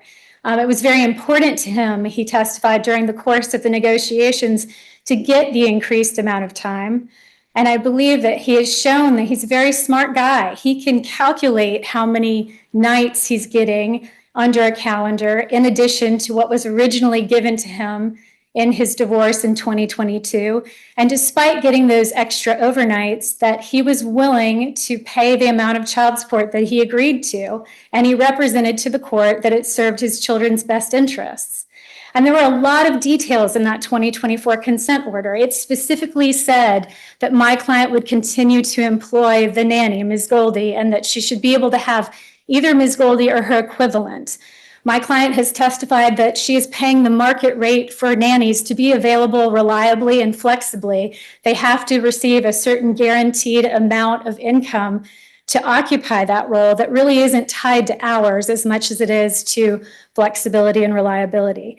And Mr. Deal knew that because he agreed to the specific amount of pay in the 2024 consent order, knowing that he was going to get Sunday and Monday overnights added to his schedule. And I do believe, Your Honor, there are other portions of the child support statute, and I think it's OCGA section 19615G1, which demonstrates that the parenting time adjustment is meant to encompass the way in which a parent's expenses are increased by an increase in their overnights. And while it's calculated based on nights, Your Honor, I think really what the Georgia legislature was probably looking to is more so the daytime time. How are your costs day to day being increased by having children with you? If you have a 20-year-old son like I do, eating out of the refrigerator could make a significant dent in your household budget. And here, what Mr. Deal was supposed to have under the 2024 order that he negotiated with the benefit of the advice of counsel was to have these children delivered to him, fed and bathed. They sleep overnight. They're woken up the next day. He gives them breakfast and they go to school, which was supposed to be via Ms. Goldie. Ms. Goldie was supposed to be transporting them to school on his days, that he would get the benefit of that financial component of the 2024 agreement that he had entered into. So we submit that he has not had more parenting time than was contemplated under the court order. We believe that that section of the child support statute that gives an exception to the 2-year bar, the reference to the court order is the parenting order. And there are other portions of the Georgia child support statute that also reference that. I believe in the parenting time adjustment section, what it talks about is the parenting order, not the child support addendum. And I don't believe that Ms. Hanrahan-Freitag will be able to present any authorities to the court to support the concept that the court order referenced in that portion of the statute was a reference to the child support addendum and not to the actual parenting plan. And again, that interpretation makes absolutely no sense if the idea is to account for certain increased costs that somebody would have from exercising more parenting time. And Mr. Deal has brought absolutely no evidence of how his expenses were increased by these additional nights per week. So, Your Honor, we respectfully are asking that the court leave in place the 2024 consent order that we believe was negotiated by two very educated people with attorneys who knew what factors to take into consideration to populate the child support worksheet. The parenting time adjustment, and I know the court can take judicial notice of this, the parenting time adjustment was in place as of July of 2024. This consent order was entered in September of 2024. It is true that there was a adjustment period baked in where it did not become mandatory until January of 2025, but it was nevertheless available to be considered and incorporated into the child support addendum and the child support amount had they wished to do that at the time. And not to be, again, a dead horse, but both of these parties now make more, not less, than in 2024. So we do not believe there's been a change in income or financial circumstances that would warrant an adjustment of the existing child support order. My client's work schedule has not changed. Ms. Goldie's required minimum rate, the evidence has shown, has not changed over a 3-year period, which is great. To not have childcare change over a 3-year period of time is a lovely consistency to have for a family. Mr. Deal's exercise of parenting time has not meaningfully changed. And I do think it's been a pleasure, Your Honor, to have a case before a court in a family law matter where there is largely agreement between both sides on many important numbers, including incomes, amount of parenting time days, child-related expenses. Really the only point of contention, it seems to me, between these parties, because they even agree that Mr. Deal has exercised the amount of time that he was awarded under the parenting plan. The only real issue in dispute was the amount of childcare that my client should be able to include in a child support calculation. And Mr. Deal agreed to that amount in 2024. He just seeks to undo that arrangement today.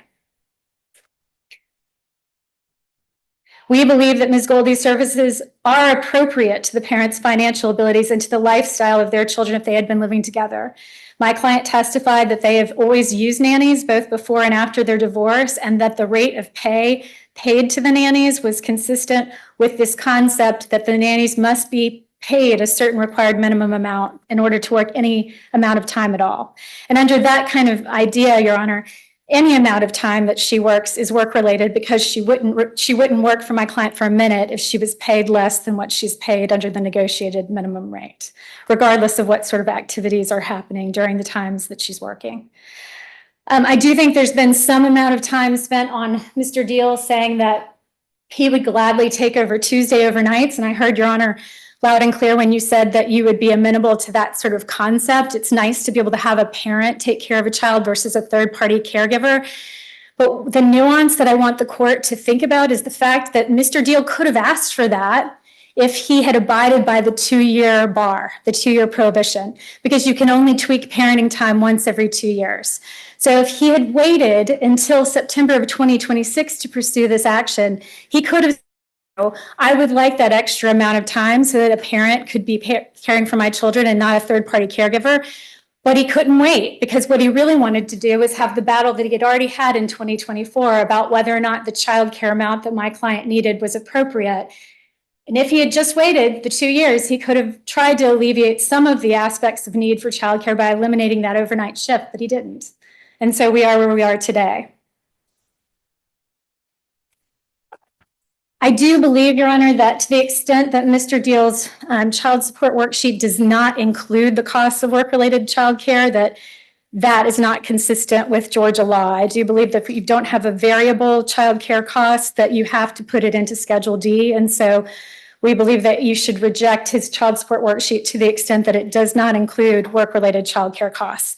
We are not here to tell you that his $1,500 a month is not appropriate. I think if you listen to sort of the spaces between the words in his testimony, is he also highly values having a nanny who is both reliable and flexible. And we're not here to take any issue with that. We think that his $1,500 a month should be placed into a child support worksheet if some sort of recalculation is taking place. As for and I know these are sort of academic, because again, we're asking, Your Honor, not to change the existing 2024 consent order, but my demonstrative exhibits 14 and 15, do contain high income deviations in them.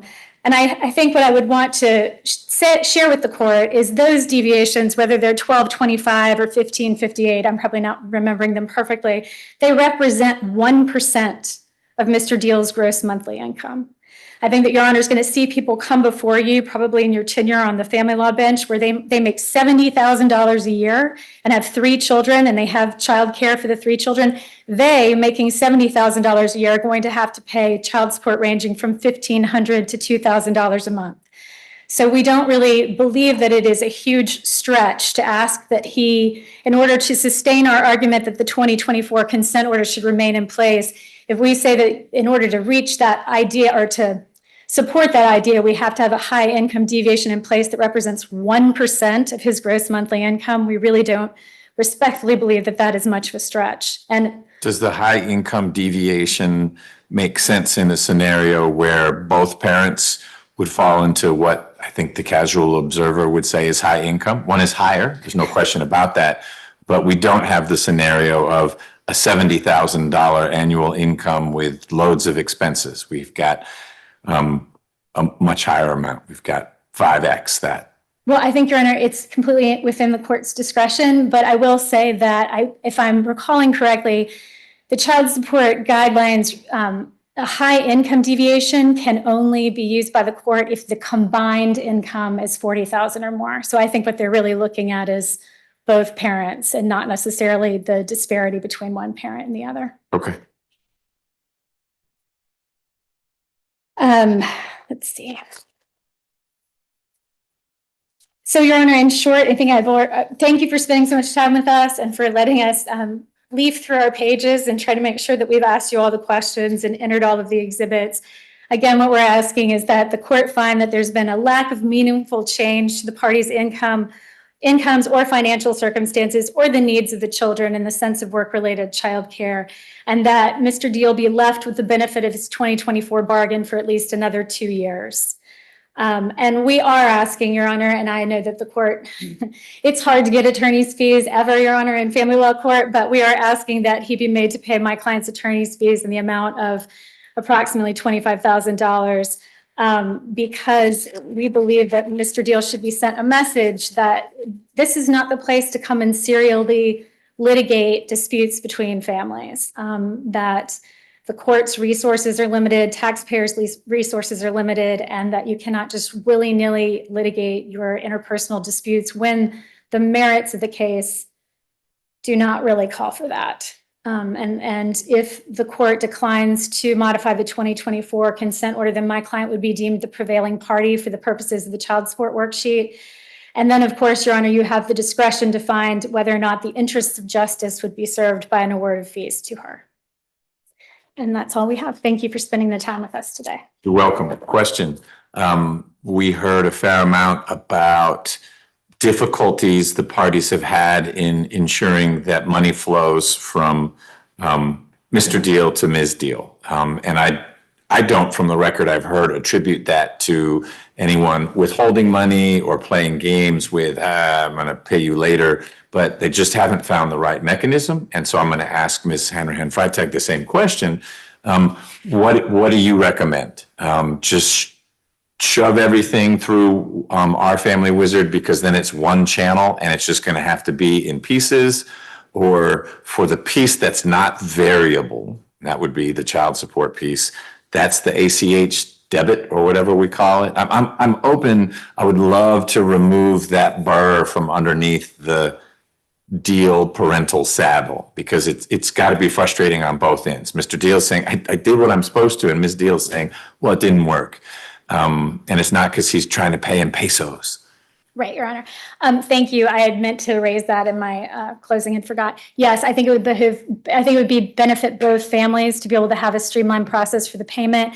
I don't think my client, I think she testified to this, I don't think she has any objection to the variable smaller chunks of reimbursement to the extent we still have reimbursement outside of the worksheet. I don't think she has an objection to that happening through our family wizard. I do think that for whatever reason, and we haven't filed a contempt on this issue, and there's a reason for that, but I think for whatever reason, if OFW is not perhaps the best, and I don't think it has been the best vehicle for the recurring consistent monthly amounts, then yes, we would far prefer that it go through an ACH recurring payment. Okay. And I haven't discussed this with my client, but if there's some issue about the amount, if the amount is in excess of what an ACH transfer permits, then I don't think my client would have a problem with one payment being made on the 1st and another on the 5th or something like that. Okay. All right. Thank you. And to pick up where Ms. McCormick left off, Mr. Deal testified that he had no objection to an ACH transfer for the recurring amounts and a preference for our family wizard for the variable amounts. So we may have a court on that. I like Accord. And I'm not aware of there being a limit on ACH transfers. You can ACH transfer 100 million. I mean, that might be too much, but I don't think we're bumping up against numbers that would cause like the Treasury Department to swoop in and say, well, wait, this is money laundering. That would be our hope, Your Honor. Okay. Your Honor, I want to pick up right where you left off, and that is in the 2024 child support worksheet is artificially inflated to the 6383 work-related childcare expense. That large inclusion artificially inflated the 2024 child support number and should be corrected. I'm here today. We proceed under the needs, the variation in incomes and also the needs of the children because the nanny expense is exorbitant. It should have dropped significantly from a full-time 36-hour overnight shift coverage to what is in place now, which is 20 to 25 hours per week. There should be a reduction for the cost of Ms. Goldie, and the fact that there wasn't is an independent choice of Ms. Deal. It shouldn't be the responsibility of Mr. Deal.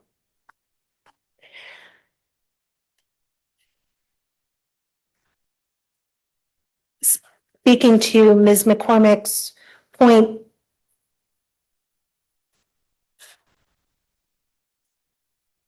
that childcare costs have to be appropriate to the parents, we agree.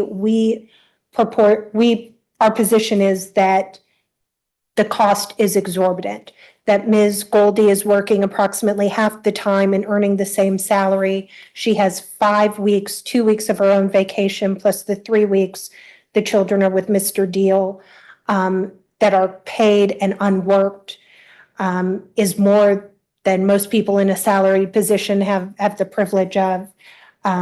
The offer that Ms. Goldie would come to Mr. Deal's home is perhaps disingenuous. She has never done that. That has not been their pattern. She just does those morning pickups and drop-offs. Let me ask you a question about one of the first things you said, that the $6,400 figure from in the child support Schedule D for work-related childcare, that's in the September 2024 agreement. It's about $6,400.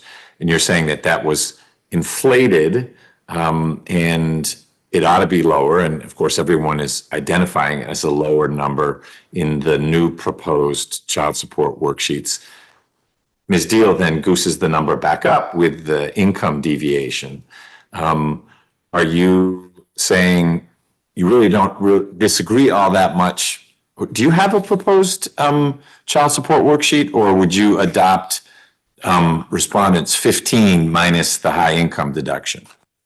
Given how everyone agrees on almost every figure, I would think yours. Why don't you guide me to yours? Ours, Your Honor, does not include the cost of Ms. Goldie. At all? Ms. Rose at all. Oh, right. That's This is the the- outside. And why is that appropriate to keep work-related child support, childcare, work-related childcare outside of the child support worksheet? If it is not a double dip, if it is not an inclusion on the child support worksheet and then a separate payment for Mr. Deal, there is no objection to its inclusion in the child support worksheet. Okay. To your question, that would put us in alignment with Exhibit 15 less the high income deviation. Okay, that's what I thought. That's very helpful. I think I see the two positions then.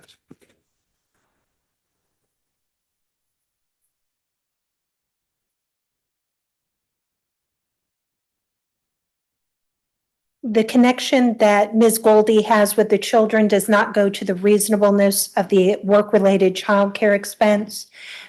Ms. Deal is arguing for an expansiveness of childcare that accounts for her sleeping and getting ready for work. That isn't an accommodation for the majority of parents. They have to work, sleep, care for their children. Her unique schedule, that is her choice of a unique schedule, is what is artificially expanding the use of Ms. Goldie. I think the addition of additional hours in the last 3 weeks to Ms. Goldie's time were a direct desire to try and inflate those numbers to have them look more reasonable. That was not something that was done in the prior school year.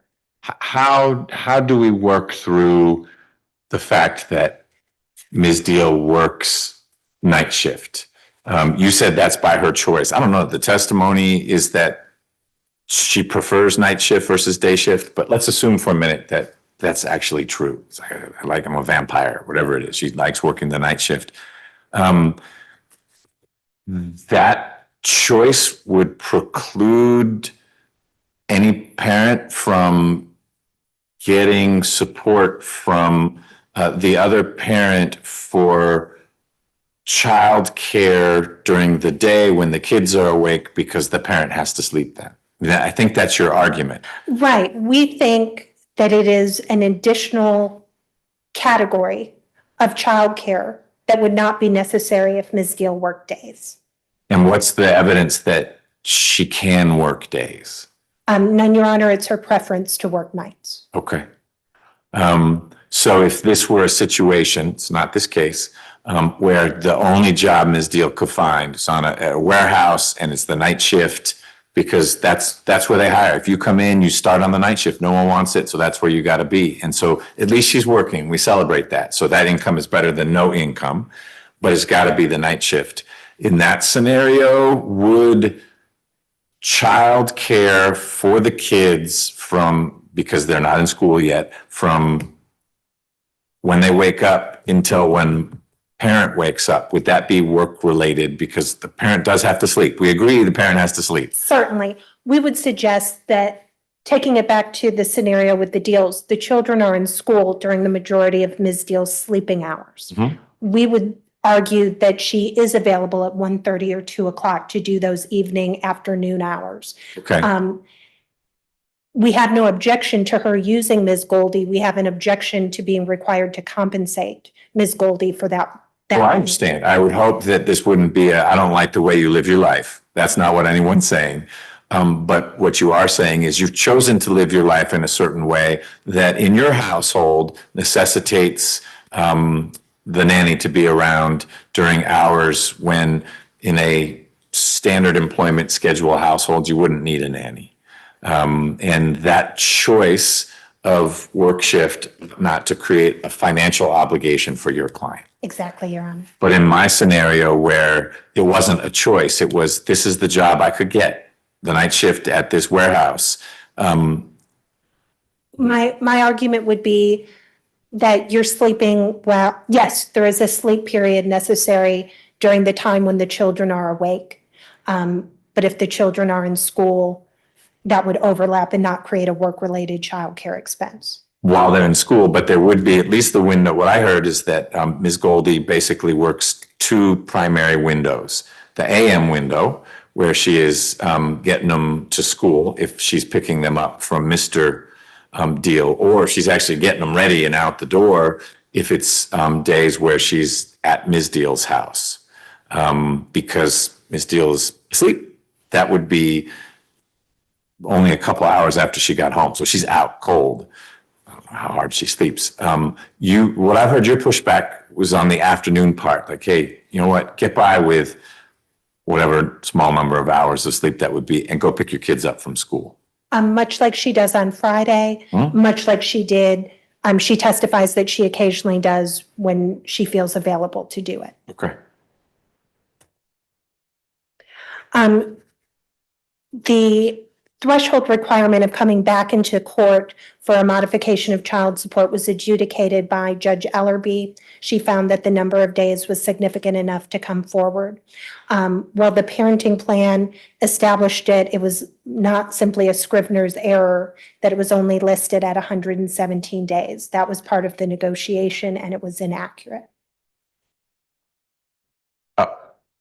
It was negotiated that 117 would be the number that shows up for the calculation of parenting time. Yes, I'm not disagreeing with you. I just want to look at the, because that child support worksheet was kind of pre-mandatory, but it may well have included a parenting time. It did, okay. And so for whatever reason, but you weren't in the mix then, I guess. correct. Mr. Well, no, but this, I'll make sure I'm looking at the right thing. This isn't the right one. 4.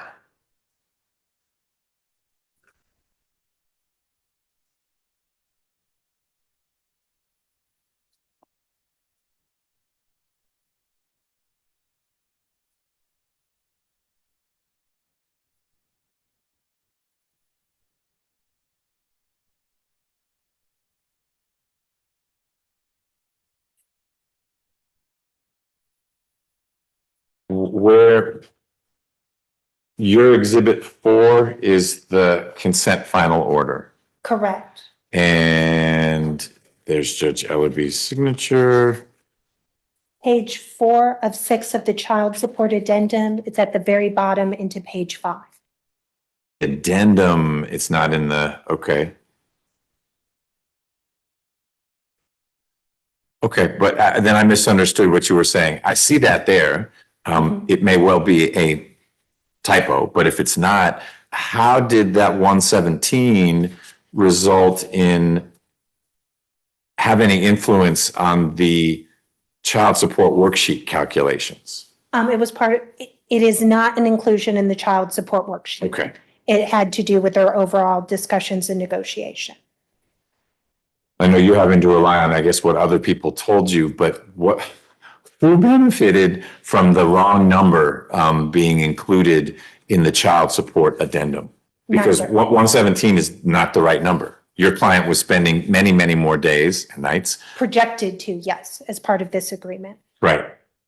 Yes, it did not benefit nor hinder either party. Okay. And if I'm understanding you correctly, you're acknowledging that that 117 figure, which is not in fact an accurate count of the amount of time, it understates the amount of time that Mr. Deal spent with the kids.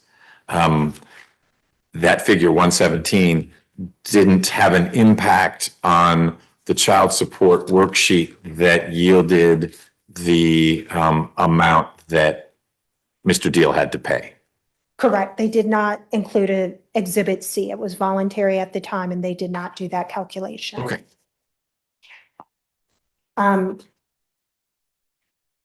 They did include an inflated child support or work-related childcare expense in that worksheet that did have an final amount. And when you say inflated, everyone agreed to it. So it was a jointly agreed inflated? Yes, Okay. but inaccurate as well. Okay. To the extent there is a request for a high income deviation, we believe that's simply a workaround to get back to the same inappropriate or outdated number. We object to Ms. McCormick's point, it's the combined income being in excess of 40,000. Both of these people are exceptionally high earners, and we don't believe a high income deviation is warranted. When it comes to Ms. Deal's attorney's fees, we asked not to be responsible for attorney's fees. Mr. Deal appropriately brought his action and narrowly tailored it to the issues before the court, and that each party be responsible for their own attorney's fees. Thank you. You're welcome. Oh, and I guess you started with your answer to how payments could be made, the ACH transfer for the fixed amount and then variable amounts going through our family wizard. Yes, Your Honor. Okay, so we are in agreement there. Okay, great. So here's how things will work from here. I need to digest all this, do some reading. I may have a question or more. If I do, Ms. Niles will get that email to both sides. It might be a question for Ms. Hanrahan Freitag. That doesn't mean, Ms. McCormick, that you can't answer as well. The question will never be, write me a brief about X, but it might be, what are your thoughts, or do you have case law that supports this position? And you'll be given a chance to say, yes, I do, here it is, or I don't, but it's still a good idea. And that may be it's a good idea and there's not case law. I may have no questions.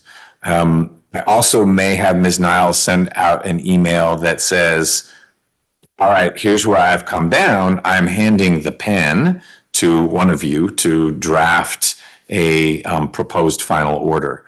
Once you've done that, and you'll let us know, I need this many days to do it, that proposed final order will go to the other side, not to say that's wrong, but to say, hey, you know what, you said 117, it's actually 173, or you did your math wrong, it adds up to that.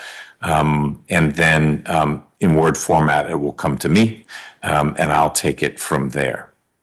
To the deals, I appreciate how much you care about your kids. I didn't ask if your husband brought kids into the relationship as well. No, but you've got an extra full house, and that's exciting. And when will it become officially a new household? I think it's going to be next summer, but it's Okay. just because I want to be able to have some vacation. Sure. Good planning. I encourage you both to continue to collaborate as you take care of your kids. They are going to get older and more aware of how you two treat each other. And so it's going to become all the more important that you do so, at least within their earshot and eye shot, respectfully. You can say what you want to your significant other about your ex when they're not around, but when they are around, it's real important that they understand that you both want what's best for them, which you do. You may have competing views, but that doesn't mean you don't both want what's best for them. Their needs will change. They're going to become, in some ways, more of a headache. And it will be important that you back up the other when it has to do with using phones or how late you can stay out, et cetera. I'm not offering parental advice, just it gets complicated. I'm letting you know, if at dad's house, we can stay out till midnight. At mom's house, we have to be home at 8. And maybe you just do the average and everyone needs to be back by 10.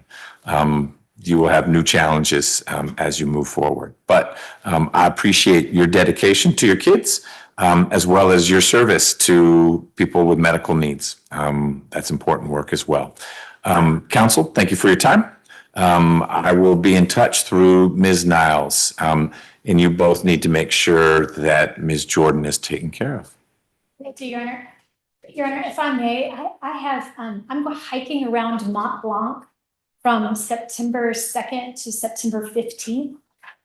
It is possible that there will be times that I don't have Wi-Fi, but otherwise, I understand that the court needs to have all emails responded to, and I will do the best that I can, given that I leave on Saturday, but I'm going to be not on the mountain for the first couple of days. Got it. So Ms. Deal, practice pointer, don't have your lawyer talk about being in the French Alps in front of the other side who's being asked to pay for your lawyer's expenses. You know, just I'm going to be on vacation cutting coupons or something like that. Touche, Your Honor, but it's just unusual. It's a 50th birthday belated thing, so I'm not normally out of pocket. Nope. And no one's going to interfere with that trip. And Ms. Hanrahan Freitag will be patient about it, as will I. So we'll push things out as I am able to, and then you guys will be setting the deadlines. We'll go from there. Thank you, Your Honor. Happy to accommodate Ms. McCormick's leave. Good. I trust you do the same for you when you hike around some fancy mountain in Europe. Anything else, Ms. Hanrahan Freitag, on behalf of your client? Just, it'll be settling up with the court reporter and making sure she has the exhibits necessary. Right. Nothing else. Same question, Ms. McCormick? Your Honor, we'll be settling up and doing the same, and I don't Okay. have any other things for the court. All right, everyone be well. Thank you. Thank you.